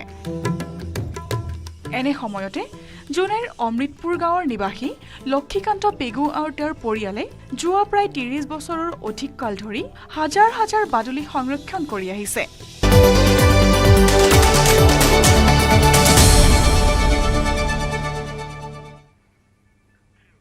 ঘূৰি আহিছোঁ বাতৰিৰ মাজলৈ। ডিব্ৰুগড়ত অপহৃত শিশুৰ মৃতদেহ উদ্ধাৰ। ডিব্ৰুগড় হাইস্কুলৰ সমীপত উদ্ধাৰ কৰা হৈছে মৃতদেহটো। এটা পৰিত্যক্ত বাসগৃহৰ পৰা উদ্ধাৰ হৈছে মৃতদেহটো। ডিব্ৰুগড়ৰ মালিপট্টিৰ পৰা অপহৃত হৈছিল শিশুটি। 4 দিন পূৰ্বে অপহৰণ হৈছিল শিশুটি। CCTVত বন্দী হৈছিল অপহৰণৰ দৃশ্য। ঘটনাস্থলীত উত্তপ্ত পৰিস্থিতিৰ সৃষ্টি হৈছে।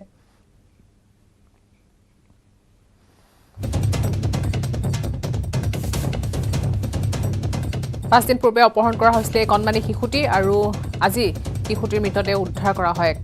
অতি শোকাবহ ঘটনা সংঘটিত হৈছে ডিব্ৰুগড়ত। 4 দিন পূৰ্বে অপহৰণ কৰি লৈ গৈছিল কোনো দুষ্কৃতিকাৰীয়ে আৰু আজি সেই অপহৰণৰ দৃশ্য বন্দীও হৈছিল CCTV কেমেৰাত।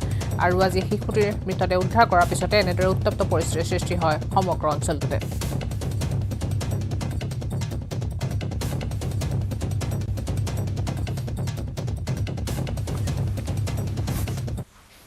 बच्चे को ऐसा हुआ है तो पुलिस को ढूंढना चाहिए था ना। पुलिस आज नहीं ढूंढता तो हम लोग बच्चे में पड़ा नहीं रहता। आज उसका माँ पर बाप पर क्या बीत रहा होगा। हम लोग जानता है उस आदमी को हम लोग पहचानता है ना वो लोग क्या है। किसी का भी बच्चा होता है लेकिन ऐसा सोचना चाहिए ना पुलिस को। आज देखिए बच्चा ऐसा हो गया तो पूरा आदमी झूठ हो गया। कोई आदमी एक फुट होकर उसको ढूंढता है तो मिलता कि नहीं।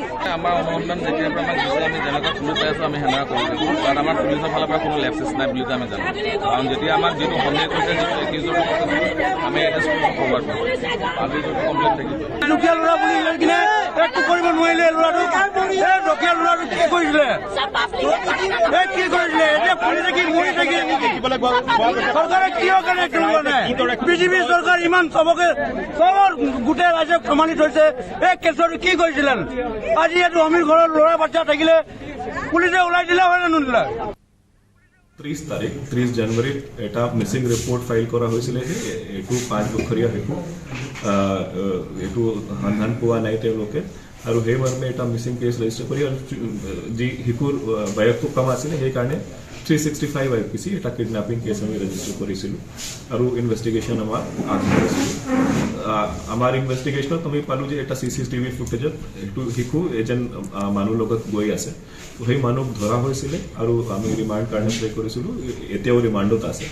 আজি যি মৃতদেহ উদ্ধাৰ হৈছে তেতিয়া আমি কনফাৰ্ম হ'লোঁ যে এইটো মাৰ্ডাৰ আৰু আমি ছাছপেক্ট কৰিছোঁ যে সেইটো মলেষ্টেশ্যন হ'ব পাৰে। সেইটো সেইকাৰণে আমি বডি এতিয়া AMCত পঠাইছোঁ আৰু যি একিউজ আছে তাৰ মেডিকেল এক্সামিনেশ্যন কৰা হ'ব আৰু যি ৰেছপেক্টিভ 302 IPC আৰু পক্সো যদি ছেকশ্যন এপ্লিকেবল হয় সেইটো কেছত অনা হ'ব আৰু আমি বেচিকলি চেষ্টা কৰিম যে সেই মাহৰ ভিতৰত আমি চাৰ্জশ্বিট কৰিম। কিবা তেওঁৰ ভাৰ্চনত কিবা প্ৰকাশ কৰিছে নেকি? কৈছিলে যে হয় তেওঁৰ লগতো গৈছিলে কিন্তু একিউজ পোৱা মতে সি যি শিশু আছিলে তাক ফুলবাগান ওচৰত এৰি দিছিলে কিন্তু এতিয়া যি আমি বডি ওচৰতে পাইছোঁ তো আমাৰ বেচিকলি এইটো ৰিজনেবল বিলিফ আছে যে হি ইনভলভ আছিলে আৰু সিয়ে তাক মাৰ্ডাৰ কৰিছে। গোলাঘাটৰ দক্ষিণ হেঙেৰাত গড়ৰ সন্ত্ৰাস গড়ৰ আক্ৰমণৰ ভয়ংকৰ দৃশ্য বন্দী হৈছে কেমেৰাত। ইতিমধ্যে 2জন লোক আহত হৈছে গড়ৰ আক্ৰমণত। আহত লোক 2জনৰ নাম হৈছে আনন্দ কুৰ্মী আৰু ৰাজু পৰ্জা। ইয়াৰে ৰাজু পৰ্জাৰ অৱস্থা অতি সংকটজনক হোৱাৰ বাবে যোৰহাট চিকিৎসা মহাবিদ্যালয়ত প্ৰেৰণ কৰা হৈছে। এতিয়াও গড়টোৰ সন্ত্ৰাস অব্যাহত আছে অঞ্চলজুৰি।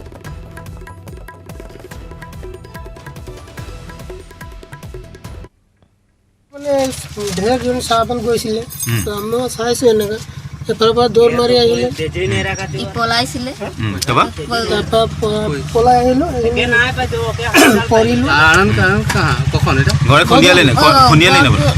খুন্দিয়া মোক মানে উজতি খাই গ'ল আগফালে পৰি গ'ল দেহাটো ইয়াতে পাই দিলো এনেকৈ লুটি খাই দিলো। খালে বন্ধ খামৰ চিঠি কবি নীলমণি ফুকনে মৃত্যুৰ 19 বছৰ পূৰ্বে লিখা এখন চিঠি চিঠিত নাম আছে নৱকান্ত বৰুৱা হোমেন বৰগোহাঁইৰ নাম আছে প্ৰদীপ আচাৰ্য তাবুতাইদৰো গৱেষণা সংস্থা অবিলাকৰো নাম আছে চিঠিত শিৰোনাম হৈছে অন্য এক কলংকিত অধ্যায়ৰ বিষয়ে চিঠিত অপবাদ আৰু পৰিকল্পিত জালিয়াতিৰ অভিযোগ 50 বছৰ আগতে ষড়যন্ত্ৰ হৈছিল নীলমণি ফুকনৰ বিৰুদ্ধে জনক মৃদুপৱন বৰুৱাই তুলিছিল এই অভিযোগ কাব্য ঋষিৰ সততাৰ ওপৰত প্ৰশ্ন উত্থাপন কৰিছিল আমাৰ প্ৰতিনিধি আলোচনীত লিখিছিল নীলমণিৰ বিৰুদ্ধে টোপনিটো তেওঁ মুখ খেদি ফুৰিছিল কবিতাটোক লৈ বিতৰ্ক কবিতাটোতে স্পেনিছ কবিতাৰ প্ৰভাৱৰ অভিযোগ স্পেনিছ কবি কেমিনৰ প্ৰভাৱ পৰা বুলি অভিযোগ অসমীয়া সাহিত্যৰ বুৰঞ্জীৰ ষষ্ঠ খণ্ডটো কবিতাটোক লৈ বিতৰ্ক অসমীয়া সাহিত্যৰ বুৰঞ্জী সম্পাদক আছিল হোমেন বুঢ়াগোহাঁই আৰু কবিতাটোক লৈ মন্তব্য কৰিছিল প্ৰদীপ আচাৰ্যই অসমীয়া কবিতাৰ 20টা বছৰ প্ৰবন্ধ লিখিছিল আচাৰ্যই আৰু এই কবিতাটোত কেমিনৰ প্ৰভাৱ পৰা বুলি কৈছিল প্ৰদীপ আচাৰ্যৰ মন্তব্যত হতভম্ব হৈছিল নীলমণি ফুকন কেমিনৰ কবিতাটোত ক'ত পাইছিল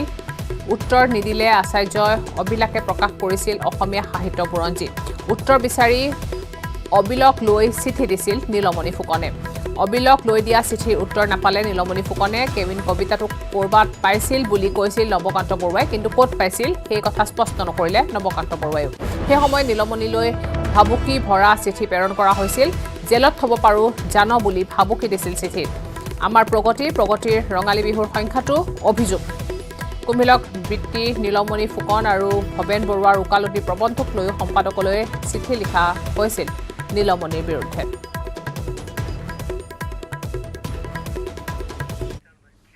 আৰু ইয়াৰ লগে লগে সময় হৈছে এতিয়া বাতৰিৰ পৰা বিদায় লোৱাৰ নমস্কাৰ কেৱল ষ্ট্ৰং নহয় মাইথান ষ্ট্ৰং মাইথান ষ্টিল নিৰ্মাণৰ মানদণ্ড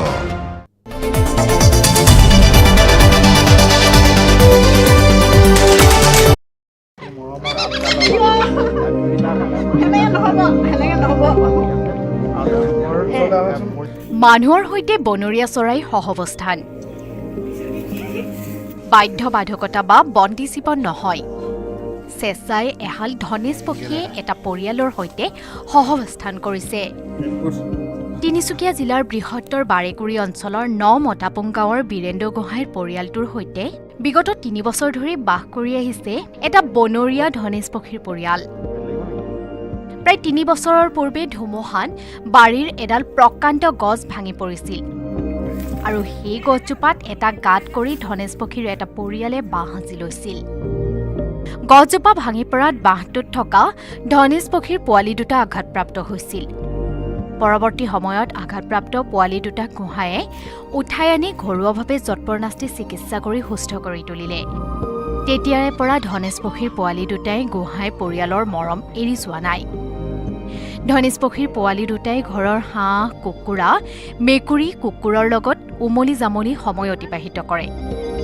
ধনেশ পক্ষীৰ পোৱালি দুটাক চাবলৈ বনৰীয়া মাক দেউতাকে দিনটোত 2-3 বাৰ অহাৰ লগতে নিজ মুখেৰে মুখত আহাৰ খুৱাই আৰু কিছু মৰম কৰি যায় এতিয়া বিভিন্ন ঠাইৰ পৰ্যটকৰ লগতে বন বিভাগৰ লোকৰ বাবে আকৰ্ষণৰ কেন্দ্ৰবিন্দু হৈ পৰিছে ধনেশ পক্ষী দুটা এতিয়া আমি যি খাং তিহকে খাই ভাত খাই বিস্কুট খাই মুঠতে এনেকৈ আছে আৰু সিহঁতি দিনটো ক'ৰবালৈ এৰি গ'লেও নাযায় এনেকৈয়ে থাকে গছৰ ওপৰত থাকিলেও খাবলৈ মাতিলে আহে 3 বছৰ হৈ গ'ল ডাঙৰ হ'ল তেওঁলোকে নাযায়গৈ নেকি নাযায়গৈ গ'লেও আকৌ আহে মুঠতে হেৰি বাঢ়ি নহয় বাঢ়ি নহয় তিনিটাকৈ বছৰে পৰিয়ালটোৰ সৈতে বাস কৰি ঘৰৰে এটি সন্তানৰ দৰে অনুভৱ হোৱাৰ লগতে মৰম চেনেহ তেনেদৰেই কৰা হয় বুলি জানিব দিয়ে গোহাঁই পৰিবাৰে মানুহে খাবলৈ বুলি অনা কল বিস্কুটৰ লগতে মানুহে খোৱা ভাত খায়ে সন্তুষ্ট লাভ কৰে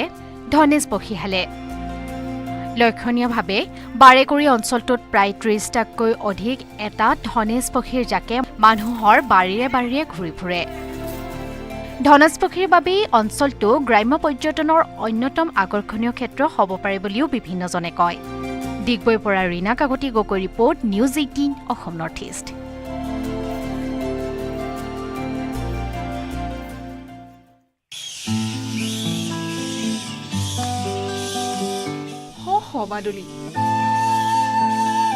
বাদুলিৰ চিৰাচৰিত ভংগীমাৰে গছৰ ডালত ঠেঙেৰে খামুচি ওলমি আছে শ বাদুলি কাষতে বাদুলিৰ বাঁহ শ বাদুলিৰ বাঁহ এদিন দুদিনৰ কথা নহয় এয়া প্ৰায় ৩০ বছৰ ধৰি এইখন বাৰীত হাজাৰ হাজাৰ বাদুলি বাস কৰি আহিছে উচ্চ গছৰ ডালত নিৰ্ভয়ে বাঁহ বান্ধিছে পোৱালি জগাইছে আকাশ চানি উৰিছে এয়া জুনাইৰ দৃশ্য জুনাইৰ এটা পৰিয়ালে ৩০ বছৰৰ অধিক কাল ধৰি হাজাৰ হাজাৰ বাদুলি সংৰক্ষণ কৰি দাঙি ধৰিবলৈ সক্ষম হৈছে প্ৰকৃতি প্ৰেমৰ এক বিৰল নিদৰ্শন সম্প্ৰতি একাংশ দুষ্কৃতিকাৰীৰ কবলত ধ্বংসৰ গৰাহত পৰি সংকুচিত হৈ আহিছে বনাঞ্চল চৰাই চিৰিকটি জীৱ-জন্তুৰ বাসস্থানৰ অভাৱ ঘটাৰ লগতে বহু আপুৰুগীয়া চৰাই চিৰিকটি আৰু বন্যপ্ৰাণী বিলুপ্তি হ'বলৈ ধৰিছে এনে সময়তে জুনাইৰ অমৃতপুৰ গাঁৱৰ নিবাসী লক্ষীকান্ত পেগু আৰু তেওঁৰ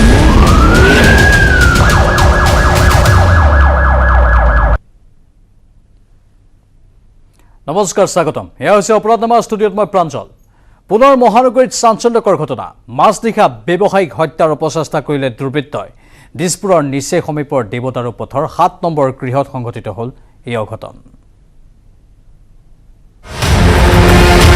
নিশা ১ বজাত ব্যৱসায়িক চুৰিকাঘাত পুত্ৰৰ মৰণ কাতৰ চিঞৰ শুনি দৌৰি আহিল মাতৃ চিচিটিভিত বন্দী হ'ল দুৰ্বৃত্ত ওলাই যোৱাৰ দৃশ্য আক্ৰমণকাৰীৰ মুখ চিনিলে মাতৃয়ে দিছপুৰৰ নিচে সমীপৰ দেৱদাৰু পথৰ হাউচ নাম্বাৰ ৭ত সংঘটিত হৈছে এই লোমহৰ্ষক ঘটনা সন্দেহ কৰা হৈছে প্ৰাক্তন গাড়ী চালকক কুৱাপাতিতে হানিসূচী হত্যাৰ অপচেষ্টা ব্যৱসায়ী অভিজিৎ শইকীয়া জিএনআৰচিৰ আইচিইউত জীৱন মৃত্যুৰে যুঁজিছে অভিজিৎ শইকীয়াই বুধবাৰে নিশা ১ বজাত কি হৈছিল অভিজিৎ শইকীয়াৰ বাসগৃহ শান্তিনীৰ ঘৰৰ ৱাল পাৰ হৈ ঘাটত সোমাইছিল অভিযন্তা ধ্ৰুৱ কুমাৰ শইকীয়াৰ এইটো বাসগৃহৰ দ্বিতীয় মহলাত বাস কৰা ধ্ৰুৱ কুমাৰ শইকীয়া আৰু অধিবক্তা নিৰুপমা শইকীয়াৰ পুত্ৰ এইজন অভিজিৎ শইকীয়া ওৰফে ৰাহুল শুই থকা অৱস্থাতে অভিজিৎ ওৰফে ৰাহুলক কুপৰজুপুৰি চুৰিৰে আক্ৰমণ কৰে ঘাতকৰূপী দুৰ্বৃত্তই গুৰুতৰভাৱে আঘাতপ্ৰাপ্ত অভিজিতৰ কাটৰ চিঞৰত মাতৃ তথা বন কৰা মহিলাগৰাকীয়ে প্ৰাণ ৰক্ষা কৰিবলৈ চেষ্টা চলাই যদিও নিজকে কথমপি ৰক্ষা কৰে দুৰ্বৃত্তৰ আক্ৰমণৰ পৰা কিছু সময়ৰ পিছত দুৰ্বৃত্তই সেই স্থান ত্যাগ কৰাৰ পিছতে বিচনাত চটফটাই থকা অভিজিতক লৈ ততাতৈয়াকৈ ভৰ্তি কৰোৱা হয় জিএনআৰচি চিকিৎসালয়ত মই মৰলো মই বাইদেউক লগে লগে বাইদেউক ফোন কৰি দিলোঁ কৈছে তুমি ওলাই আহিবা নালাগে অলপ ৰুমতে থাকা পুলিচ আহিল সিতে পুলিচ আহিছে আহতে ভিতৰত আহিতে মোক মাতিলে মই সিতে আহিলোঁ আহি দেখা পালোঁ ছাৰক একেবাৰে ৰঙা হৈ আছে তেজেদি তলত বাগৰি পেটত চুৰিৰে হানা চিন আছে মাতৃৰ মতে হত্যাকাণ্ডৰ সৈতে পোনপটীয়াকৈ জড়িত আছে নয়ন নাথ নামৰ এজন লোক সেই নয়নেই পূৰ্বতে বহু বছৰ ধৰি গাড়ী চালক হিচাপে এইটো বাসগৃহত আছিল তাৰোপৰি ঘটনাৰ সময়ত স্পষ্টকৈ নয়নৰ মুখখন চিনি পাইছিল মাতৃ নিৰুপমা শইকীয়াই আনকি আক্ৰমণ কৰিয়েই দুৰ্বৃত্তই পুনৰ ঘৰৰ ৱাল পাৰ হৈ যোৱাৰ দৃশ্যও প্ৰত্যক্ষ কৰিছিল মাতৃয়ে এতিয়াও তেজৰ চিকুৰা স্পষ্টকৈ জিলিকি আছে সেই স্থানত ঘটনাৰ পুংখানুপুংখ তদন্ত কৰিছে আৰক্ষীয়ে প্ৰাক্তন গাড়ী চালক নয়নক বিচাৰি চলাথ কৰিছে আৰক্ষীয়ে কাৰণ নয়ন ধৰা পৰিলেই ঘটনাৰ প্ৰকৃত ৰহস্য পোহৰলৈ আহিব কেমেৰাত প্ৰভাস সিঙৰ সৈতে মই Mousumi Sharma Baruah news 18 Assam north east এবাৰ মহানগৰ আৰক্ষীক চেলেঞ্জ কৰিলে চুৰে এবাৰ আৰক্ষী সঞ্চালক প্ৰধানৰ কাৰ্যালয়ৰ সমীপতে চুৰি কাৰ্য সংঘটিত হ'ল ঘৰৰ তলা ভাঙি চুৰে লুটিলে